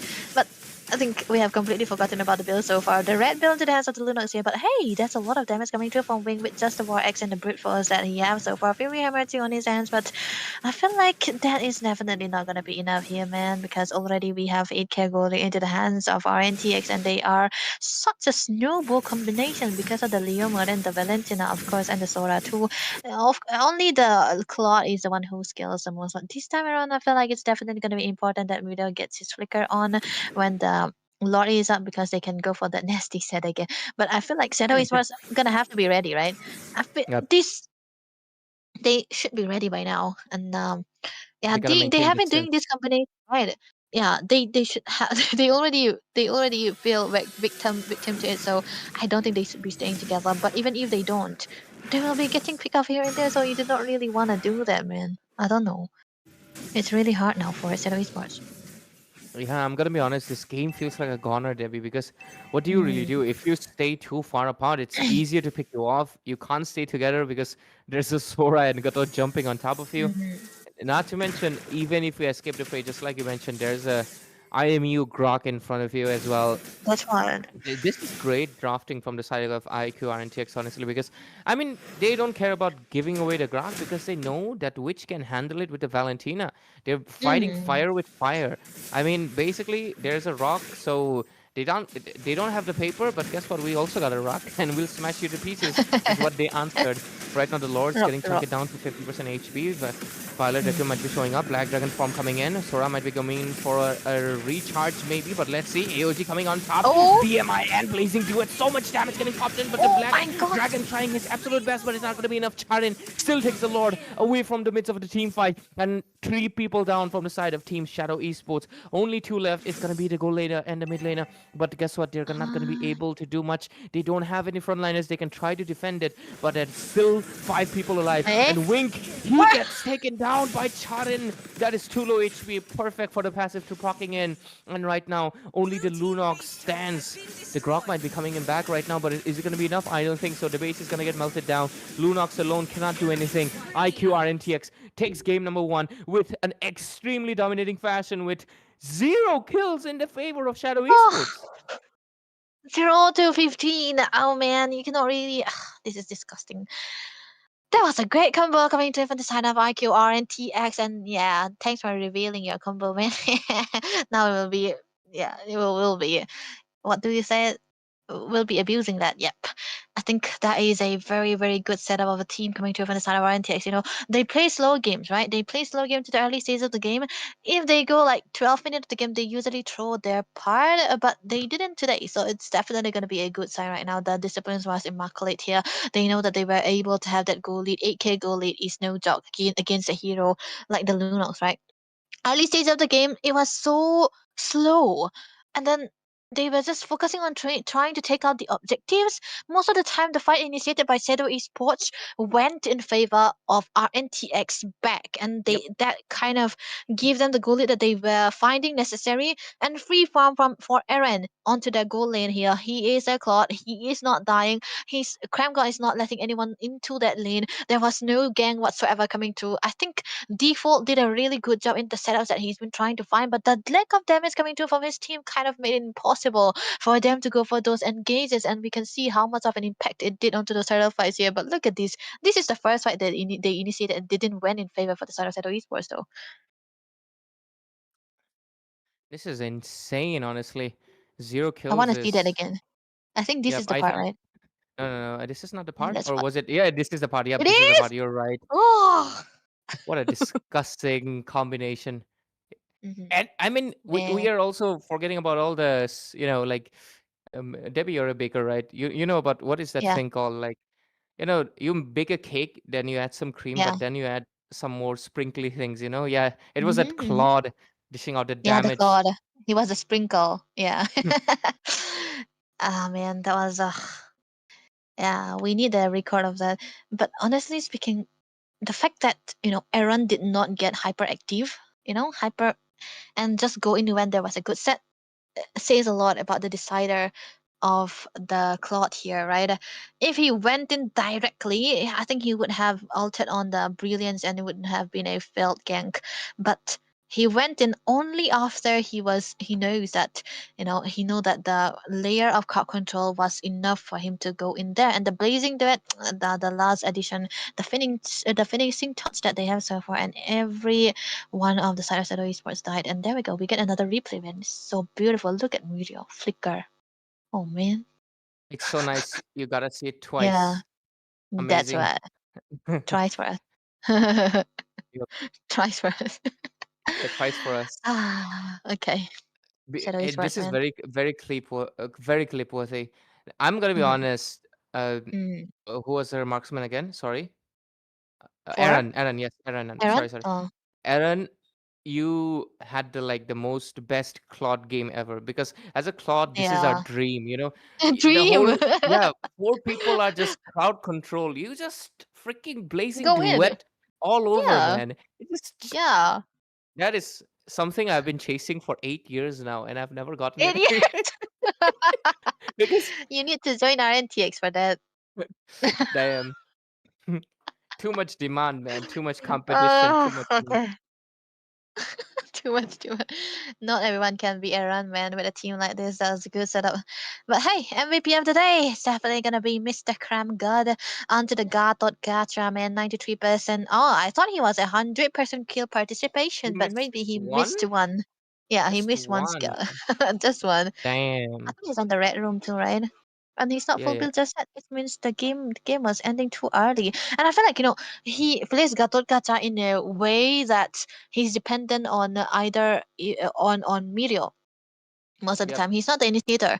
And that's how you should be playing the Gatot, man. It's very easy to just know that the Gatot should be the one who disengages or who goes into the next part. But this is the the draft that we had so far. It was amazingly well done for the side of RNTX2. But Seto Esports, they were not behind. I think they definitely should prioritize onto the Yuzhong again. But maybe get another damage. Kimi could work. They gotta prioritize that, Kimmy. And that Grok went from being Girl. their strength to their weakness, mainly due to the same factor that, guess what? The Valentina, man, which Oh our yeah. goat, Wait. not just yours, our goat, my man, completely outplayed. But yeah, He didn't follow me back yet, by the way. call he's call him he's out on the stream right now. day With what are you 100 of doing? asking Wait, Oh it yeah, should yeah. be You should 100, man. you should go to his streams and be like day Yeah, day 100. 789 of asking which to follow me back and keep on Yeah. requesting it. And if he deletes the comment, you know that he's seeing you personally. Wow, man. But Wow. yeah, He's still the goat though. He's still my goat, so there's no problem. He don't need to follow me back, you know. absolutely. So Yeah, I think they good heard us. people. Look at this. Yeah, yeah. goat, goat, big people things, man. Big people things. But Hey, don't yeah, worry. we're Yeah, talking about the big people, man. I think RNTX knows that we were talking about prioritizing onto the Kimi for the side of Seto Esports, so they yep. banned it away. Carry Kimi gone. So Kalea Jushin Great should choice. be the thing that's removed by Seto Esports. So, oh man, Yuzong could be kept here, but will Mira pick the Yuzong, or is it gonna be Devil again? What should be the what Let's should see. be the ban here? For the side of IQ RNTX, they Mm-hmm. can. Nobody really posed a trouble for them. Yep, they're just gonna ban out the Ah, Esmeralda Esma. because she can still be an option to be picking it up. And Shadow Esports right now, they have the Freya. option to ban out Frey. Yeah, yep, the most likely the Freya. Freya. Aaron plays Of Freya, course. right? I've not Yeah, he seen him does. He that does. much, but yeah, he does play. He So plays it's still an option. everything, man. Of Mm. course, he's also a goat. Might be younger, but still a goat, a younger goat. But yeah, All right. Okay. Seto Esports. Freya or Claude? That's gonna be their decider because the carry is doomed either way because it's always gonna be banned away by RNTX. This is the reason why I like the drafting style of RNTX. The in game, not so much because yeah, they usually struggle. Because in drafting, right, they understand their opponents so well. Okay, that's a Freya. Now it's gonna be the decider. Yi Sun Shin instead. Okay. for who? Charin or Aaron? That's the question, man. Charin or Aaron? Half of the time, more than half of the time, it's usually Aaron. So Charin can pick his Fanny, the same because there's a cloud onto the other side and default as we talked about it, Yuzong again into his hands. Hmm. Didn't they instantly lock in the Claude and Yuzhong? I think that was too fast. Yeah, Like they they did. immediately locked in. Like they didn't wait. I mean, default I understand, but damn, Wink was like, nah, man, I ain't Nah, letting go of this man. marksman. They already ban my carry. They're gonna ban my another marksman. They're gonna take away the Claude. For like, screw this. And he just picks I'm up gonna the take Claude. Claude. Yeah. Yeah, I hope this poor is their man. Fanny game, man. Please, Fanny Charin. game? Oh my This is Bengal god. server. Please. Is it gonna be Fanny? Oh No, my you're god. denied. You're denied, unfortunately. And the Asian gets picked Yeah. up this time. Okay, Peter also rushes in to pick up the mage. Damn, like Shadow Esports, especially Wink and Peter, Mm, they're like, nah, mm. man, we are tired of getting our heroes banned. Yeah. Let's just pick it up. So they pick up the Zishan and they pick up the Claude for themselves, which still leaves out the Sora, but guess what? They can ban it out this time around. And the Valentina won't be that effective if they pick up a roamer like Yeah. a Hilda. True, Yeah, true, Hilda true. would be pretty good. Hilda would be pretty good. They can't copy her. I mean, even if you can, but even if You you can, copy, you're but not gonna get not Belly. effective. Yeah. Yeah, that's right. Okay, so Seto Esports, they have to ban XP or roam. I'd rather ban the XPs here, because it's kind of like you cannot ban out the room because you have to pick up for yourself either. But hey, they banned away the grog. Okay, so maybe they wanna let Miro pick anything that he wants. But Suyo ban, we talked about boarding a Damura in Bengal server on his Suyo Ray. I think that is your curse now, not mine. First time, I Damn. guess. Damn. Yeah, that's the first ban on Suya, actually. Pretty interesting. Yeah. And the Alice ban shows up again. No surprising. But I don't really get the Grok ban. I'm gonna be honest. I feel like they could have Oh, banned out the Gatot Kacha. I feel like because you're not gonna pick up the Gatot Kacha against Valentina. She's just gonna copy it. You're better off going for the Hilda right now. So I think they could have banned out the Gatot themselves. And yeah. yeah, I mean, I guess Sora is fine without the Gatot because you can handle him a little bit better. But yeah, I think they could have banned out the Gatot because right now IQ Antics can just go Hail Mary and pick up the Gatot and Sora. What will Shadow Esports honestly do if that happens? I'm just curious. Wing, I think he plays good three heroes, Grok, Kalea, and Gatot. So that's gonna be, Oh, yeah, the last option. yeah. Yeah, I know him, man. They I casted for the Bhutan. Sorry, Wink. Not Wing Moon. That's a looks Gatot. like they will go for that trade. They Trade are out, right? taking a risk Mm, by giving away an IMU AOG. Risky play, Why do I? risky maneuver. Yeah, it's still. Why do I have a feeling that yeah, there we go, man. I had a feeling it was gonna be HO, but never this much. But look at that, a soft pick for the side of Shadow Esports. It's kind of like a predictable one, right? Because they're gonna be lacking onto the magic damage just because of the Z10 here. They have the physical already from the Cloud and the Yuzong. Of course, they needed a magic, and I feel like Geico RTX they're ready for the joy again because they have the Cho right now for Crime God, and that's gonna be a joy coming into the hands of Shadow Esports. You know, how different would it be if this was a Fanny? For RNTX, of course. I just want Extremely the Fanny, different. man. Yeah, no Extremely different. CC. This game would have been like a 180. Honestly, immediately we would have like a flashback of the events that had happened in the previous series. Yeah. So yeah, I honestly think Fanny would have been pretty good, but hey, we'll take this one. And with this, ladies and gentlemen, we'll go into the Land of Dawn. Possible last match of tonight, because of course a clean sweep is imminent. But Shadow Esports, can you stop it? Can you put a halt to it? You've done the impossible before, but can you do it again? Can it be repeated? We'll find out together. But of course, with this, we go Land of Dawn. And of course, myself, I'm introducing because it's getting late. You might forget, right? It is Debbie. Yeah. If you didn't realize with how she's able to talk with RNTX, right? Because if it was anyone else, they would be getting smacked. But she has a bit of immunity to say that. All right. Yeah. Maybe we have it's time we locked in, you know.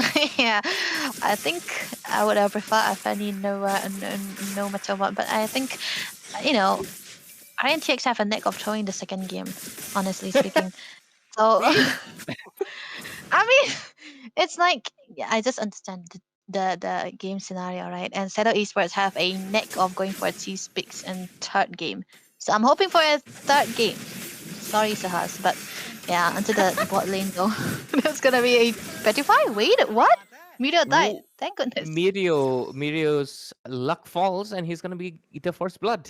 Is he gonna Mm. be bloodthirsty now, or is he gonna be in a bad fate? Let's see. Shadow Esports gets the first blood this time around. First blood now, especially into the XP laner, is definitely gonna be worthwhile for a hero like the Yuzhong. And you know, finally, Shadow Esports are kind of doing something that you usually want to do on a Yuzhong, right?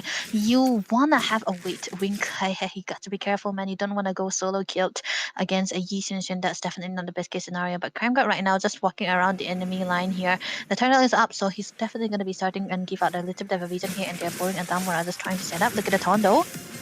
A lot of damage popping in. Scout takes a lot of damage to the face, but the turtle, no response from the jungler yet. Here comes the Fury of the Phoenix as well. Oh, Mirio gets a revenge kill. Looks Yeah. like he was actually after the Yuzhong. Wait, they were not focusing on the turtle at all. They just Yeah. wanted to take down default. Damn, the revenge is on. The revenge is on, man, and I feel like Terran will be losing under retribution now that it's a Bengal server against Boring Adamura. He don't have the best retribution so far in this tournament, so I'm kind of sure that he might lose it out as well. But electrifying beats will be set on, and that's not much of a damage now. Boring Adamura just trying to give out a little bit of an aura right there here, just trying to show it out. But onto the top lane side, this is what they usually want to focus on. But Ray, this should be a dead game again because it should be dependent on how Crime God will be the one initiating because I felt like Moon will be the one trying to go for those disengage when the Cho try to go for the set here because AOZ comes in handy when it happened. But top lane, let's have a focus on a bit onto the Cloud though. He's so low though. So is the Yushin Shin. Pretty impressive. And yep, just like you said, There we go, here there we comes, go. of Yeah. course, the combo that they were mentioning about, but Wink will take taken down regardless. The AOG was really on point, but of course, it couldn't really save up the life of unfortunate Wink. But yeah, you were just mentioning it right now, and it really Yeah. happened. Damn. Are you in the radio or comms or something? But because that is too suspicious. But yeah, there we go. KRM God takes a lot of damage. But is he going to be taken down? He's really low, and I think this is a disaster, and it is going to be YSS gets taken down along with Cho. They make a trade. They get the revenge for Wink. So far, this has been a game of basically a ping pong. They one hit and two hits. Pretty good. But Debbie, suspicious behavior. How do you know that was going to happen? I'm just kidding. I Great do not know. analyst. I do not know that the trade-off was gonna happen though, because that one kick was definitely gonna be a good initiation. But you know, those response from SDES was important there. They need that kill onto the gold laner, onto Aaron, and they were able to do so. But Cherin, Here comes his Asian's Fury, and uh, boarding Adamant actually takes down the Guinevere himself, surprisingly. And here comes Black Dragon form, already expired right now. He's on the enhanced form still, dishing out the damage. Here comes Level Up. Flicker combo, and he's able to take down Default. Another kill for himself. I think he's up for blood. He really wants to make sure this Dragon pays for taking him down in first blood.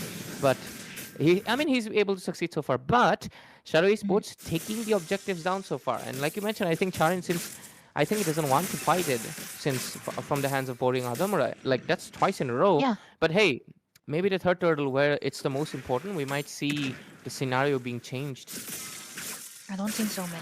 Because I don't know. Guinevere is a weak hero, honestly speaking. But hey, look at the sun. Here comes the knockup, and the AOG could just provide the backup for Boring Adamura to be retreating. Great AOG to obviously used in a zone out way and perfectly defending their jungler, because obviously right now, yes, he might not be in a killing spree, but you gotta make sure he's maintaining his streak. He gotta be farming up. The fact that the perfect AOG was done by a Moon onto that was amazingly well done, because if he didn't, it could have been a kill by the side of Tarin here. And another jump. Tarin goes in for another Violet Requiem, and the damage is gonna be enough for Hui Speeder. He did not have that passive of pushing away, or even then I think the Guinevere can still jump in, right? Yep, she can, because she's CC immune. She's CC immune herself. But there we go. BMI used. KRM God does not commit to it. If Aaron had the ultimate, I think they will be committing on to him. But yeah, it would have been it would backfire onto them, because Moon would have been available there. But onto the other side though, I feel like this is already a winning XP lane, so it's gonna be time for the jungles to just take up onto the roles of the XPs and try to get out your XP laners into those team fights and go for that 1-4 now, because the goal should be onto the focus right now. Wink is still healthily farming in comparison to Aaron as well, because this time around it's a Claude and a Gatot onto the side of Shadow Esports, so I feel like they're gonna be having a better time here right now. Moon onto the mid side trying to give out a little bit of vision. Look at the taunt though. Quite a lot of poking, but on the other side, Mirio quite deep in the enemy territory. He uses the bravest fighter. He still has a flicker, so he can get out of the danger if he does get into it. Here comes the bonk, and I think he'll be using the flicker right now, and he should be, but here comes the Fury of the Phoenix. Yes, he does get out. AOG into the back, and BMI and the Blazing Duet. But here comes the kick right inside the turret. Wink did not expect it. A complete 180 for himself as he gets taken down instead. And right now, Moon will fall in as well for going in deep. That was unexpected. KRM God completely changed the favors around, and this time Tarin, seeing the advantage, wins out the retribution, and the bonk comes in, and Boring Adamura will get taken down. Team IQ RNTX has found their flow, and look at that, the damage is showing up, and Mirio with the mega kill, from almost getting taken down to getting that mega kill. A full-on amazing turnaround. They turned the table so perfectly well. IQ RNTX now in the lead. They're in the lead, and it did look like Shadow Esports were gonna be winning into the team fight here. What just happened though? When you have a Z10, most of the time you'll be, it's like a sure win onto those team fights. But it kind of didn't happen because of the turnabout that Crime God was making onto the Cloud. The Wink, he did not have the Purify to try to survive, and he got TikToked upon, and that was a good one too. And I feel like that was the game changer too, and that kind of gave them the turtle as well, the first turtle without the presence of the jungle here. So Boring Adamura, he still have the damage onto his hands, so if he is able to see if the team can bait out all of those flickers, all of those skills onto the side of RNTX, then he can go in and get all of those skills, because I still think that he have the damages onto the Cho. He just died once, and that is still good enough for a hero like the Joy here. That's gonna be a bit of a tease coming through from Cran God here, just not trying to set onto the Gatot here, because we cannot really get for the set onto this hero. Even if you are 3-1, then you can go for that, but Gatot is definitely going to be ignored right now. But onto the other side though, still we are going to be going back to a close, like a dead game again. Yep, it's just going to be a game of anticipation. We don't know who's going to initiate the next fight, but I think it is 51-49. It is going to be Charin going in right now, dishing out so much damage onto default, but he doesn't commit 100%. He actually goes back. That is kind of weird. He could have taken him down. That was a decision that will cost him his life. And right now the Lord's up. That was weird, right? He could have taken him down. I thought it could have been a sure kill too, man. The retribution also used away, but it's still gonna be okay here. But the law is already up, like you mentioned. Level 11 already for boarding a Damara, but hey, Flicker! Oh, Nah. flicker, but this time it doesn't really hit the spot. It actually goes inside the turret. Oh, Mirio is using the race fighter to try to immune out as much as damage possible, but it's not going to be enough to shut down. Coming in 320 gold for the Joy. And right now, the Retribution's back. Charin is going to be joining the team fight very soon, but at the same time, Black Dragon zoning it out as much as possible. The Lord's getting down to 20% HP left. Charin is going to be joining the fray. Here comes the Fury of the Phoenix from the side of the Valentine. Instead, Charin wins the Retribution, and right now What? does get punished out, but at the same time, Aaron takes a kill from, of course, Wink.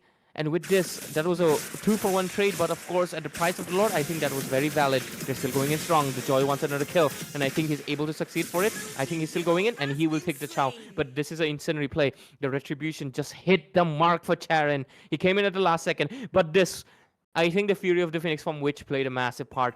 I think Oh. popping it was a really great decision. It was from Witch, I knew it because Yeah. it was Zacian who got stunned. Okay. I thought it was like from the side of Peter instead of Vate, so I was Yeah, like, that would have been insane. That would have been yeah. crazy. So, Imagine you're stunned and you lose the retribution. yeah. How? Yeah, I think for the first time I've seen turning Minion on a 50-50 retribution, so that's definitely going to be a good call here. Now a bit of evasion coming through from Aaron right now. The Lord's still going to be taken care of because of course that is a cloud, right? And they will be able to clear it out just fine. But the mid turret will be taken down. No inhibitor will be Yep, falling, gone. but they should focus. Yeah, they can actually focus onto the top lane side. But you know, if it was a completely different game like the first game, I think they could have taken out the outer turrets here, like the top and the bottom. But still, that Lord kind of, you know, he did throw Tarin. He did. It's not a real throw, but it could have been a kill, you know. But that was basically a throw. Then he made it up with that with that Lord skill, Lord steal as well. So that's definitely a 50-50 right now. But bot lane actually gone again. The top lane is gonna be the only thing standing right now. Still, the Holy Blessing is still available. But putting a Damura, he's level 14 already, so he's definitely gonna be ahead onto the damages item that he has so far. But the thing is, he don't have the dive potential, right? He doesn't really have the ways to go in because there's always Cram God with the kick available for him. And look at that, he already got the Holy Crystal. Meanwhile, for Aaron, he have for three items already. BOD very early on for the Yi Sin. Yep, pretty ahead. 1,000 advantage. 1.6 actually onto the Claude. But there we go. Okay. Default has the War Axe. Goes in for the Queen's Wings as well, but I think he gotta pump up the defense pretty soon. But okay, Yeah, it's that's fine. fine. It's 12 minutes. But Lapu Lapu is a bit tankier than him because he's gonna be done with the Radiant Armor pretty soon. He will be able to sustain the damage from the mainly Boarding Adamura because Boarding Adamura is, I mean, exceptionally great on that Joy. I mean, he's Yeah, honestly, I think, one of the really highlight Joy players in India right now. Really true, great true, true. performance, but at the same time he's going to be needing to play more as a DPS right now. He just can't go dive in blindly because the side of IQ RNTX is very, very well prepared to take him down. I mean, Aaron has the damage, so Aaron can reverse burst you. Oh, what's happening on the bottom lane?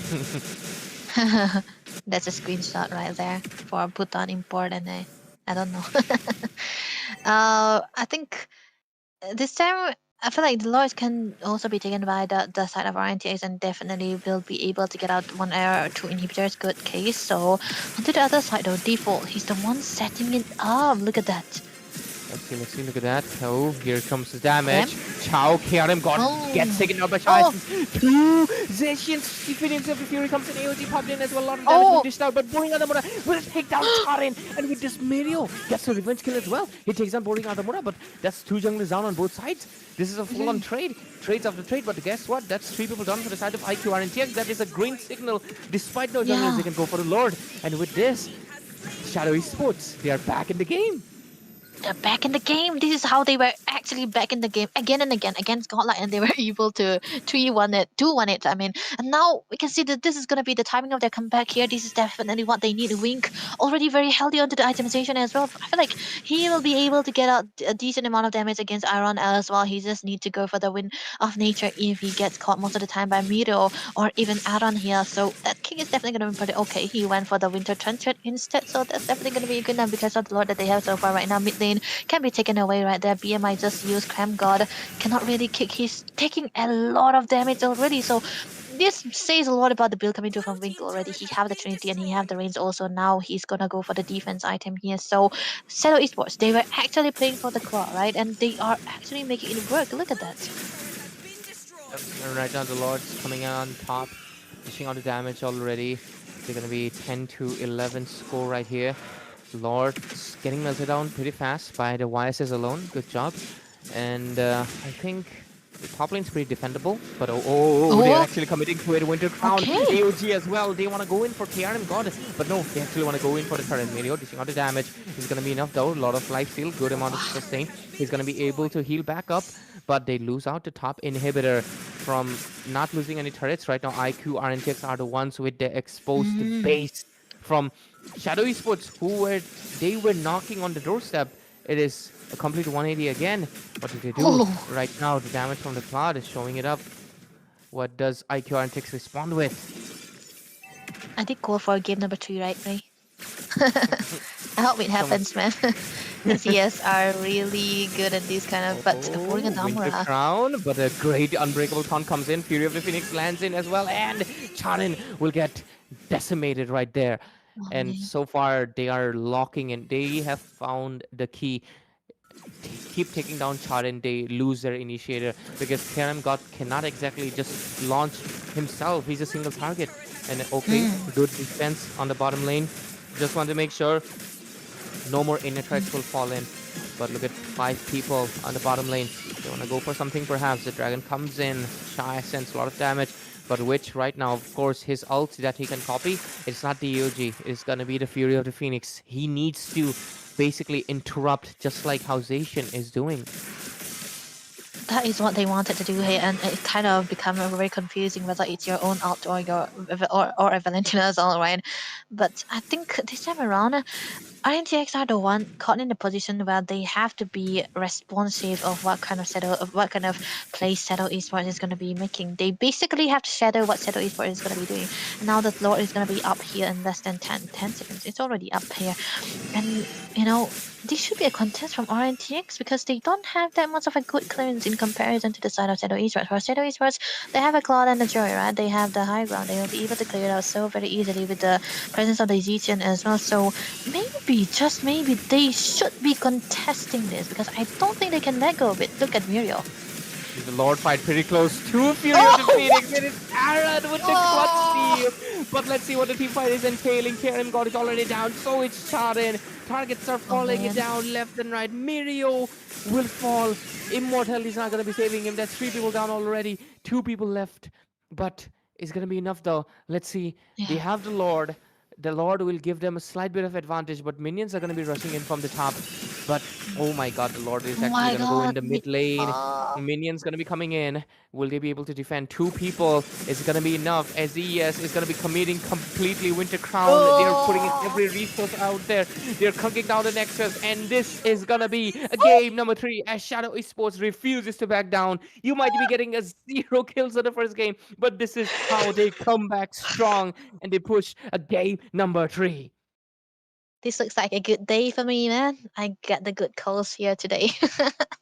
Game number 3, here we go for RNTX versus Alo Esports. This is what happened for into the lower brackets. Very exciting if you compare it to the upper brackets. I did not say it was not good, but hey, this is much more exciting if you see the game number 3 here because both of the sides are equally good in the way that they are playing here. And I think the show pick didn't really work well because of the lack of combination coming through. Of course, Aaron should have been there, but a bit of a throw here and there for the side of RNTX.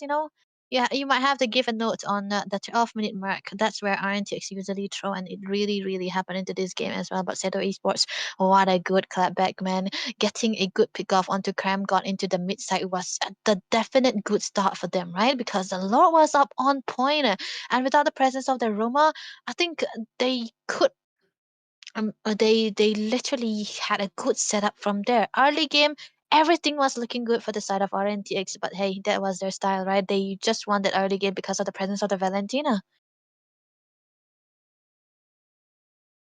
Hey, I think this is gonna be the highlight that we have to witness so far. everything into the XP side have been a good start. Especially for Miro here onto the Lapu Lapu, he was very tanky already. He had a lot of sustain, a good kick coming through onto the top side against for Cram God against Wing 2. Without the Purify, he's unable to walk away, and there was a lot of response coming through from the side of Shadow Esports as well. And look at here, this one was so good, man. They just dive in. Even Moon was just tanking out the turret, and the dive coming through from the other side was definitely going to be enough. Hey, look at this. Game number 2 MVP again. This time around it's the Gatot Kacha, but it's Moon right now onto the Gatot. 94%. Yeah. Same hero, Dang. different users. Almost same as well. Kind of Yeah. funny. But yeah, 94, 93. it Yeah. is a different KDA because there's one death. Pretty crazy. Mm. Both of the Gatots are basically, what is Maybe this? it's the hero, man, not the player. Yeah, man, Gatot is honestly, I mean, he is extremely broken right now. I think Mm. he is basically like the Kimi, of the tanks. Yeah. This guy is just The Kimi of the broken. tanks. It just works 90% of the time. It just works. 10% you Yeah. fight a carry and you lose. Yeah. That's what we are talking about here, man. Oh man. Things are looking good for SDS. They love playing game number 3 with Martis and the Lucas, so default. Hey, hey, hey! Will we see a ban? No. Will we? Will we see Oh a wait. Martis ban? If I don't RNTX think are, RNTX. I don't think they will do that, man. Give the Martis. Let's see. Game number 3. Is the Martis not into the hands of NT, but into the hands of default? Be the slayer of the, what do we call these people? of the big teams? I would Please. love IQ RNTX. I love you guys, but in a way, I would love if somehow they pick up a Martis and we can again. This would be just, it would be so funny. I want this to happen like twice in a row. But hey, damn, if IQ RNTX is watching this, they know. Miri, are you watching? If you're watching, I think you've heard He what always Debbie watches. said about it. What? I hope they don't, man. But I yeah, might be you'll getting if they screwed ban the now. Martis right now, if they ban the Martis right now, Uh, they have been they won, I watching and think. they hear you. But let's see, man. Oh, okay. Wait, this looks like a Mumbai server here. So, Leo mode for Terran is what I'm actually manifesting for. So, Shadow Esports ban the Leo mode, and wait, they can play the Leo mode actually. They have the first pick now. So, one thing I would like to see is that, this is the beauty of best of 3 series, right? You, up to They the don't very want the third score. game, yeah, you you just remove the hero and respect it, and that's what they are doing right now, man. Sora gone, and this is a carry Jushin, maybe Yishunshin, right? Ban Carry for Iron Zushin Pick. and Kimi. Kimi or Yishunshin. This is this is definitely Yep. or Grok. Let's see. I don't think they. I don't think either of them should ban Grok, man. Jushin again. Your Yeah, Grok wife is is, definitely. yeah, She's she's gone. great. Yeah, she's fine. But yeah, Banning face. Grok is definitely not something you want to ban after that first match. Honestly, you don't want it. Mm. Either of these teams should be aware now. So you can't really repeat it twice. So I think I expect to see a Kimi. No, they're actually gonna be Uh, going with the YSS. They are not gonna be giving it away. better. So Shadow Esports. Let's see. Pull up a Martis. Come on. Yuzong? If it's not a Yuzong, it's a Bartius. I mean, it happened once, so it can happen twice, right? Because they destroyed God L with that too. I mean, it's not a basically destroying, but they won against God L with that. And RNTX have different hero pools here too. Claude! Wing said, yeah, Claude is mine now. So, okay. To be fair, if he didn't pick it up, the Claude was gone, honestly, at this point. But, Yeah. you know, which will you pick up the Kimi? You got it open, Valentina man. again? Man, I don't know. Please. My goat. You are still my goat, but please, let's not Valentina no more. It will be good with the draft now. I mean, after the draft, but not the first pick now. I feel like Granger, Aaron on game number 3s usually pull out the Granger sometime. There we Oh, go. there we go. There we go. Finally. Kimi Gator. This is solid now. So Seto, do you want that Yuzong? Yuzong Grok? Hilda? What is it? Pull up that Or Martis Francois? boy. Pull up that God of War boy. Martins, let's go default. Just go all I in, mean, man. What do you have to let's lose? I go mean, yeah, you will lose from this tournament, but this hey, this at tournament. least at least you'll be going out in a fashion if you do. But who says you're gonna lose, man? Come on. I'd love to see Yeah, that. that's But what. let's see, let's see. They still got a lot of options, just like you mentioned. They got the Hilda, they can pick up the Grok right now because there's no more Mm. the Valentina, and the Zacian shows up and a Ah, horse. A how wrong can horse. we be? I'm never Interesting. this wrong on draft, man. So the esports always catch me off guard. Thank you for that too. And don't be so predictable. Yeah, like RNTX. Oh man. Okay, that's a Yuzong now. That's what we were looking for. Muriel Mr. onto the Miriel. evil Black Dragon for the guy here. So bans for Shadow Esports. Why do I feel RNTX like no. there was supposed to be a word before the guy? No. I'm not racist, man. Come on. Hey, what? I did not say that. Wait, for the good guy. Let's go. Oh, what is that? They did it. Oh, she. You're They did it. watching. You're watching They're the what stream. then? They're watching the What is stream. man? Mirio, hi. What's up? Nice to meet you, man. Shadow Esports, you should have picked up the Maris. You should have picked up the Kibi. We told Why? you. We What's the told stream? you. Watch the stream, guys. This is your lesson. You should be watching us casters. We predict Uh, everything. I mean, that's our yeah. job. A very low paying job. Oh But yeah, man, this is so this is so refreshing. We already predicted the Martyrs, right? But I've never been able to predict for SDES band. They are better so Lucas now. unpredictable. Or the Lucas too. At No, least no, should no, be banned. it's gonna be Yeah. the Alice. Yeah. Well, that You was don't an want the obvious Alice choice. against the Dragon. Mm. You just want to ban at the. I What the, think I don't know. I don't. I'm not a big fan of a dragon most of the time, but this time maybe I should be because they can dive into the onto the cloud. So Seto Esports their last band, Jungle Leomord. Oh, it's a Guinevere Guinevere. instead. I don't know. Will they go Leo mode So then? Will they go Leo mode then? yeah, I'm still on to that second game. If it was a Fanny, Fanny instead of the Guinevere, I feel like we could have changed a lot of styles, but then we cannot get whatever thing we want. But CC, the only valid option to the gold inside that they could go for this should be a Vengeance CC. I hope I don't see a Sprint CC here because Vengeance should be so good against the Cloud 2. Yep. Seto Esports, so now, oh wait, Uranus? They need a Seto. Lapu? They have no CC. They have to go for Mm. crowd control. They are forced to go for crowd control right now. Aura? Will they go Phobius? Phobia? Will it Oh, work? I don't know. I don't think Phobias will work here, man. Against the CC also. Yeah. There's a Just a CC, but personal opinion. what crowd In the lane control also. will they pick up? Lane. Sora. I don't know. Sora's. Sora's banned out first Yeah, right Sora's away. been out now. Oh, okay. Okay, I Oh, should have there we seen go. it There we go. coming. It is the Ah, Terizla. It is the God Forsaken Terizla. It is but for obviously the second, Terizla. When W, man. everything feels, when you need a Deal. crowd control and everything feels like, hey, this is not a good option. This is not gonna work. This is not gonna Mm. work. People always pull up this Terizla last second. Yep. But default, Yeah. my man, you could have picked up the Martis, man. Come on. Marcus. Fumble, You you can. fumbled. No, I'm just kidding, man. I wish you the best.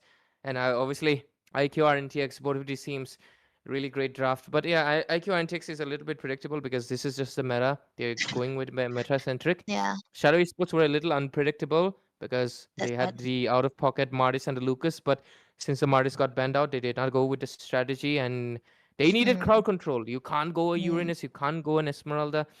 It is not possible without any crowd control. I mean, you're just going to be walking into a pit of fire. It's better to do that. So, and they go with the yep. Terizla. Good old reliable big hammer. But let's see if the hammer will smash the ground or to smash the faces.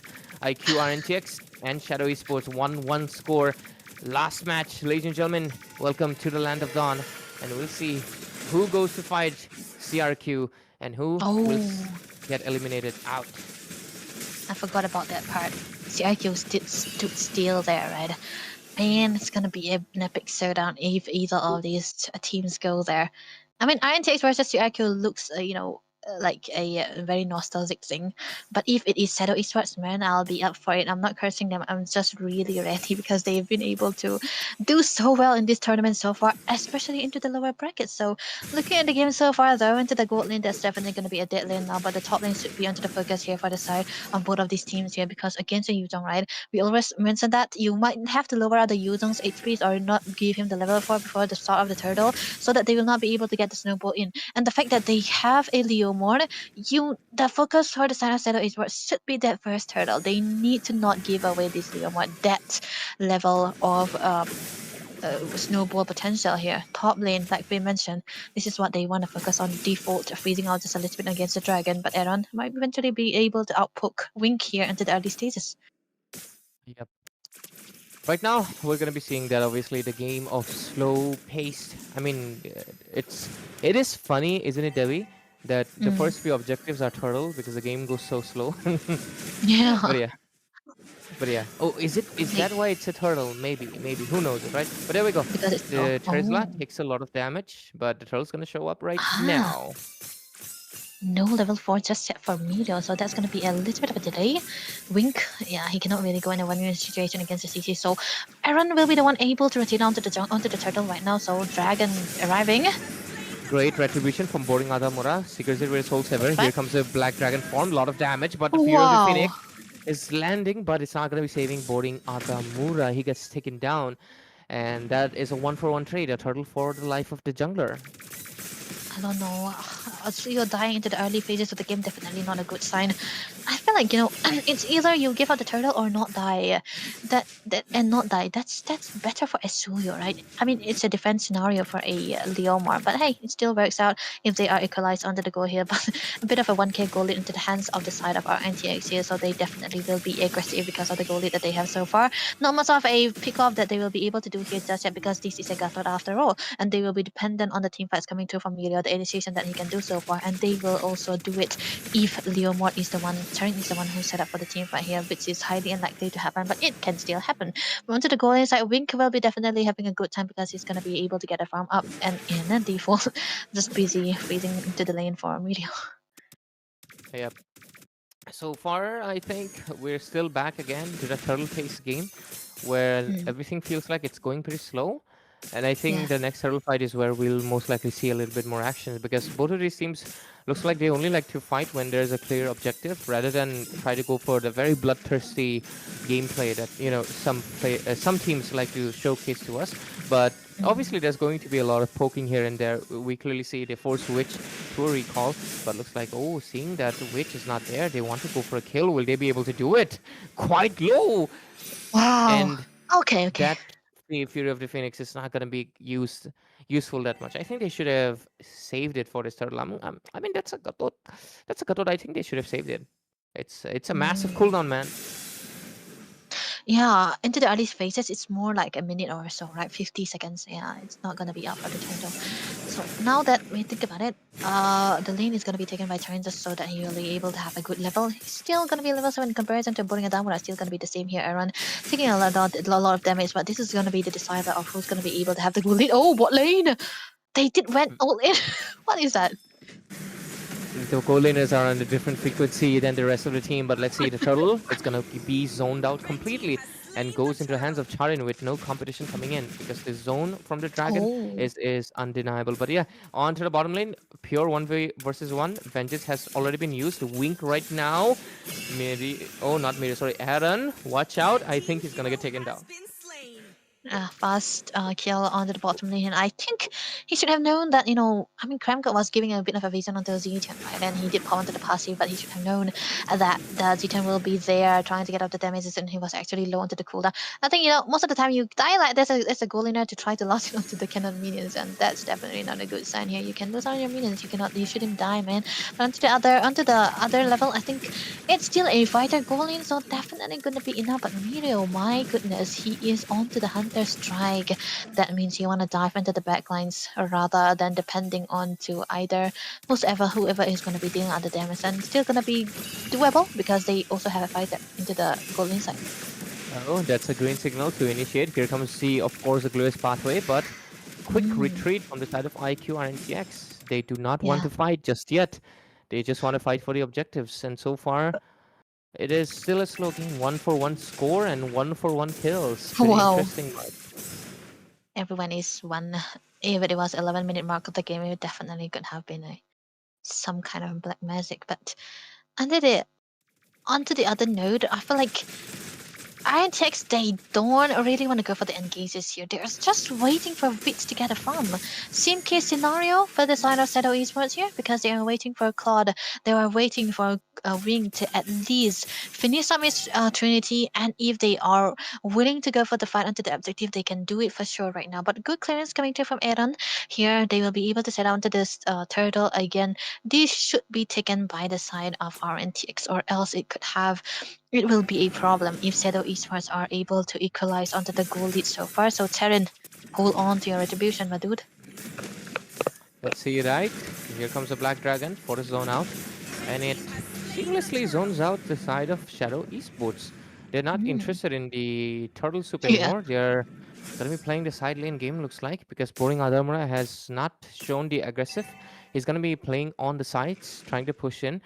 And they might be playing a slower game this time around, way more discipline. Let's see how it goes, though. It feels like there's not much of a strategy. They're just trying to play the farm game. Because of the lack of pick-off, right? Because of the lack of damages yet onto both of their hands, because they are definitely depending onto the later part of the game where they will be able to get the damage output through. How long has it been that we have seen this kind of slow game, right? Very passive, 1-1 onto the 7 minute of the game. Only Zutsu Yeah, Esports and RNTX, man. very passive. I think they are really taking the risk low, but there's a lot of poking. But other than that, it's basically that thing. They don't have the Nothing. proper initiators this time. They have the Gatot, but guess what? They don't have a Sora to combination it out. But let's see. Into mid lane. There's a good amount of angle right there. Here comes a blazing duet, but guess what? It gets wow. petrified, it gets used, and Fear of the Phoenix gets used up as well.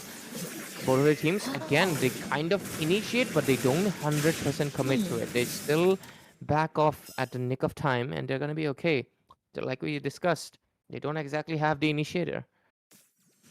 I feel like that was a good response from Miro as well, because if he wasn't the one cancelling it out, I think Zutsu Esports would have went all in, because they still have the penalty zone, right? And I also think that maybe Wing shouldn't be the one trying to go for the initiation. Yeah, what? There's been no They penalty had, zone right? yet, right? Yeah, no penalty zone. Yeah, 0 sets yet, just yet. They're waiting for it onto the team fight. I think holding on to your ultimate for 8 minutes is definitely gonna be.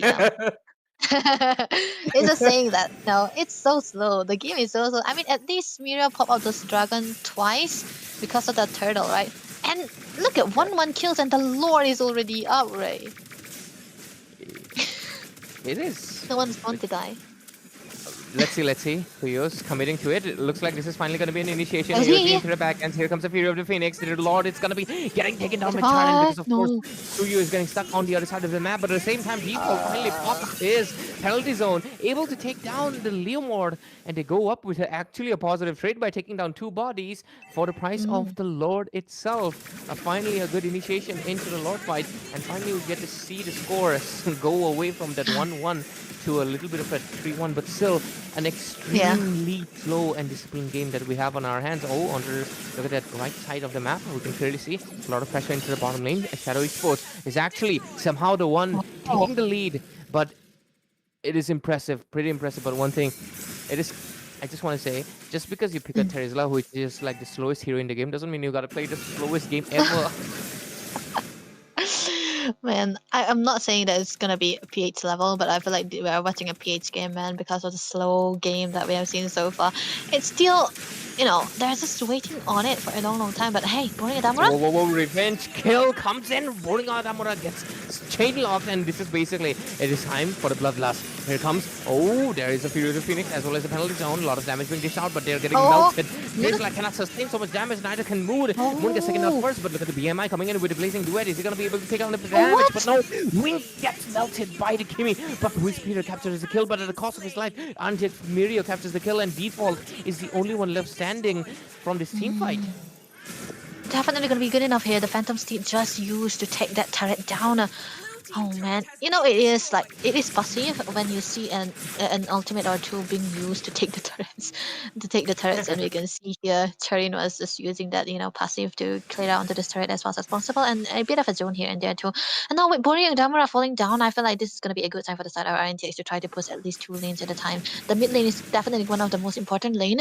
Yeah, sure, Shadow Esports have the long lanes, but now the side of RNTX, they have the mid lane too and the top lane as well. So this might eventually be turnabout of events for the side of RNTX. They have 2k goalie, which doesn't really matter because this is a very slow game yet. They are just gonna be accumulating as long as possible. But onto the other side though, they are still, they have 2 stacks onto the hands of Beats already. So if they want to go for the fights, RNTX might eventually have to have a good time because Mirio is always holding onto the Petrify to wait for a Wing to pop out those blazing duets, and he's always trying to cancel it out.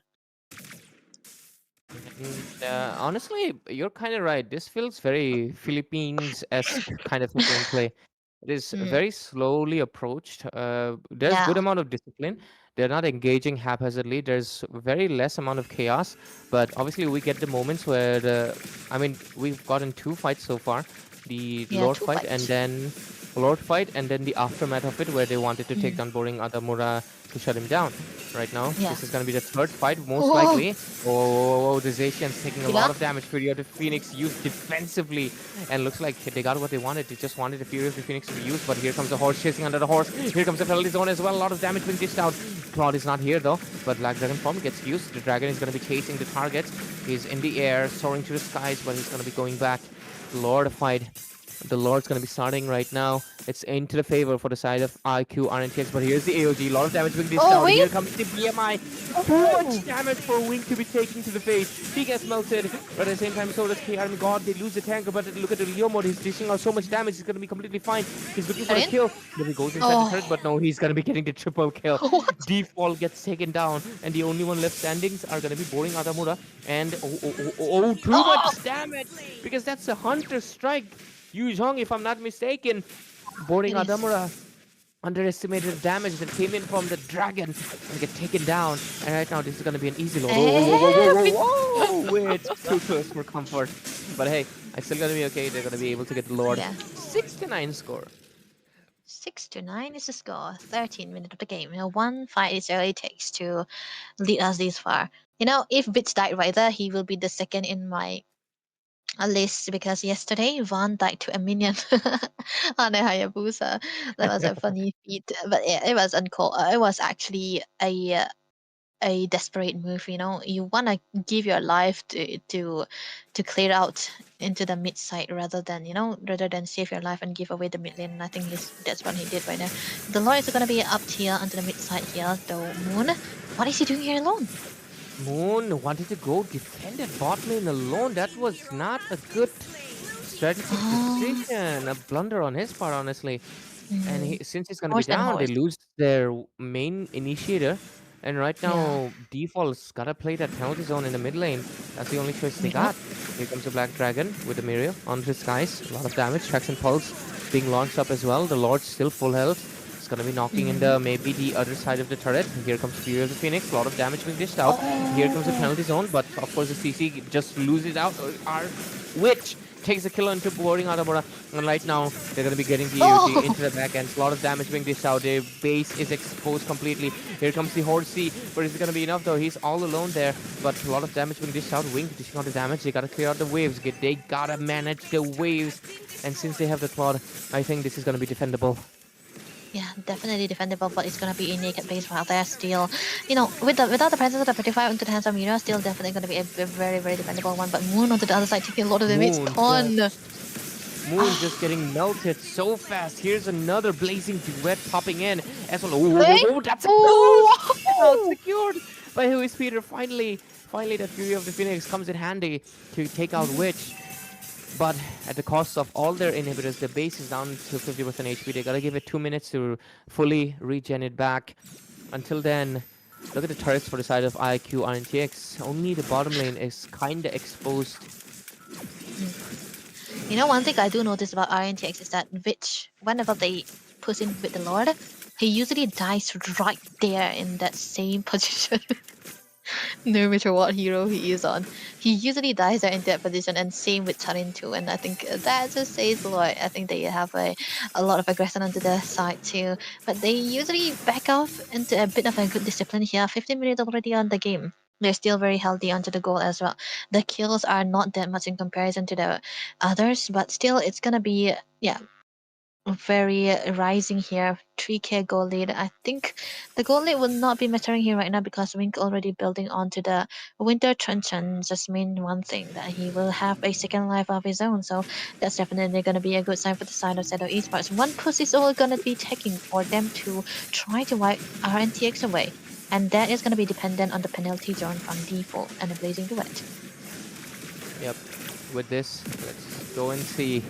This might be the last Lord fight because the base is already exposed. Fury of the Phoenix popping in a lot of damage. Okay, default into the back end. He's gonna be taking too much damage, too much Lord? HP base scaling, but the Lord is still going in the other side. Who is Peter captures the Lord out of the hands of IQ RNTX. Doesn't even matter though. There is a Winter Crown. A lot of damage being dished out. Wink is the only one left standing with, of course, Who is Peter, but he takes down the God of Kacha before he gets taken down as well. But there's a minion wave coming in, rushing in. The Lord is on the bottom end. It does not care about your team. The minion wave is there. Who is Peter, despite his greatest efforts of taking the Lord down? Team IQ RNTX will be eliminating out Shadow Esports from the competition of Zutsu. And with this, ladies and gentlemen, we will see IQ RNTX face CRQ tomorrow in ICS lower bracket.